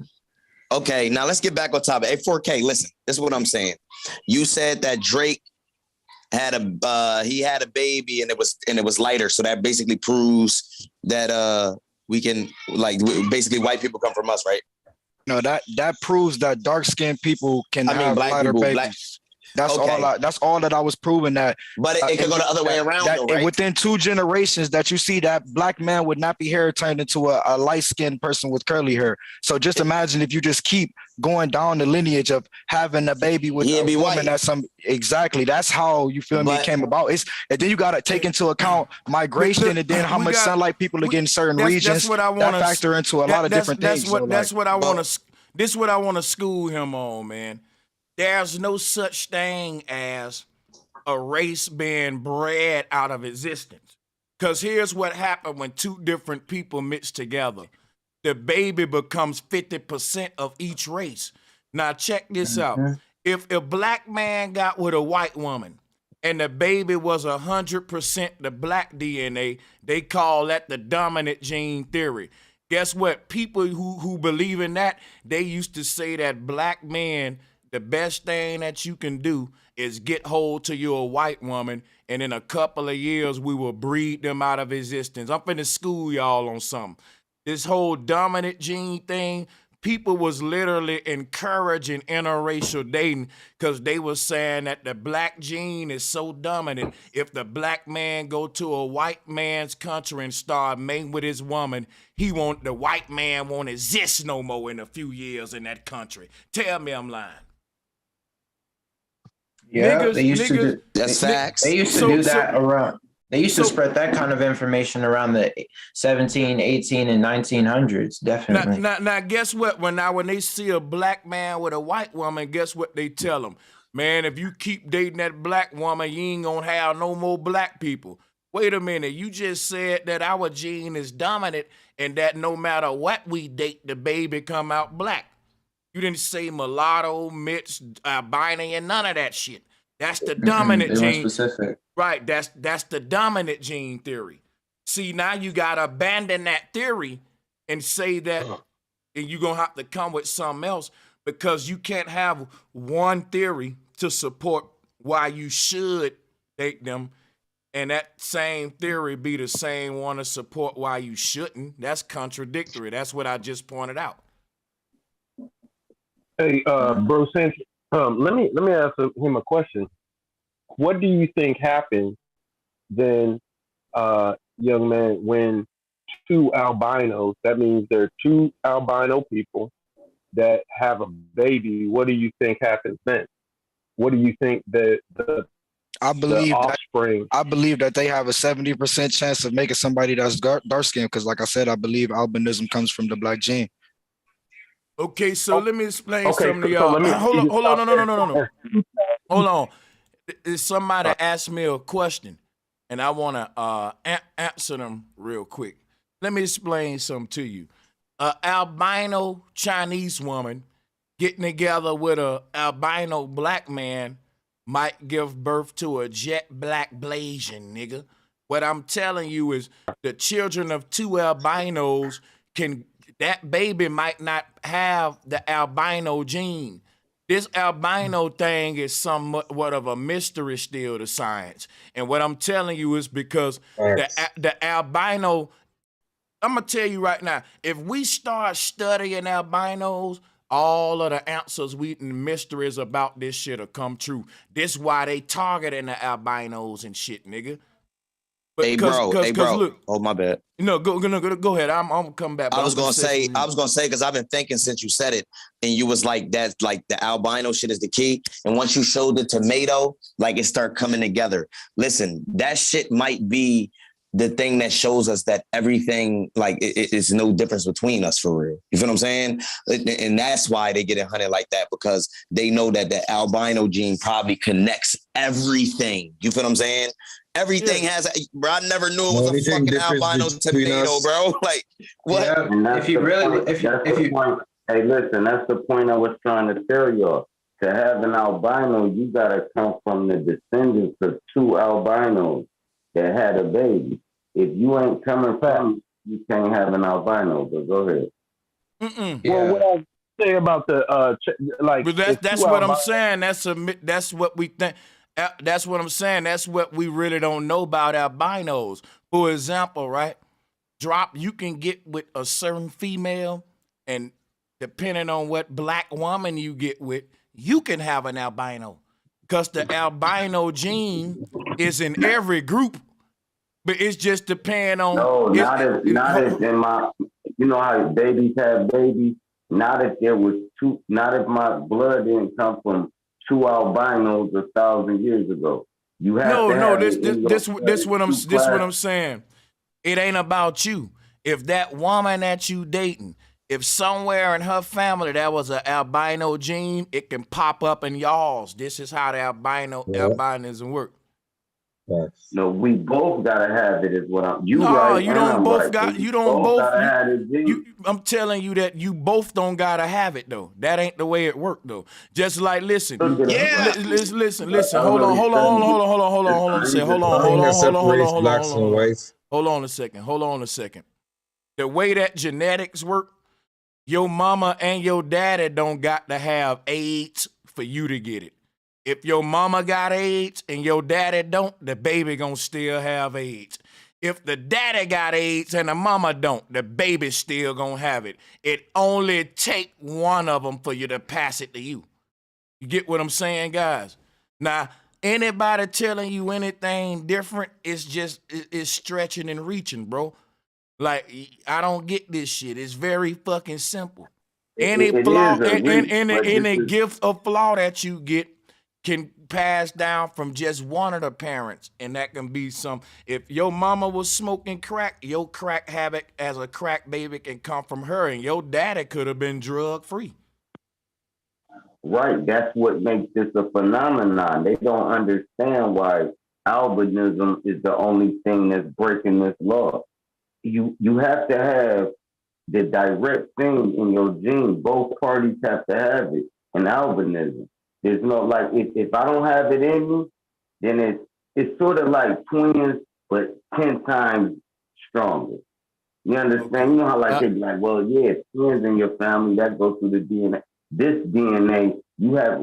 I have to have it in my blood. Yeah, that ain't the way. That ain't the way it works. Look it up right quick, man. This is real talk. I'm not just talking. This is real talk. I know it. No, that's facts you saying, bro. That's facts. Let me explain something to y'all. Guess what you saying? You saying every albino we see, both of their parents is an albino, and that ain't the way it works. No, it's not that mark. No, listen, bro, you cut me off. Y'all don't know what y'all talking about. I've been researching this, bro. I don't believe you niggas know. You ain't been researching then talking how you're talking. Let me finish saying what I'm saying. It does not take both parents for them to pass down. There is nothing out there that requires the power of them both together for you to get it. That's why I brought up the crack parent and the one parent with AIDS. Albinism is a genetic trait that's passed the same way that AIDS or anything else is passed through the genetics. Why would it be any different? They're trying to make it like albinism is this mysterious thing that require both parents to have the albino gene. Ain't nothing else like that. It only require one, my nigga. If one of your parents got sickle cell in they family, it's chances, even if it ain't in your family drop, it's chances that if it's in that woman family that you just skeeted in, then it's a chance your baby can have that shit. My only thing is, bro, we try to make it like albinism is anything different. To my understanding, what you're saying is both parents got to have an albino gene to make an albino, and I'm saying that's never the way I thought how it worked, because I know some albinos and both of their parents black as hell and shit. Like, yeah. So that would mean guess what? To drop point. That would mean then in that case, if I was to look at both of them jet black parents, maybe both of them had somebody in their bloodline back in the day that was an albino. Is that what you saying, Drop? No, hold on. Here's what I'm saying. This means that that's the only way I understand it. Listen right quick. Listen. I just looked it up. This means a child has to get 2 copies of the gene that causes albinism, one from each parent to have this condition. Right. If both parents listen. I know I looked that up, bro. I got it, bro. I know it ain't you talking. I'm telling you, when I did a documentary on albinism, I read the same shit you read just so I can debunk it.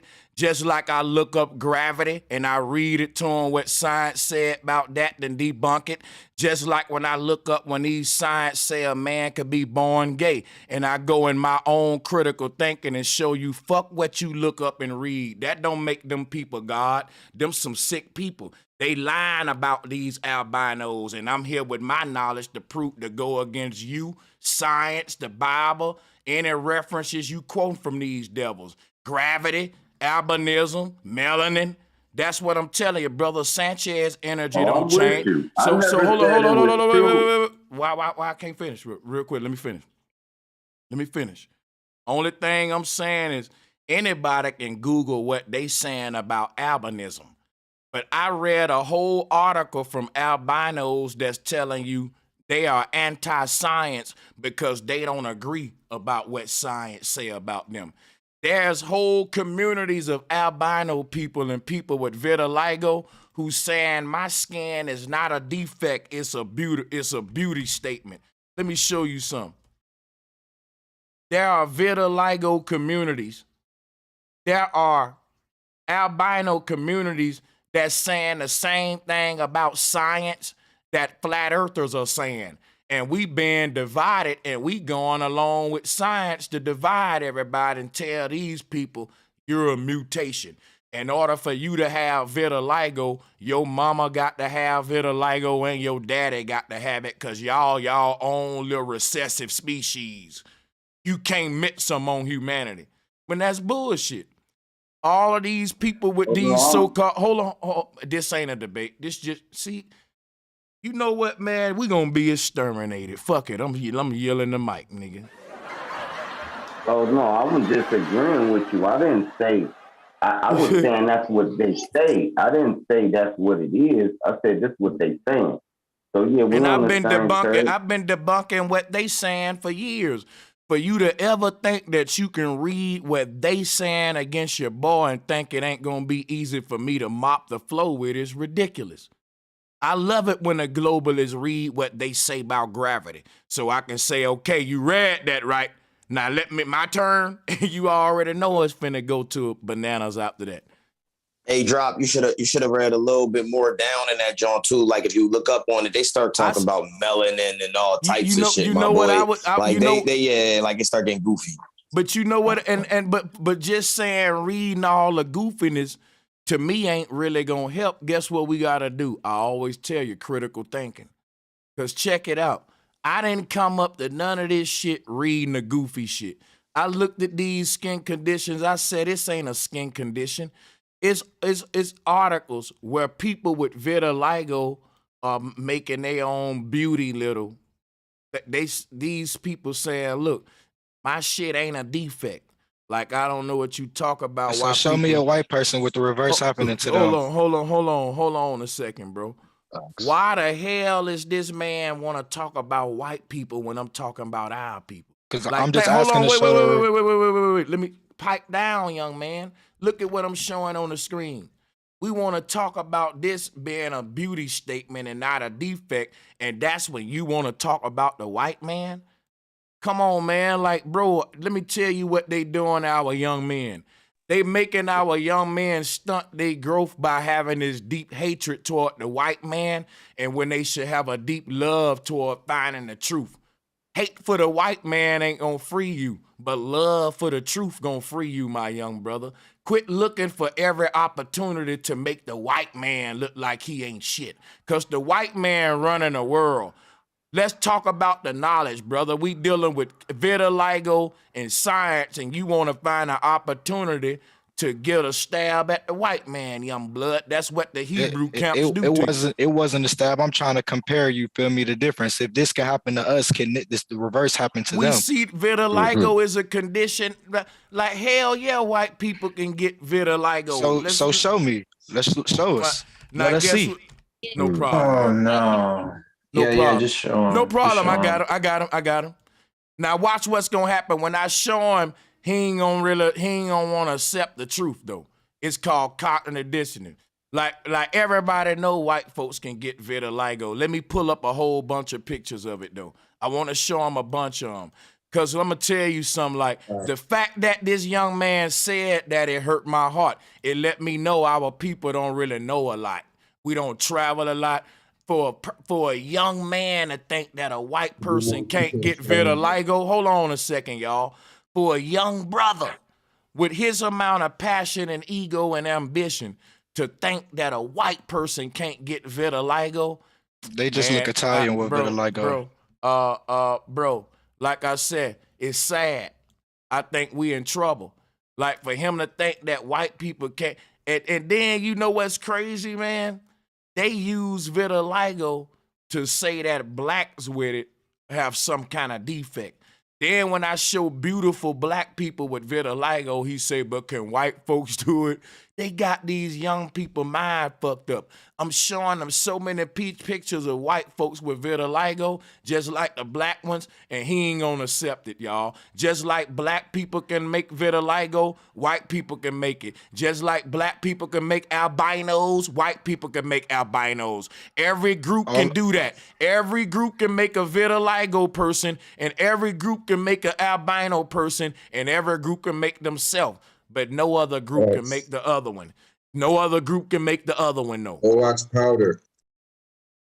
Right, and the ability to change your skin is it's pretty amazing, because there's true beauty in that, because you don't just have people who can catch vitiligo. You also have things like animals, plants, trees, birds, all these different types of things that you can do. All these things can have it, and sometimes it doesn't even come out when you're born. Sometimes it comes out later on, which is pretty much exactly what vitiligo is. It's just a change in the body that allows you to express another form of yourself that wasn't expressing itself until you reached a certain age. That's a pretty amazing feat for a human to be able to do, as far as to be able just to change their own skin color. That's not a disease. That's amazing.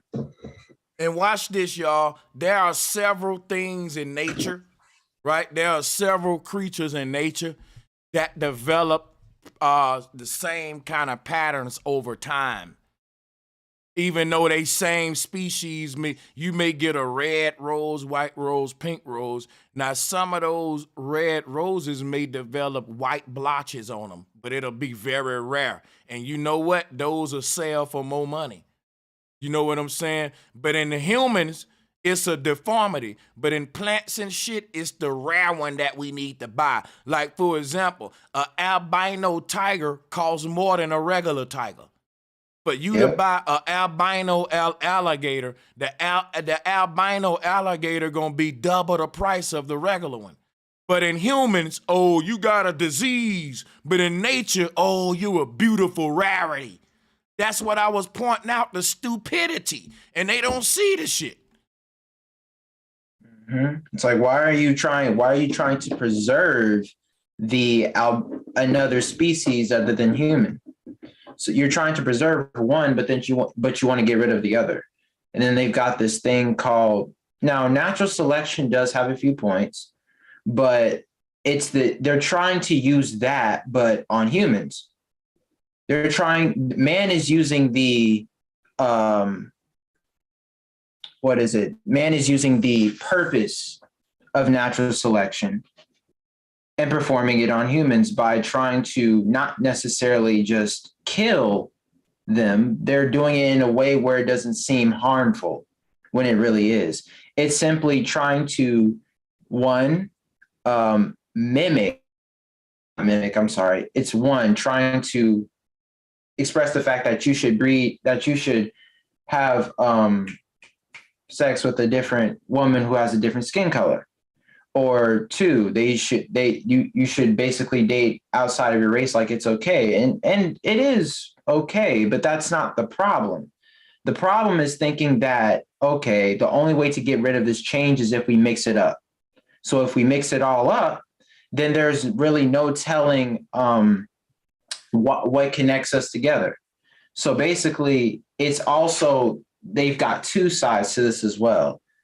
The Black community is more so concerned on staying within their lane, while the white community is trying to express the ability to be able to breed outside of your race. However, they're two of the same agenda. Let me come in and school you on something, young man. That's not what's going on. No one is really expressing anything in any group when it comes to about dating out. Every group has a supremacist group that'll tell you we don't want our people dating out. White people got the Ku Klux Klan, and the Ku Klux Klan got a union with all the pro-black groups, and they hate each other with everything else, but they got a treaty that says white people they don't like the dating out thing. Now, the thing is this right here. When you realize races are an illusion, and that you can't have a pink rose without mixing a red or a white one. If you tell the colors not to date out, then life wouldn't exist. The universe is based on diversity. You can't have purple without red and blue. These are opposites. You can't have gray without black and white. This the color spectrum. There's a reason why the people in power want to push divisiveness when it comes to people being divided by skin tones. It ain't just black and white. That's why I'm talking about vitiligo, albinism. Is anybody with a skin tone look different than mine? I don't want to be a part of them when we all humans. Because a person will look at this woman right here and that little bit of white blotches on her, they'll say, man, stay away from that girl. Wherever city she in, they'll say, man, find you a black woman, a real black woman. I'm pretty sure she get joked on. And that's because we're childish than a motherfucker. We shouldn't even be talking about sexual things when it comes to friend of mine and saving our children from these people in power. Because the problems that we face are coming from scientific and biological attacks. It don't, in other words, what I'm saying is, if all the humans wanted to rise up against the powers that be, we would have to stop rising up against each other. And there are so many communities that's rising up against you for who you're dating, what you believe in, what all of this. Like all of these folks I debate about their belief systems. Guess what? It ain't gonna stop me from joining arms with them to fight the common enemy. My beef with them is their fucking belief system will stop them from joining arms with me doing it. This is why I was pointing out earlier about the Hebrew brother. When they ask him, do you love your other brothers and shit who might not be Hebrews? He had to make them Hebrews first before he can even say that we family. And he didn't ask him, is he family? He asked him, did he love him? The point is this, what everybody need to take from this shit.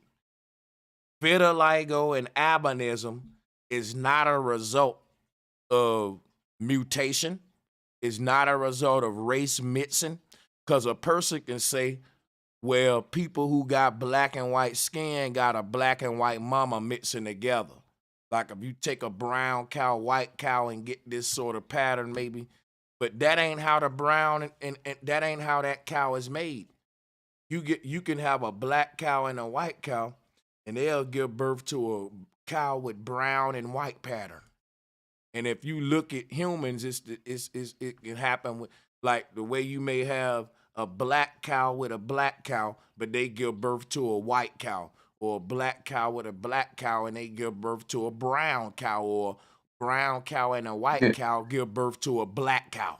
See what I'm saying? But that's the part I was, and I totally agree with you on that. I wasn't saying that was the main propaganda that they were trying to get out. That's why I wanted to be able to finish so I could get to my last statement. Of course, it doesn't matter who you date. It's pretty much just all the same thing. I just didn't want to turn it in and then like that because over here, man, I'm going to tell you right now, if you swirl, it'll make the world better. Yeah, definitely. Yeah, I totally agree with you on that. I just want to explain. I'm just telling as a young man in his teens, go ahead, brother. Y'all, you and 4K, y'all are the youngest brothers on here. And if he want to come behind you, Jason, we're going to pass it to him. Go ahead, though, Jason. Yeah, definitely. He can definitely go right after me. But yeah, we should never definitely have to discuss why this shouldn't even have to be a discussion. We should automatically know that no matter what the skin complexion is, no matter who the person is or what background they have as far as who their ancestors are or where they came from, that doesn't define them. What defines them is who they are as a person and what makes them them. You shouldn't compare someone else's history to the upbringing of that child of that generation just because of what their ancestors did. We get that whatever their ancestors did as far as Europeans go may be terrible or whatever, but that doesn't make them that person. That doesn't make them who they are. That shouldn't matter. So we shouldn't even... Mm-hmm. Okay, yeah, go ahead. You go. One thing I was gonna say is, as being an Israelite, if you read the Torah with thoroughness, it tells you that same thing that you said, that it's not about your skin or your color or wherever you're from. It's the way that you live your life. And as certain nations progress over time, you see that the way that they live their life sent their people down the spiritual path of life.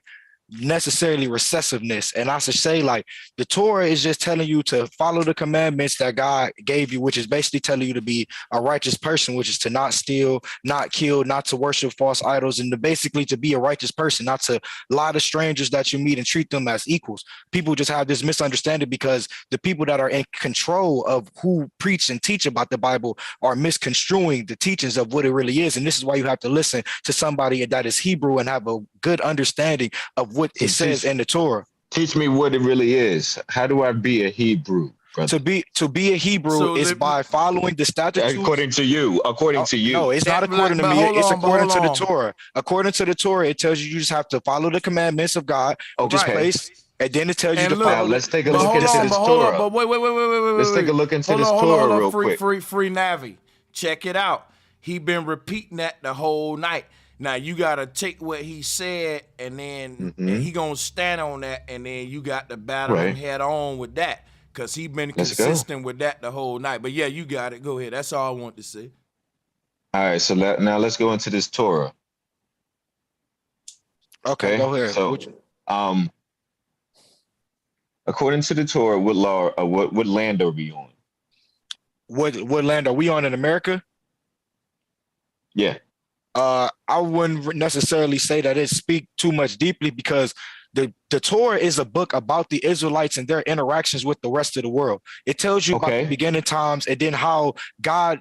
Okay, so first, what people don't have to understand in the Bible, it tells you how God created the world and he created the nations of the world, and how the world became this way because 200 angels in the book of Enoch, it tells you how 200 angels under You're the going leadership. To Enoch. You're going to Enoch. So, and That's it not tells you Torah. how no, worry. But this is part of the Apocrypha, which they took out. You have to understand Apocrypha is not Torah. But the Council of Nicaea is the people who removed the books. You can't exclude some part of the law and Torah include has some always other. been the first 5 books. It's never The changed. Torah is the books of Moses. But like I said, you have to include all of the history and all of the facts when you're doing research. And in research, in the book of Genesis, it mentions in Genesis how the sons of heaven came down and had babies with the daughter of men, and the babies that they had became mighty men. It only tapped in for a short amount of time, but in Enoch, it goes deeper into it, and it tells you how Sanchez and 200 angels came down and taught the men of the world about magic, astrology, and all of the different things that we know now. And this is way before the time of Noah. I mean, this is way before the time of Abraham,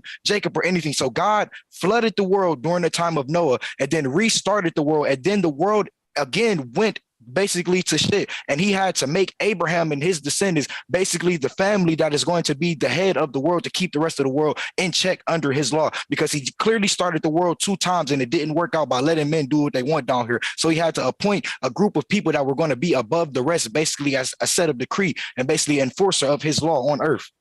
That's why it says when you follow God, you are man, you are God in the flesh.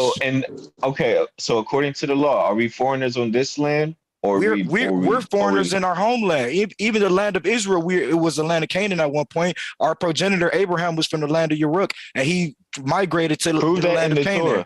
It tells you, it tells you that in Genesis. Abram, his name was Abram. He was from the land of Ur, the Chaldees. Okay, which was where? In the Mesopotamia, in the Sumerian Empire. And then he migrated to the land of Canaan, which is in the Middle East. And then he had Ishmael, and then God blessed Isaac with the blessing. How old are you? 24. Okay. And then God blessed Isaac, the second-born son, with the blessing. And Abraham even asked God, what about my son Ishmael? And God told him, don't worry about Ishmael. I'm going to make Ishmael a great nation. And this is where the Arabs descend from. And this is why you see the United Arab Emiratis, and they live in such fruitfulness and bliss over there, because they follow abidingly by their decree that God gave them. And you see, this is why they make their women cover their head, which goes back into the story of Sanchez and the angels coming down and having babies with the women of the earth, because they make their women cover their head, because were attracting the angels was the long flowing hair and the beauty of the women. And this is why they make women cover their temple. They follow the same God as us. They just speak in a different decree. And the blessing passed to Isaac would then pass to Jacob. And that's actually why the giants deceased, because they were weak. They were too weak. See what I'm saying? That's tops. Them our people, they follow the same God as us. The pilgrim ain't never followed the same God as the jungle man. George Bush Sr. even said we moving toward a new world order and not the law of the jungle. because he know his motherfucking ancestors is the Pilgrim. And this is crazy. It's not denying that though. This it tells you that we migrated and took a land that was for ours. So now, Canaanites, so tell God's eyes. So tell me, let me ask you. So, what land are we on today? What do you believe this land is? This is the land of Amaruk. This is the land of Amaruk Khan. If you know the land of the serpent, that's what they wanted to call it. The land that we are now, people were already called the Amarukans back in the day. If you understand, how long you been listening to Sanchez? Captain Callus. I just found about Sanchez like 3 weeks ago from my friend. Hey, listen to this right quick. Hey, Grand Rise, real quick, drop. Real quick, let me say this real quick, drop. Shit. Go ahead, brother. No, you the OG, bro. You got it. Are you on TikTok? Yeah, I was just gonna say, like, we dealing with mythology like it's facts. Like that's what really kills our people. But you have to deal with mythology as fact. No, you don't, like bro, young brother. That's the worst thing you can say. No, you can't do that. If our people, if the Bible isn't real, and the people, nobody that ever lived in that Bible existed, our people want to be those people that never existed in that mythological book. Our people don't want to deal with the mythological book that ain't real. We want to put our live entity bodies inside of a dead book that ain't real. That's the part we need to deal with. The church, the corruption of the church and the state, and how they working together using science and religion to control. Man created religion to enslave man, to tax man. Why we ain't dealing with that? All this religion is man-made, and I'm landing there. Now watch this. But our people want it to be real. I'm gonna say this and pass the mic. I think one of the saddest things I've heard all night is, but we got to look at mythology. Can I explain? Can I explain what I mean? Look at mythology what I mean by explaining mythology as fact it's because mythology is a translation for the lower. We learned the history of the generations and the cultures before. We're going backwards. We're going way backwards. It's not going backwards. Niggas ain't gonna be looking at the Easter bunny like. Hey, hold up, bro. Wait, bro. No, stop that. That is not what mythology is today. Mythology today is how you lie to your fucking kids. You tell your kids Santa Claus exists. That's folklore and mythology, but guess what? How did you teach them from that, nigga? You lied to them like a damn white dude with a beard gave them that shit through the chimney when you work your ass off, and you wonder why they don't respect you, but they respect the white man, because you gave your glory away to folklore and mythology. Hey, bro, I was just gonna say too, them niggas was on here talking like that mythology shit was really Easter Bunny when he went to Israel and he talked to Santa Claus. Nah, bro, that shit's fake, bro. Like it's like and y'all that's making why, up stories. Look, that's why I said black folks gonna be exterminated. When I'm part of a group of people that said we're gonna look at mythology like fact, we're gonna look at Jack and the Beanstalk, Easter Bunny, walking on water, talking snakes like facts. So where do you get your form of research though? That's what I'm asking though. Like, so I listened to a couple of your posts and I heard that you believe in Satanism. So like, if you believe in like Satanism and all of these different things though, like, man, I don't believe in no Satanism. This young brother's lost. He know nothing about me. You mentioned that Satanism exists. You acknowledge that people practice it. Because it exists, bro. Because it exists. And just listen. Hold on, let me show this young brother something. Christianity exists, but I don't believe in Christ. Satanism exists, but I don't believe in Satan. What's the fucking point? What's the point that he's trying to make, y'all? You go to checkmate right here, right? Cool. The only thing they can stand on when they say this Hebrew shit, and that's what the niggas is you are who your father is, right? How the fuck do all these people know who their father is? You could have been lied to. We don't know just because we had sex with that woman that's our baby. That could be Theodore's baby. Cool. Now, how many times has that happened through the dynasty? Then you got to say, well, what percentage is we saying could possibly be the Hebrews? You might go 0.9. But then you want to put the stamp on all black people in America. No, That shit don't make no fucking sense by the numbers. Like let me tell you something. Some dude named Yahuru has been ignorant the whole night, and I can't do nothing but hit the stupid button for him. Because what I just said went over his ignorant head. What I've been saying been going over his ignorant head the whole night. He don't understand how I can admit that Satan don't exist, but I can't admit that Satanism don't exist. There are a lot of fake movements. There are a lot of real movements that's based on fake shit. You got Darth Vader groups exist. If I admit that there's a group of white boys that put on Darth Vader costumes and fight with lightsabers, does that mean I believe in Darth Vader? I don't believe in Darth Vader just because I know that there's a group of white boys that dress up like Darth Vader and fight with lightsabers.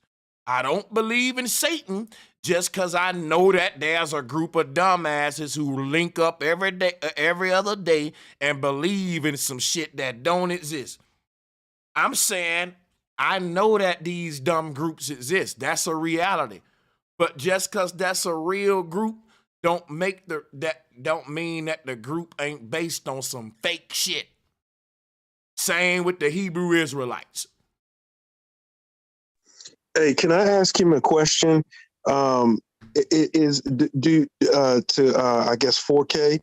Do you when you say God said and God said this and God said that, do you acknowledge that if you read that out of a book, that what is being said that God said, somebody had a right in that book, like a human being? Yeah, it tells you that this is the inspiration, you feel me, given to the man through the Spirit of God. That's why you're supposed to live and abide by a certain way. You're supposed to eat vegan food. You're supposed to live righteously so your body is resonating and having the frequency at a certain hertz. So you feel me, God is and the Spirit is flowing through you on a righteous level. Wait a minute. I thought the Bible said that God wrote it with his finger.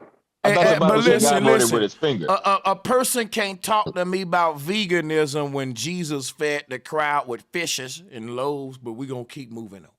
Yeah. No, that's true. But if you were, like I said, in the beginning of the Bible, it tells you that God made fruit for meat. And then eventually after people, you feel me, ate the tree of good and knowledge, they started to, you feel me, do the animal food thing. So that's it just later on in history. Who told you that? It was the inspiration read. The same person that taught you the same person that taught you how to speak the language English that you're writing learned from somebody who learned from somebody who learned from somebody that learned from something that they wrote in a book. Or they picked up from oral literation from passing down through translations. Right, but there's a reason why. There's a reason why when somebody says God said, the idea of a God never existed in the original state of creation. Gods came about when there was intermixing between different nations, when the Europeans, Greco-Romans started to come into Egypt and saw people worshiping sun gods and this type of thing. God never existed. So if you say God said, somebody said that, but don't you think God can talk, or the creator can talk directly to you and you interpret that? Yeah, it tells you that in the Torah that God came and spoke to Moses and the Israelites. He came and spoke. If you read in Genesis, it tells you that Jacob wrestled with, you feel me, a spirit. He astral projected and he named the place Peniel, which gives you clear points of his, you feel me, spiritual enlightening. So people don't have like this understanding that the Bible is a codex book of people. Let me ask you something. Okay. Let me ask what is this? What is the serpent in the wilderness? I mean, in Eden.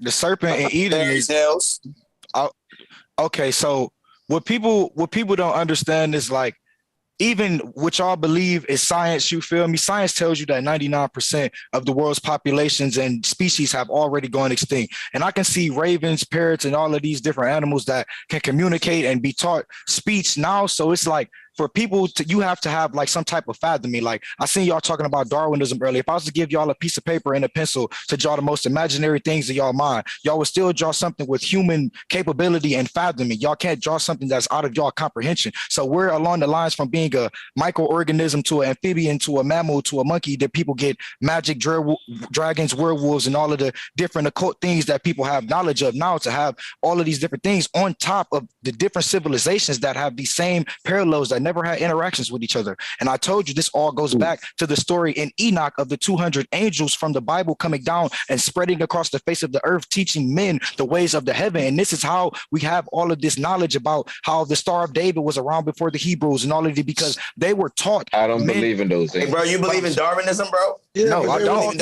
Fuck no. Fuck no. I believe we were made. I believe we were made the way we were. Brother, let me ask you something. So, what is the serpent in the Eden? I didn't get an answer. I feel like the serpent is just I feel like the serpent is just a representation of an entity. Don't do what you feel like. Don't worry about that. Hold on. I gotta go back. Something you said. Talked about the Star of David. This gonna get deep. Do you know that the Star of David existed prior to the existence of David himself? Yeah, I said that. Okay, so what was the Star of David called before the Star of David existed? I honestly couldn't tell you, but all I know is the Star of David represents the duality of as above, so below. No. That's why I said the knowledge of the heaven was passed down to man. That's all that they brother. Why? That's not a bad answer. Damn, no, it ain't that it's bad. It's that the young brother need to relax. If I ask him what was the Star of David called before it was called the Star of David, and he said he don't know, and he proceed to tell him everything he do know, how he gonna learn more? Don't respond after you say you don't know something. Guess what you gonna say? Yeah, shoot that to me though, my bro. Yeah, that's a good one. I don't know about that one. You tell right now I need to be talking. When somebody say they don't know something, they need to follow that with this right here. Watch this.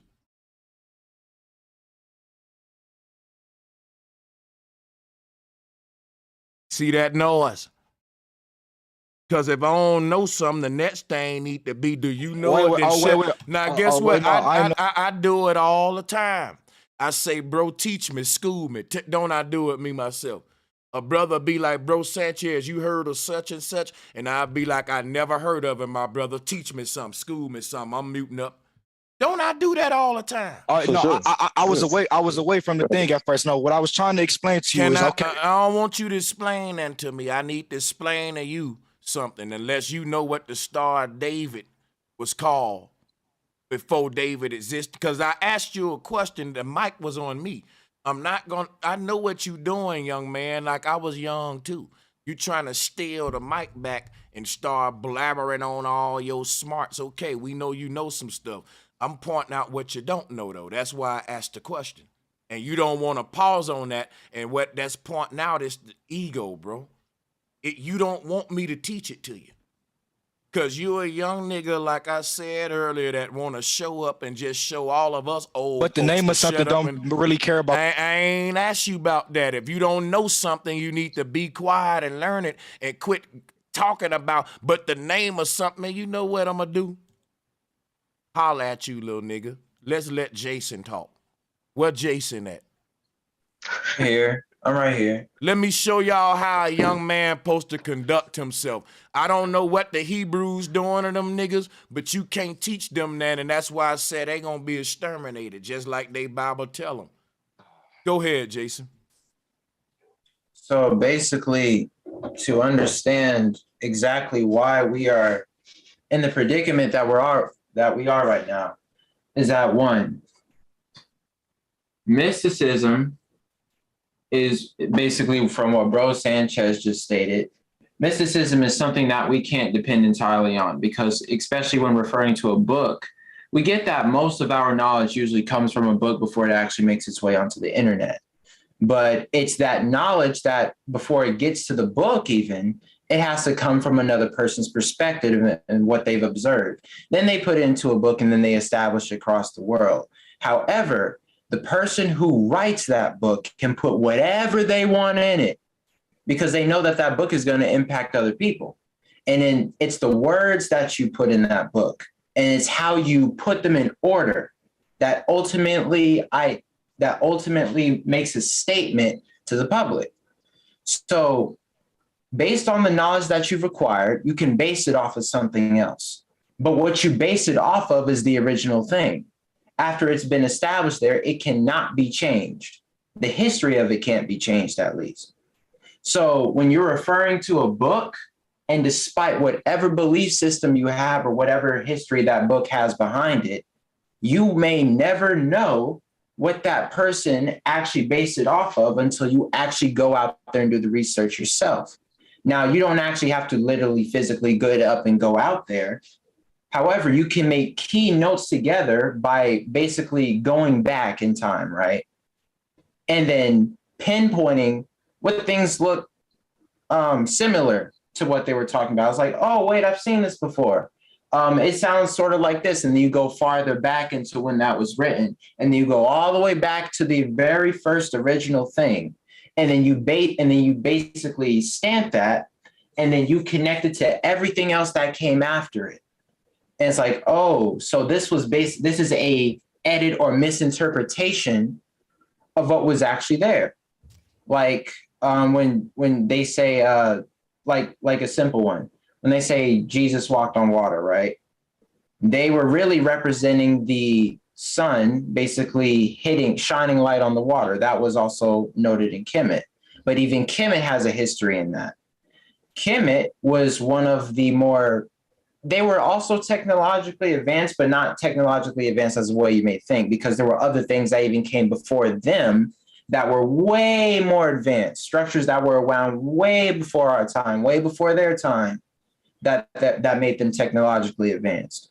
Their knowledge behind that was the key to basically harnessing the thing that we like to call immortality today. Over time, things changed to where we started discovering things that have been recently destroyed by different cultures going out, or different races of people.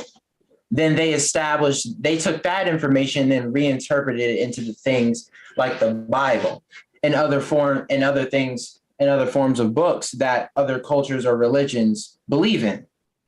So when you actually do the history, and I mean really do it, don't let someone just give you a book and then you go off of that and it's like, oh yeah, you're making some key points, but then ask a question. What came before that? It's like, oh, well, this guy basically charted this and charted this. Okay, that's cool. Now, were there any other people that charted the same thing he did, and what came before that? And then you have a net of information that can contrast all the way up to that one point that you were looking at. So when you do that information, there's many places where you can start from. But the one thing you can never go farther back than is what nature put there. Yo, can everything I say that we have foundated our very existence on, as far as we've been concerned on arriving here. And even beyond that, was foundated right here on this soil, as far as Earth goes. So when you actually really think about it, you have to go into basically more so the mathematics behind how this Earth was generated. And it's got some very spiritual key points to make as far as how the Earth was generated. That's what I was talking about when I was on here with Bro Sanchez and some of the Sanchez, let me ask you something. Let me show you something before you do that. I want to show you the God of this. If everybody give me a minute, I'm gonna show y'all something. But mute your mic first, though. Do me a favor, mute your mic. Now look, all I need is 3 minutes. And guess what? If you just give me that, not even that, probably 2 minutes, and y'all can have it. Salutes to everybody. Look, mute your mics up a second. Watch this, though. They serve the God that wore a crown of thorns. This is a crown of spikes. All around the world, we will find this God. You see what the Statue of Liberty spikes is? It's this God. I can't make this up. They call it the thing. Watch this. If you look at this movie, The Thing, look at the cover. That's your Statue of Liberty, Pinhead God. Because in the middle of our brain is a ball of light that when we unlock it, this is what you're going to look like. And all of them rays of light is basically a different part of your consciousness beaming to a whole nother parallel universe, you becoming multidimensional. That means God is going to rise up out the waters of the deep. They said there's a 7-headed dragon that's going to rise up out the water. And you don't look at the Statue of Liberty and see that's what the God in the world we in. This Leviathan, the 7-headed dragon coming up out the water right there, that's this thing here. But why am I bringing all of this up, right? Now watch this. When you talk about Yahweh Shai, or this God El, which is the God of the Hebrews, his symbol is the tetragrammaton. And they also call him Yaqub in Islam. Everybody know that's what the tetragrammaton is. The tetragrammaton, or the Yaqub, is the cube of life, the flower of life. You want to know what that is? Let's go back to this God. Look at what he's holding in his hand. Let's zoom in on it. We talk about the Rubik's Cube of Pandora's box. This box that he's holding is why they say he got the whole world in his hands. Look at this right here. This what he holding. This whole terrarium right here, this version of yourself, he's the one that's holding you down in the simulation. Like I think a lot. This ain't really the most high. He the most low. He the one the reason you able to be in this earth simulation is because he's got you locked in the cube. When you get free from the cube, this is the God right here that represents the self. It ain't really like all of these pins in him are these magnetic ley lines flowing into the body. You see it here? All of these little lines daggering into the body. They turn it into a spiked creature. But he inside of that box is his simulated avatar in a simulation right here. So what he represents is the macro body. But what he's holding on to is the human inside of the field would be right there in the box, the cube. This whole thing about Yaqub, the big head God, the big head is the Taurus field. It's his other third eye, his other head is bigger than the one he think with on earth. The mind is bigger than the brain. In fact, the mind is an auric field around the body, interacting with the body and influencing it every day. And every action you take starts as a interaction with the mind. This is why we say the spiritual realm influences the physical. How we think and the state of our heart determine how our life play out. Shit like that. And our whole journey of trying to change the world is just trying to change the self. But the thing is this right here, man, I don't want to go too deep, even though I'm already kind of deep. This dude here, he's Saturn. When they talk about the Hellraiser, he raises up beings in the underworld. And that's what we're in now, Babylon. This whole Statue of Liberty is an ancient god that's really a modern day Leviathan. Facts, bro. Can I And I interject can see how you like. And I wanted y'all got to. it. Y'all go ahead. All right. I see you quoting Bible scripture here with this though. That's what you feel me? Right. Listen, let me tell you something, so- young blood. Let me tell you, see, this what I keep telling this young man, right? When you get to my age, you're going to quote Bible scriptures, Quran scriptures, Sports Illustrated articles, newspaper one thing articles. Hold on a second. Numbers. Let me finish. Let me finish. You're going to quote novels from Goosebumps.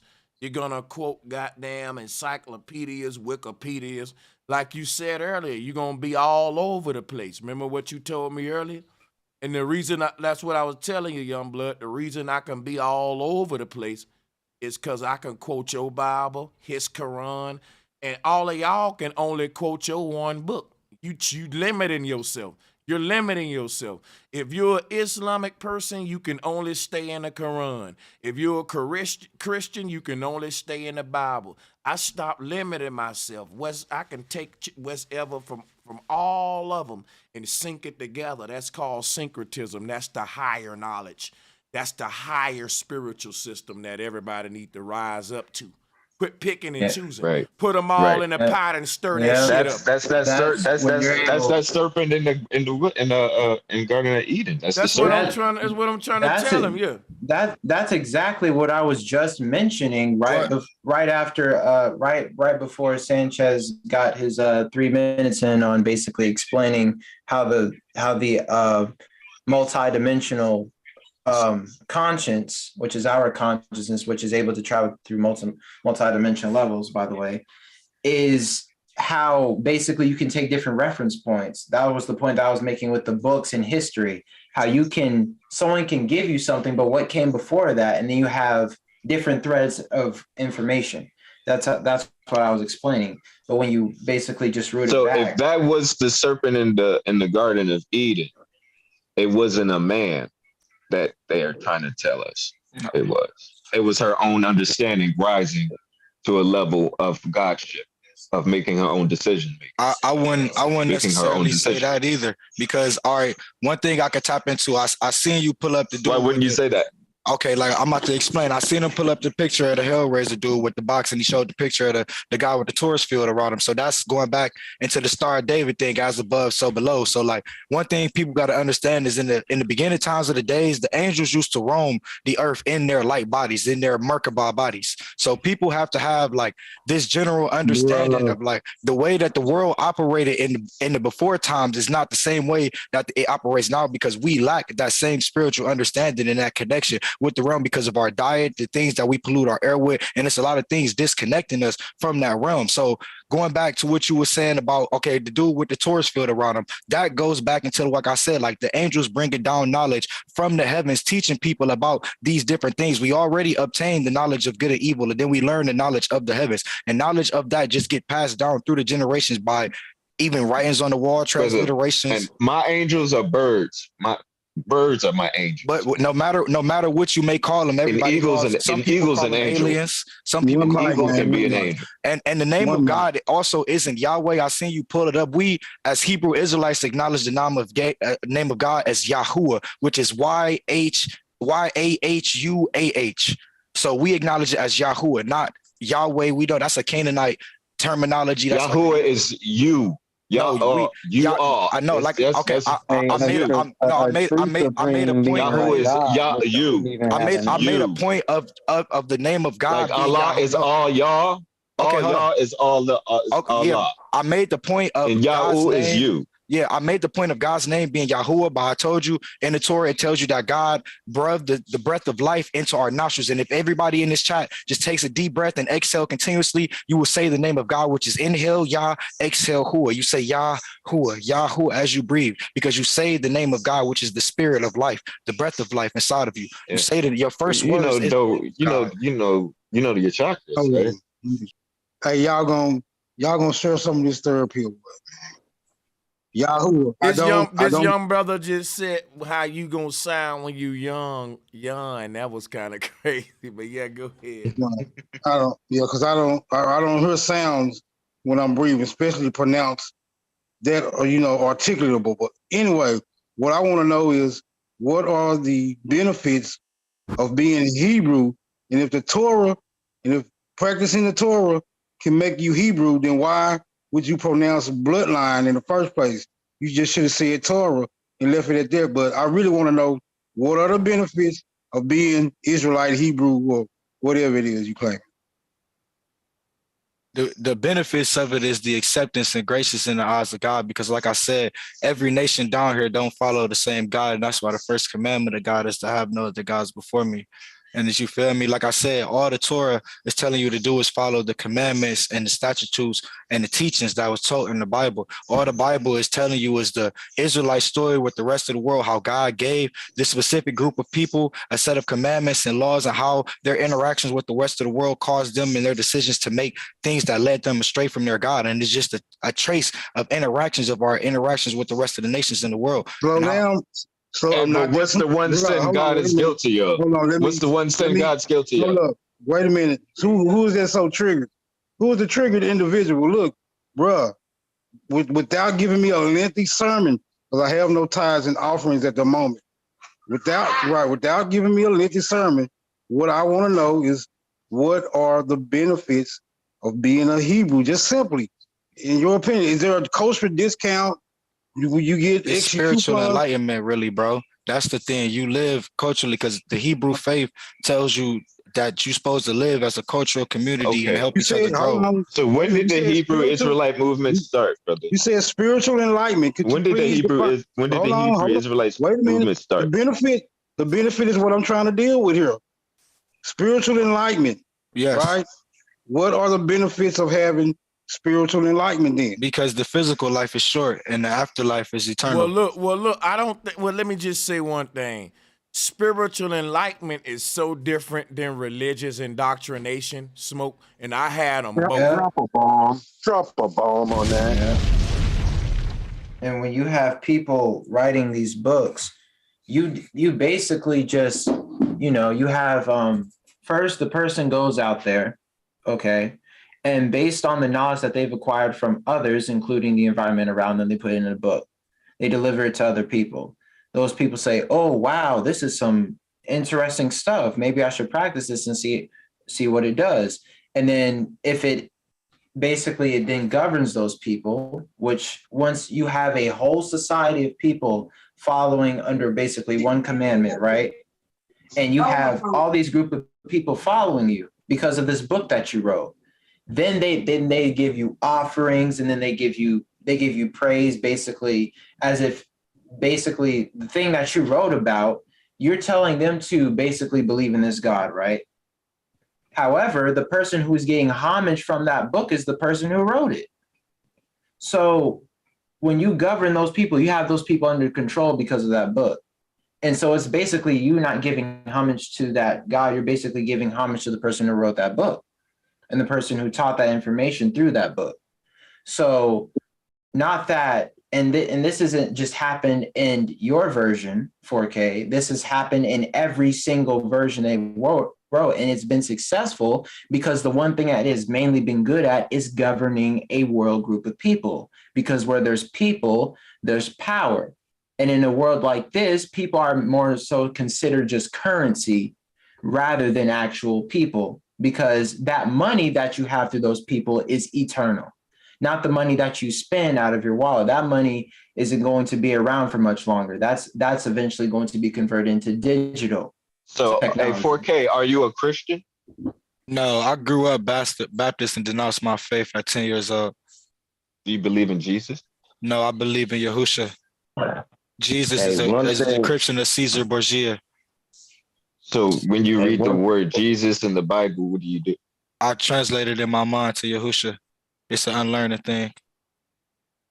Hey, one thing go ahead. Let me say this one thing and get y'all the mic. One thing I can say, y'all got to read a separate Bible. The separate Bible has the names translated. Stop the arrogance. Yeah, stop the arrogance. Listen, one thing I noticed, the people that run the world, and they all use God, bro. No matter if it's Muslims, no matter if it's Christians, no matter what they do, they all come together under this mythology of Christ or Allah or some type of higher power. So to me, that shit working if they running the world off of it. So now we gotta understand, how is they using these religions and scriptures and all this mythology to run the whole world? They brainwashing the people. It's a hypnosis. Yeah. So once they hypnotize the world, then you feeling like, well, yeah, it's wrote here. God ain't wrote nothing on no paper. Nope. God could give a fuck if you jump off a bridge right now or save an old lady from getting mugged. Yeah. That's not what God is. God is creation, the Most High Creator. So when y'all be reading y'all scriptures, y'all see the Most High God, the Most High. When you see gods and goddesses, they're talking about people that's running the world. They're not talking about the Creator. So when they drugged Jesus' ass through them trails and took him to the judge, that judge was God. And he looked at the judge and said, "Why, how about forsaking you? What the fuck I do?" He wasn't talking to some type of creator, because when you know the creation don't care about what's being created after the fact, and the creator know that I'm the creator, everything else is fucking bullshit. But y'all go ahead. I just wanted to vent. Hey, real Exactly. quick, 4K, real quick. I want to ask 4K. You're a smart young man. You said you're 24, but everything that's gotten you to this point, as far as your understanding, what do you call that? Just real quick, answer that. What do you call what you have gained up to this point at age 24? I call it knowledge. That's just the only thing. That's the only thing we can call it. Hold on 1 second. Stop right there. But if you read in a book, it says that some people, some energy, some source was punished not for gaining knowledge, not for gaining wisdom, but for the audacity to find out the knowledge, the truths between good and evil. But you know what people use today in the real life? When you come up upon somebody, what you better be able to discern is whether the energy is high or low, positive or negative. That will be knowledge. That may save you. That gains you things in the real world. But in a book, they told you knowledge is actually how you get your ass whipped. If you try to gain understanding, if you ask a question why, you're gonna get punished for that. But see, so it's contradictory. People ask questions, gain knowledge. You're 24 years old. You gotten to this point by pressing against whatever somebody else told you.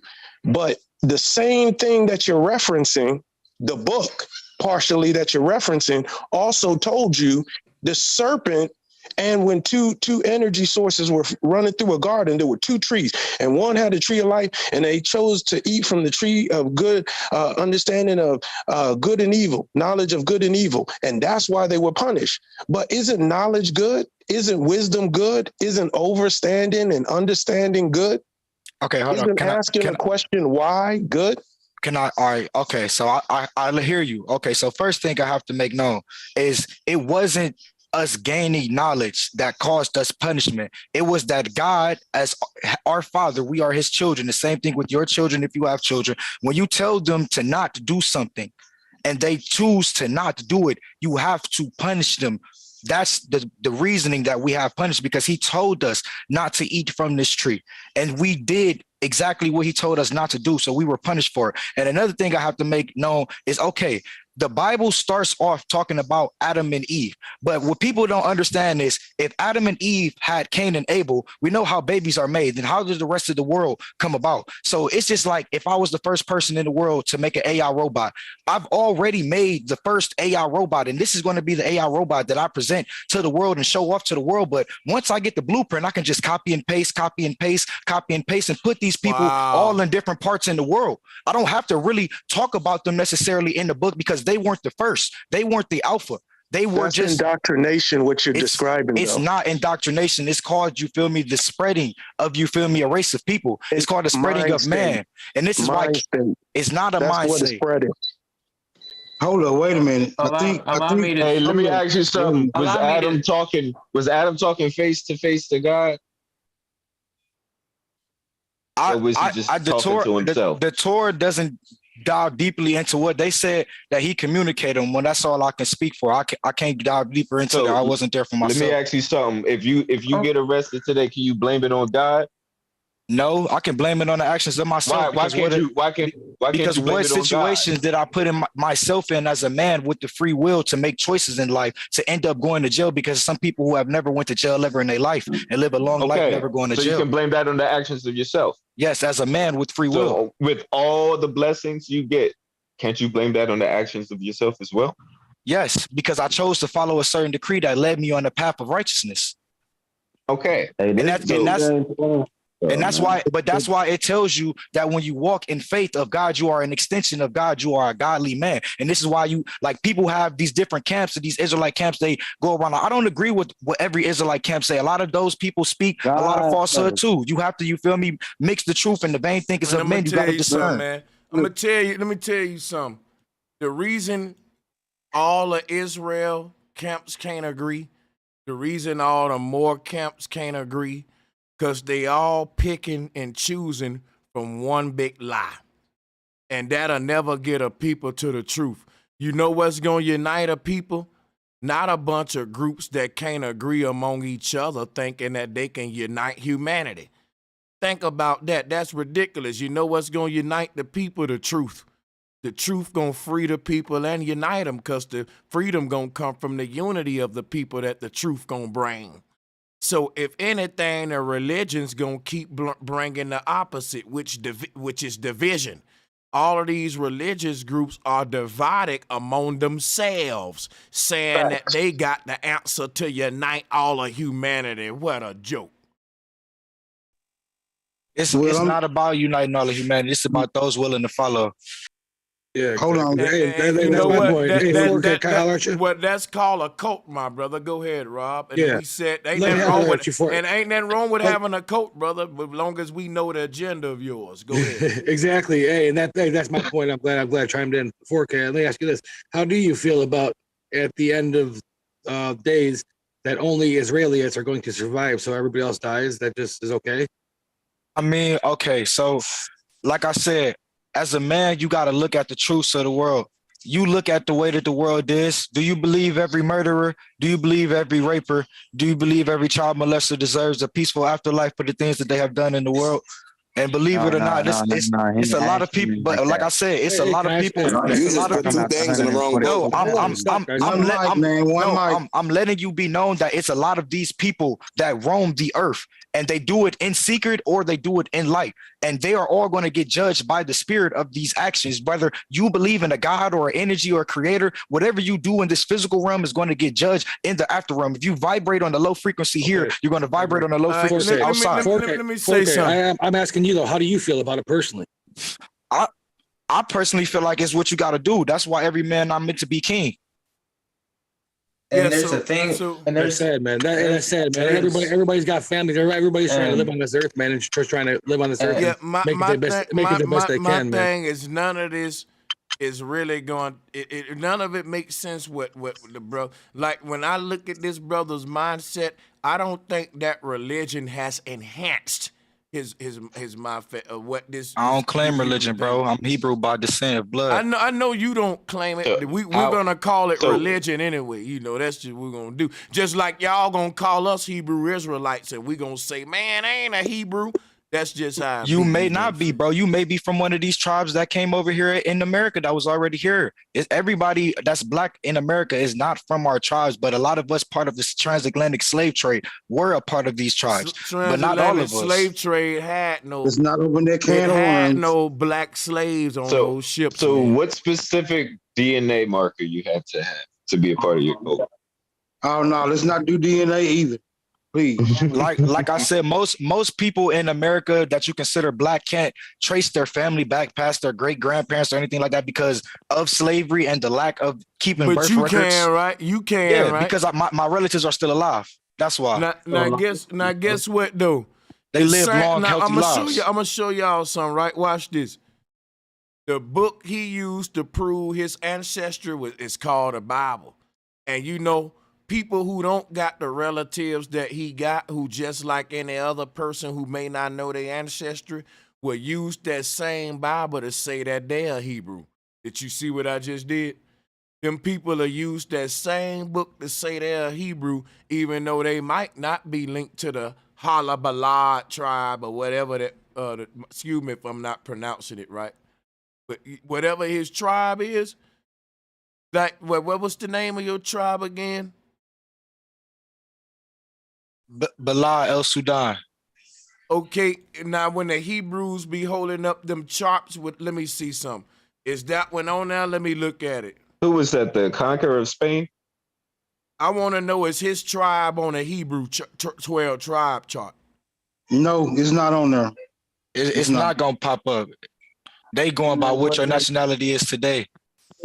But listen, bro, you gotta. Which one? Hold up, which one of these he from? Right here, y'all. You're not even recognized. You're not even recognized. You ain't even recognized. Bro, which one of them? I would be an of them? American black because I'm brought over here through the slave trade. My family is Togolese and Beninese.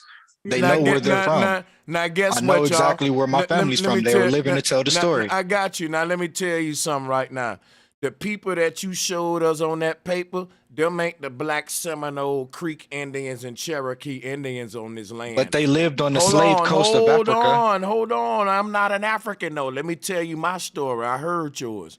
What I'm telling you is this. Your people and my people, two different people. But this chart got you identifying as a Black American when you're an immigrant. You're an African American. I'm not an African American. I'm a Black American. Black is dealing with the indigenous people who they was calling the copper color, the tribes who was already here, who not immigrants. You know what I like about you, young man? That you done your research.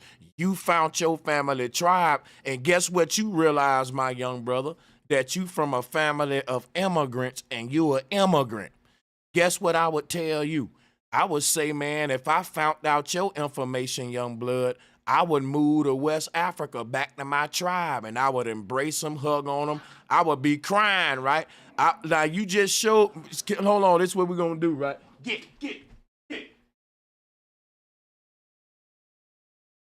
One thing I can say, are we really immigrants in the world if we are humans? We're supposed to live on this world together. Oh, brother, stop it.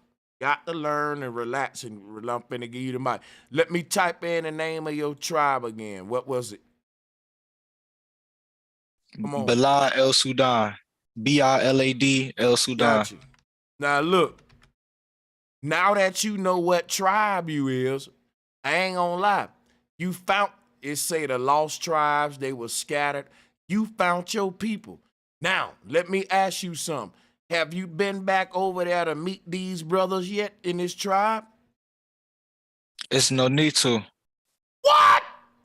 As long as I can. Hold on. Wait a say fuck. that. Oh my God. Bro, I just said the same shit. Hold on. Lord. You can't make this shit up. What we're going to meet those people do if I just need to follow my decree? You can't make this shit up. What? Why would I need to go back over there? What going back over there? Bro, I'm going to tell you why. If somebody came to my house right now and separated me from my family and I became a lost tribe scattered in the world and I found out who my family was, nigga, I would catch a plane over there with tears in my eyes. Nigga, I wouldn't even be able to talk. I'd be like, you my tribe. You can be my auntie. We're not from there, though, bro. We're immigrants. Oh my God, I'm being We're immigrants. Why would I go back over there and I was an immigrant, right? I'm confused. But like you said, wait. My point is, why would I go back to visit the Jews of Bala El Sudan where you can go and read for yourself that we were expelled from the Middle East? So clearly that was not our original land. So me going back over there would be going to visit an immigrant land. Let me ask you something, brother. Is this your original tribe? Yes or no?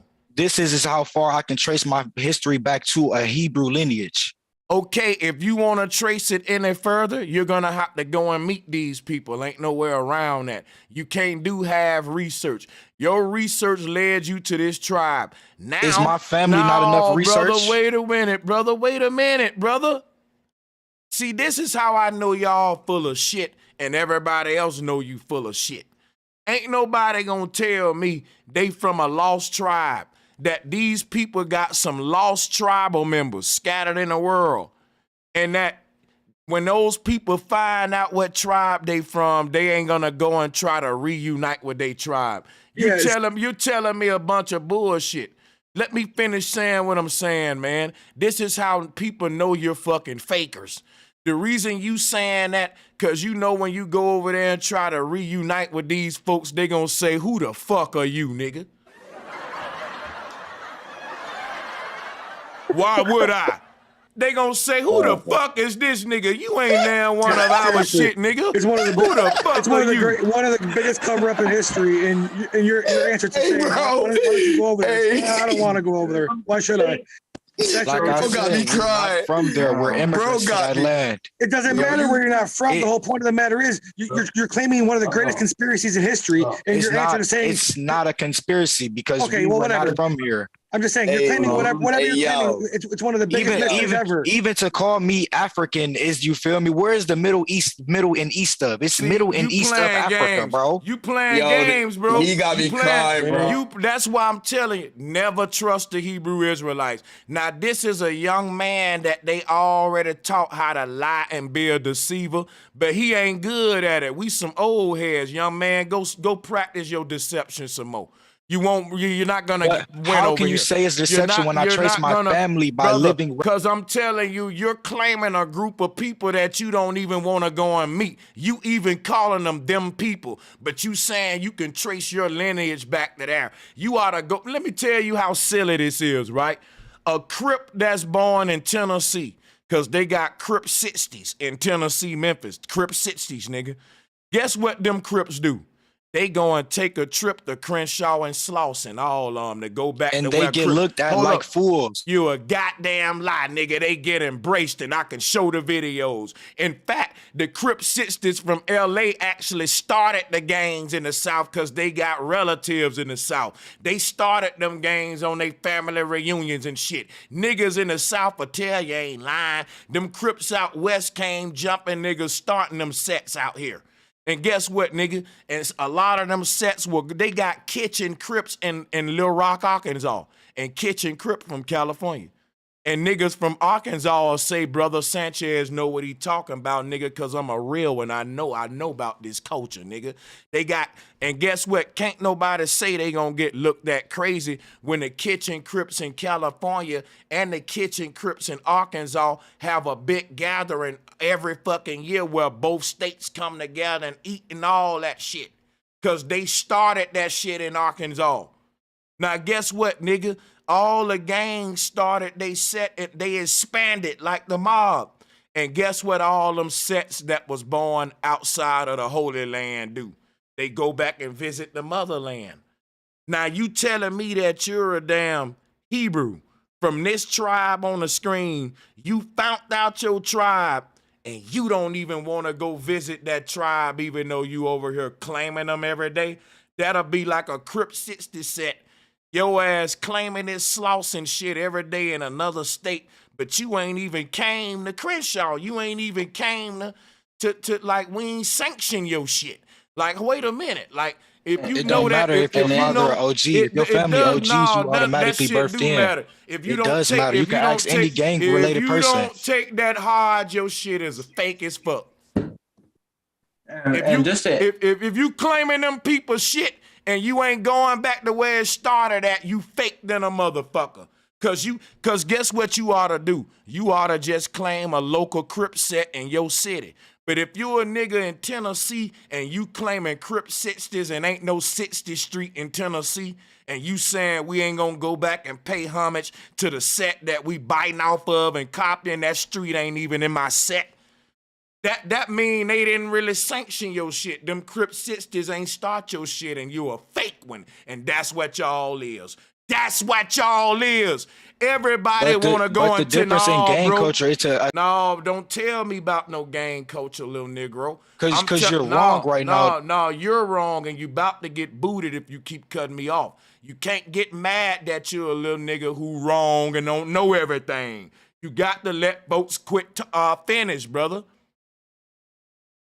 You're wrong. Talking about, because you claiming these motherfucking people tribe and don't even care to go and visit the folks. You're an imposter. So this black dude, look, this black dude right here is claiming the Israel culture. He real enough to at least move to Jerusalem. He found his tribe, so he moved over there. He's going. Look at how he's dressed. Nowhere in the Torah is that condoned. See what I'm saying? Now you want to change the argument. That's nowhere how he's dressed is condoned in the Torah. Excuse me. Can I explain it to him? Hold on, you can explain it after I say these 3 sentences. All right. You got to look at it like this. In 2022, you got baby's mama saying, you're the father. Come out 5, 10 years later, they not even a daddy.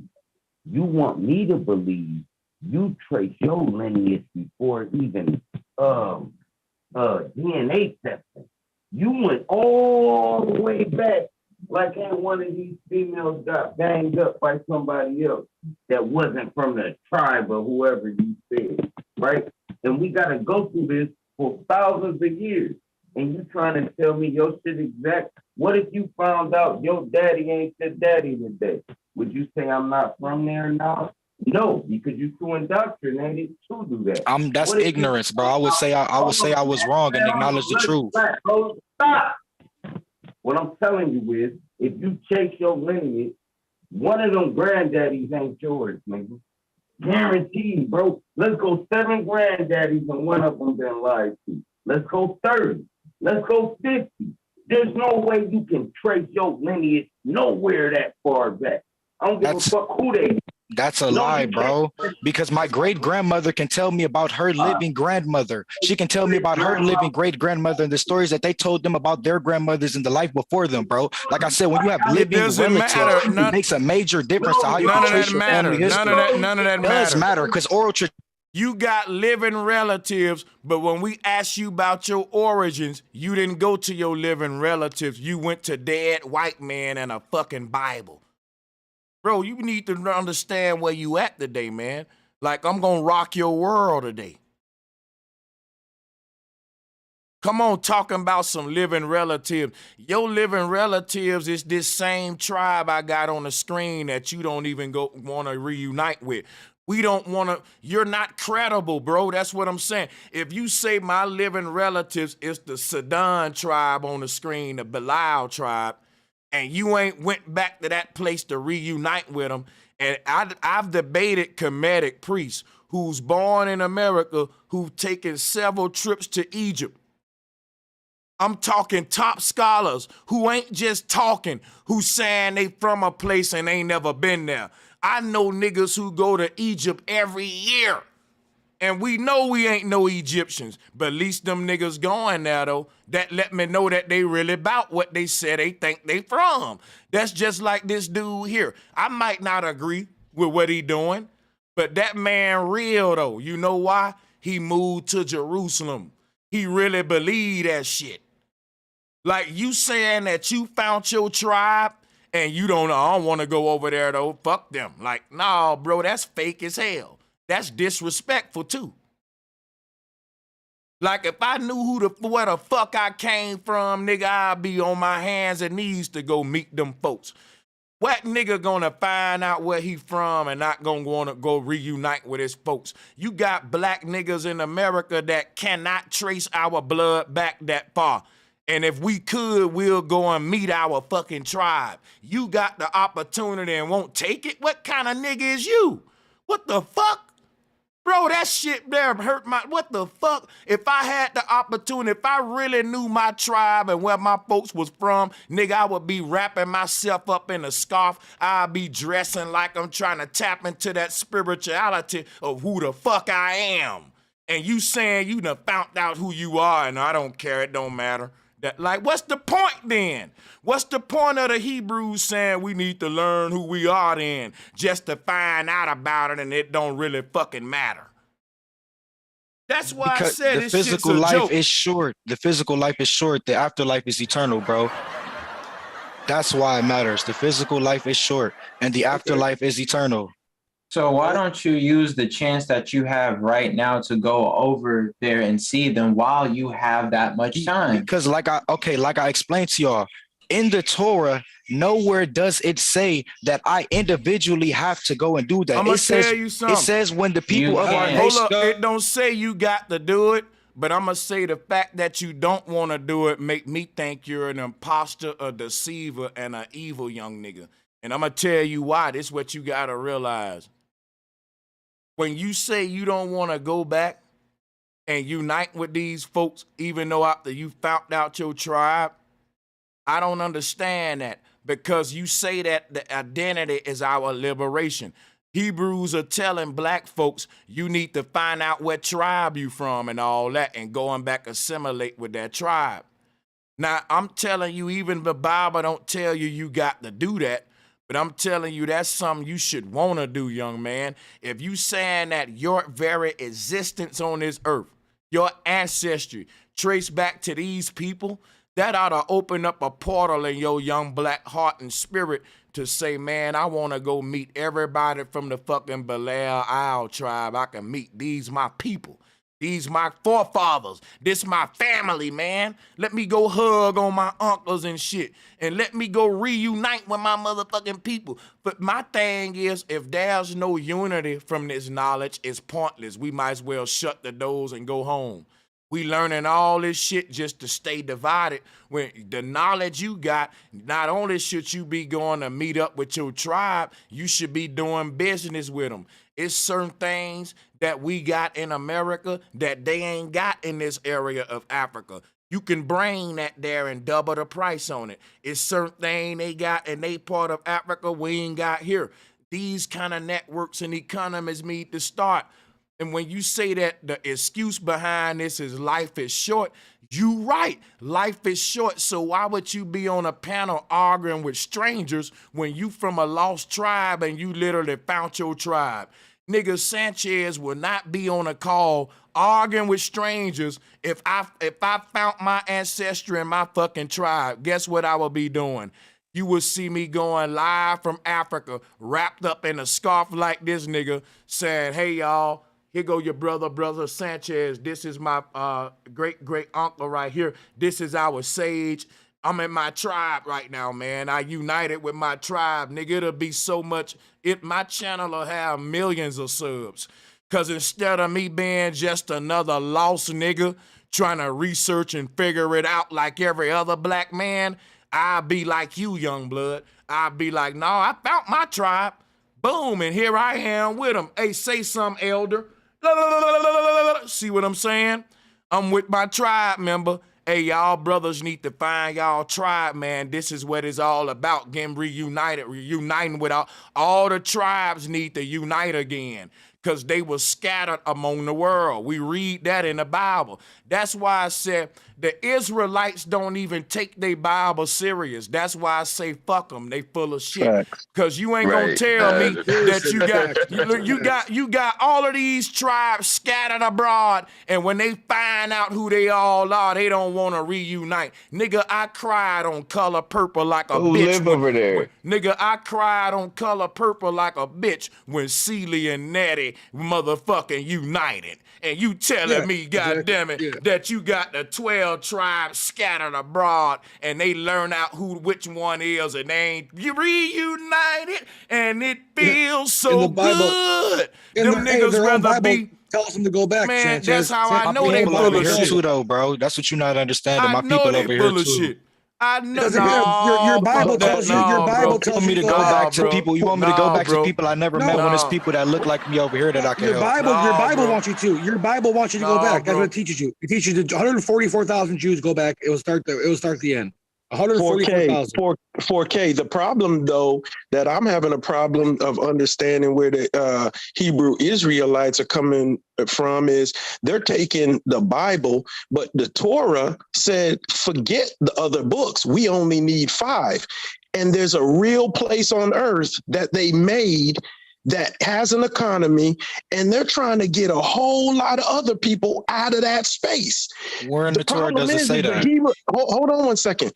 The problem is the Messiah that you kind of talking about, they don't even acknowledge. They're saying, like, whatever you believe, you can believe that. But the thing about the Christian Bible is it reinforces their existence. the Israelites, Hebrew Israelites, ain't going to exist. They're reinforcing their own beliefs. You're just taking on their understanding. And when Bro Sanchez says we're going extinct, it's because the book that you're reading is telling you you're going extinct. And look, the ideology is like this. All right, cool. You got a black man, right? You are who your father is. We're gonna stand on that. Cool. You have a sex with a white woman. He from your tribe, even though he mixed, right? That mixed child has sex with another white woman. The child gets lighter. So what now what that brings me to, if we do this 10 times, that child is gonna become Caucasian. So there can be Caucasians in your tribe at this point. That's because facts. That's facts. everybody wanna annihilate the fact that everybody's fucking, let alone the wars. So when you have war, you take all the wives, all the women and children, and you have 7 wives. All these people had 7 to 10 wives from all over the world, and they fucked them. So cool. That means that it ain't just black. If we even dealing with your ideology, there's so many. But our things as Israelites right now, we're not denying that fact, bro. Hey, bro, let me ask you something. Who is this guy, man? Are you native? Do you have any native blood in you, bro? Yeah, I got Blackfoot Indian in me, bro. Oh, no, bro, I got you in the headlock. You ain't don't have me in the headlock, bro. I don't even. You got Blackfoot Indian? Yes. Oh, you got it, bro. This nigga. What I'm trying to explain. But how you say I'm scared, but you not letting me get a word out, bro? Bro, well, don't get a word out till I'm done, bro. You heard me talking, and that's just I hear you saying a lot of falsehoods, bro. Hey, hold on, like Bro Sanchez But you have to hear him out in order to respond. All right, cool. Let me turn the knife. What I'm telling you is, once you add in fucking and niggas that's not really the daddy that was called the daddy, right? We dealing with fucking now. So cool. You saying I trace my granddaddy.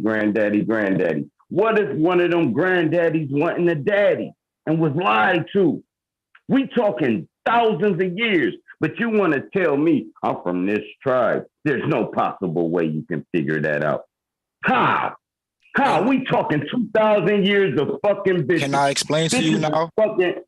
I don't want you to explain nothing. I want you to what say you don't understand. Right. What you don't understand is, let the man explain. If you, like you said, if I continue to have lighter babies, like I told you, for my ideology, you are what your father is, because the man leads the house, and everybody in the house follows the man's lead. So if the man culturally is leading the house in a certain direction, the women and the children are going to follow. So, like I said, even if the skin tone of the person is getting lighter, the lineage of blood does not change. And the things that you practice, which is the commandments and the statutes and the scripture and the teachings, is what it gives you the graces in the eyes of God. What you don't understand is people that are in the blood lineage of the Israelites lose their grace in the eyes of God by going against his saying and going against his word.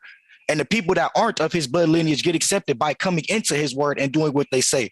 The same way that people are born in to get grafted out, people from outside can get grafted in. Y'all have a misunderstanding. Hey, let me ask you something.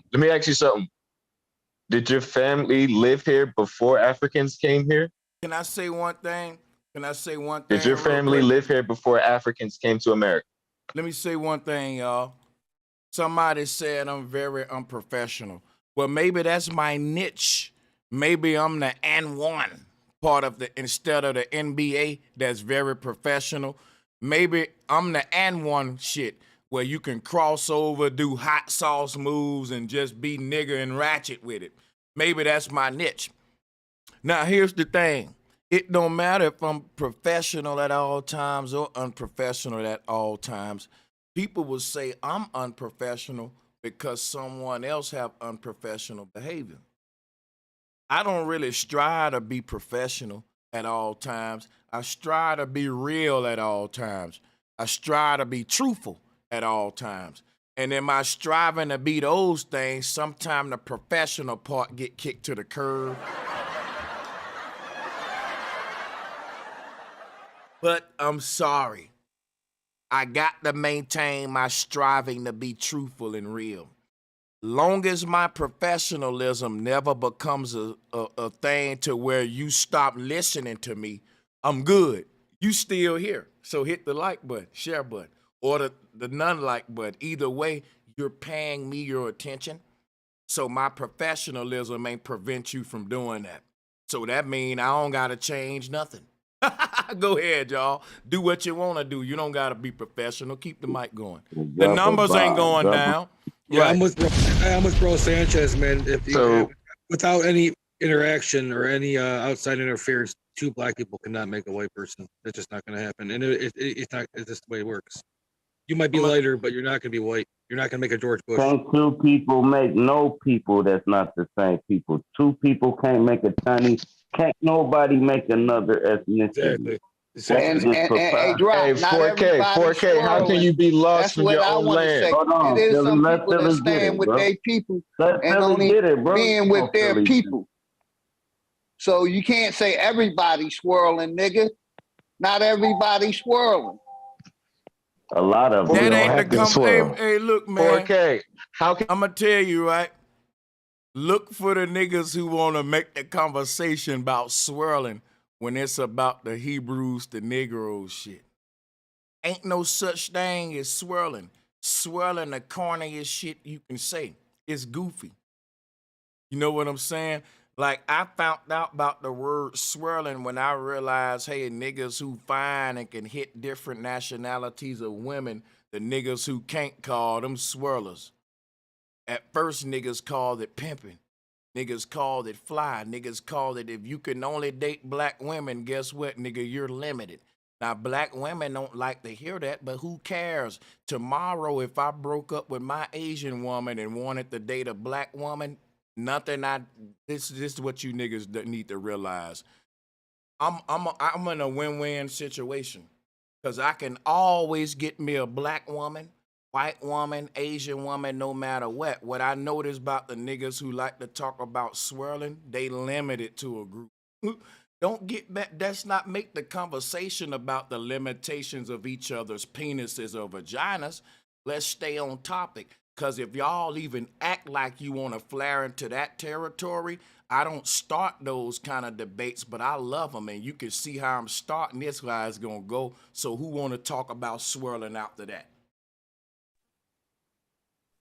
Hey, me, I got a sister, right? That's Italian and black, right? You can't tell me we ain't the same.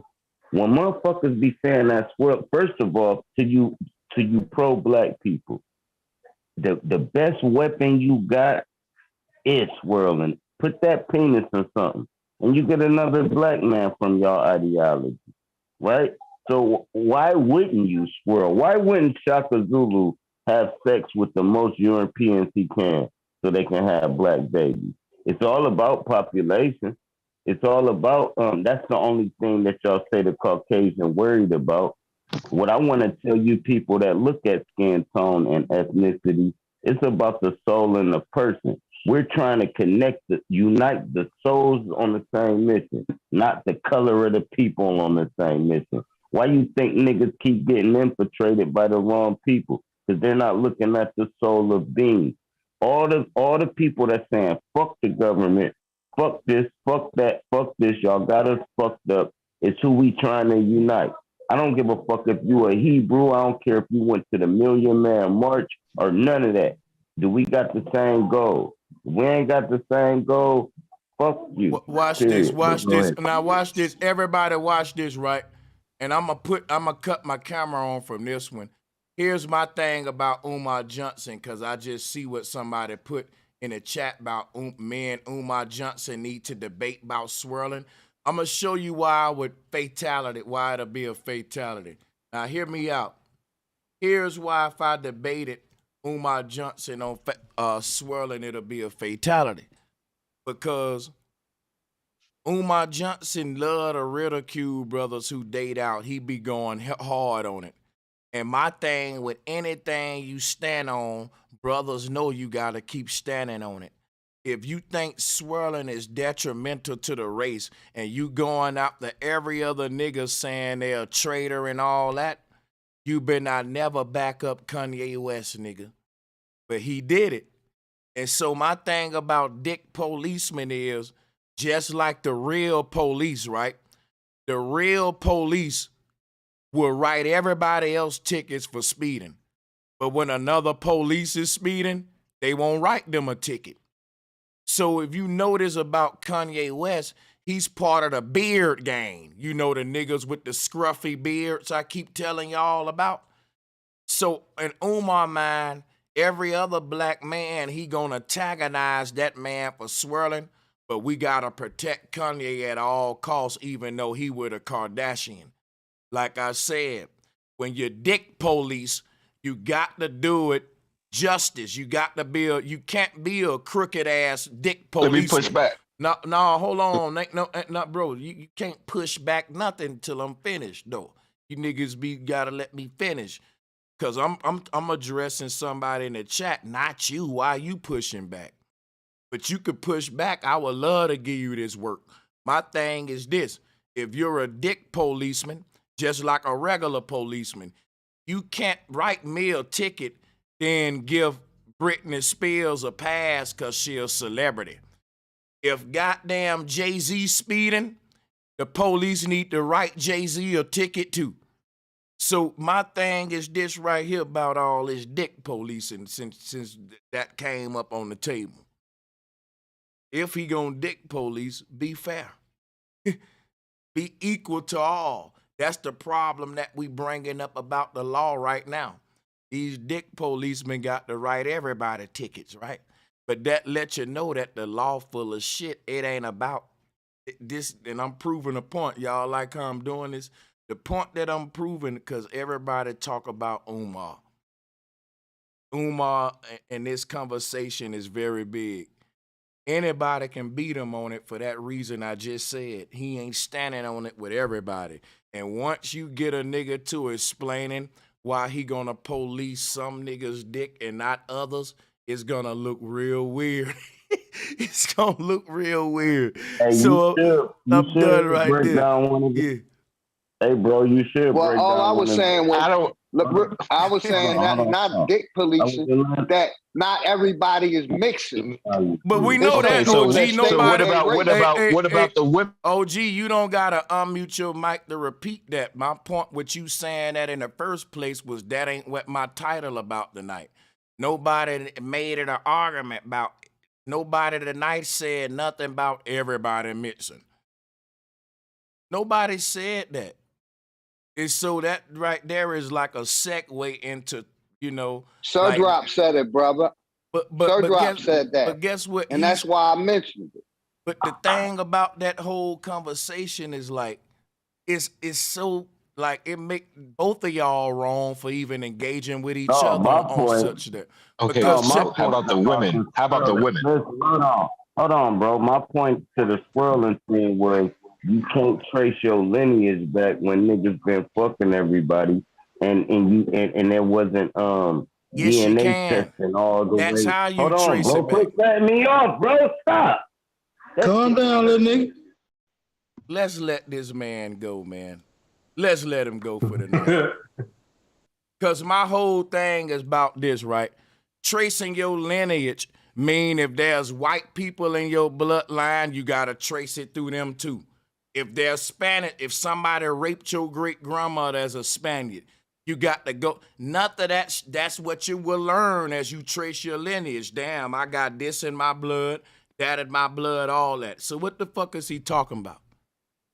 Right. I don't have time to engage in conversations with niggas who like to do a lot of talking and say a lot of nothing. Especially when niggas need to take. Okay, since you know what? Let me shut up. You. Back to the swirling topic. Let's get this work. Let's go ahead. Because you want to go off topic, so I'm going to really give you the work. Go ahead, man. Go ahead with it, though. Don't laugh. Just come on with it. This is getting annoying. All right. Okay. All right. So if you're saying the men can sleep with white women. I didn't say that. I didn't. You know what? Let's let him go. You retarded. Let's let him go. Y'all niggas is slow. Nets. let me explain something to 4K if I can. If can I? And Go let me ahead. Because I can say this. prove Let me say this, y'all. I cut who it's I about. wanna. I cut who I want off. Just like Jerry Springer will when his show is out of order. Don't accuse me of being unprofessional. Then when niggas start turning my shit to a shit show and something that I didn't sign up for my night, they're trying to make it their narrative. All right, don't try to turn like I cut your. I'll boot you to. That's the beauty of YouTube. I can be a tyrant ruler. But guess what though? You're here on my shit. I ain't on yours. HBO can stop your membership. And you can say, I want to watch your movies. They can say you was complaining too much. Go get with Cinemax or somebody else. We don't need your one customer. That's just how shit be though. Now let's go ahead and move it on. All right, so I wanted to mention something about the Hebrew Israelites that I can prove, like that. You never denounced your Christianity when you said you denounced it when you were 10, because Hebrew Israelites pretty much are Christians, and I can prove it right here. So if Jesus is called Christ and named Christ in the Bible, a Jewish carpenter who walked amongst the northern Israelites and wasn't an Israelite himself by blood lineage, then the Israelites are the real followers of Christ. And the Israelites follow Judaism. And when I looked up Judaism, it means the monotheistic religion developed among the ancient Hebrews. Judaism was developed among the tribe of Judah. The tribe of Judah is defined as the tribe Jesus is from. And the Israelites that Jesus came to enlighten for God ended up becoming his followers. And that's why Jesus died for your sins, because he was pointing. My brother.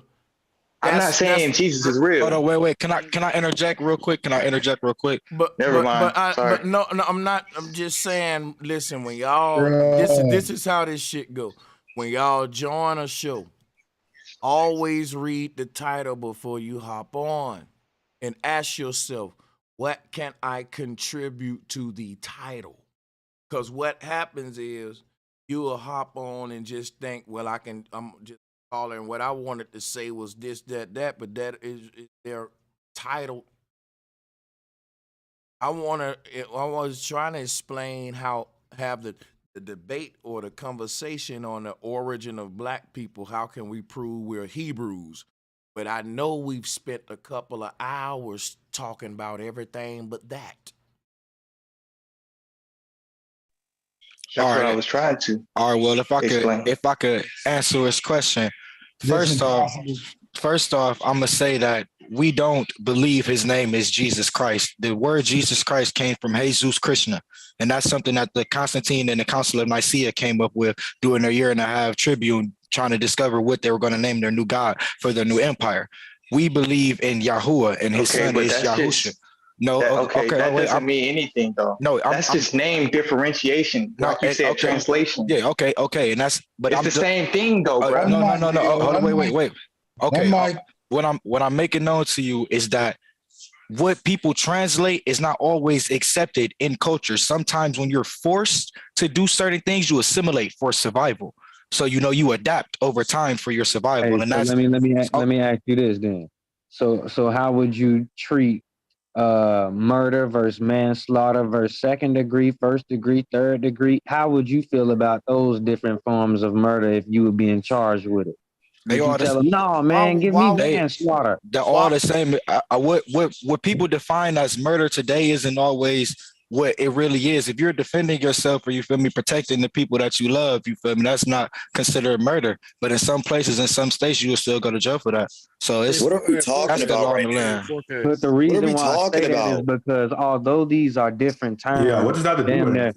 You know what? What the fuck are we talking about? I'm gonna tell you something, Water Walker. Niggas might not like what I'm saying, but I'm gonna get a sheet of paper next show. I'm gonna let every nigga that wanna join.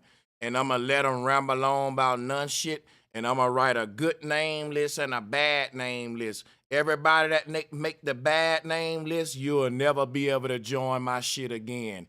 God the human, you leaning on the bad side, bro. What the fuck are you talking about? Like what Water Walker said, what's gonna get you on a bad list is, like I said, when you join a call, you don't look at the damn title. That's like going to the movies and just walking in a damn tunnel and you didn't look at the title of the movie. It's a title. Yeah, man. All right, so and it may sound like this shit you're annoying at a point. Like, no, I ain't mad at you. But go ahead, bro. Like I ain't mad at you. My point, but the thing though, yeah, make your point. I'm sorry. Go ahead. My point was this: that although all of these are different terms, damn near is for the same shit. So a nigga that's trying to nitpick and say, well, nah, man, I want to call it this one though, or I want to go by it because we called it Yahshua instead of Jesus. It's all the same character. It's all the same shit. You just want to pick one of them because of what? Because of your tradition? No, we pick one because in the Torah, it tells you that God told his name to Moses. And that is the name that he told to the rest of the group that we carried on. Right, and that's why the Tetragrammaton is why they have a transliteration, because there were no vowels in Hebrew. Let me ask you something. So this is my thing with all this conversation here. This ain't gonna let us know who the Hebrew people is, but what it real lets you see is how fucking fallacious the Hebrew ideology is. God told his name to Moses. Why don't God whisper that shit in the middle of everyone's ears? Like God ought to come to everybody. I said he did. That. God told it to one man, and we gotta believe that one man. That's what the belief system is. No, in the Torah tell you he told it to the multitude. I said that. But I said he told it to Moses and the multitude. Did he tell it to you? I learned it through scripture. I learned it through tradition. No, that's what I'm talking about. You learned it through belief, because what was written in scripture was that God told it to him. And so you read in scripture, since God told it to him, you're going to believe the scripture, and that's what you're going to go with. But God ain't told it to you. So you don't have a direct connection and experience with this God, which make you a Johnny-come-lately, a Klingon, a motherfucking convert, a immigrant, a Gentile, a goyim to the people who directly did. That's why it's called faith, though. No, that's why it's called faith. But guess what? I don't care what they call it. You can call it faith. We still call it bullshit. Faith will never equate to facts. That's what your young ass don't understand. That facts over feelings, and you think it's faith over feeling. You motherfuckers think belief and faith is equivalent to fact and truth. I got faith. You think belief in, brother, why you keep cutting off? We know you got faith. You ain't got to tell us that. What we talking about is how you don't got truth and facts. You don't think we know you got faith? You don't think we know you got hella faith? We see it coming out of you. We can smell your faith. We can hear your faith. We can hear your faith right now. Quit cutting me off to tell me how much faith you got, young man. That's disrespectful. Bro, I'm just trying to tell you that faith is faith, I don't care what faith is if it ain't a fact. Why are you cutting me off? Can I explain? Because that's what I'm telling you. Like, if your parents teach you something, you have faith that they're telling you something right, is what I'm saying. If your parents are teaching you something, you have faith that they're putting you. You don't have to make all of these. You know what? You make too many excuses for yourself, young man. No one would ever follow your belief system, because your belief system require a lot of fucking excuses and explaining to do. Just do you. Don't feel like you got to keep explaining yourself. You got faith, and we know it. I got facts. You don't got to cut me off because I said that. Keep your faith, and I'm going to keep my facts. You don't like the way that sound, though. But you said you had faith, though. And I said, you're right. I just got facts. But you don't like that I said I got facts and not faith. So you want to keep cutting in and try to explain it. No, keep your faith. I got the facts. If our people want to be free, we need the facts and the truth, not the faith and the belief, and you know that. So you can open your mic up all you want to try to explain your way out of that, but it ain't going to work. I already beat you, man. You got the faith and the beliefs. I got the facts and the truth. I beat you. Stop. I got you. You claim faith first. You should have said facts first, but I beat you to that. That's the problem with faith. It clouds your fucking vision and you don't look for facts. And it get to a point when I tell you I got the facts and the truth, you gonna try to explain to me why the faith is so good to have. And I don't give a fuck about that explanation. You got faith, I got facts. I ain't trying to explain to you why the facts so good to have, because you already know that. That's why I ain't trying to explain it to you like you trying to do with me with the faith. See that, young blood? I just say, okay, you got faith, I got facts, and we can move on, but you don't want to move on because you know I got you beat with that.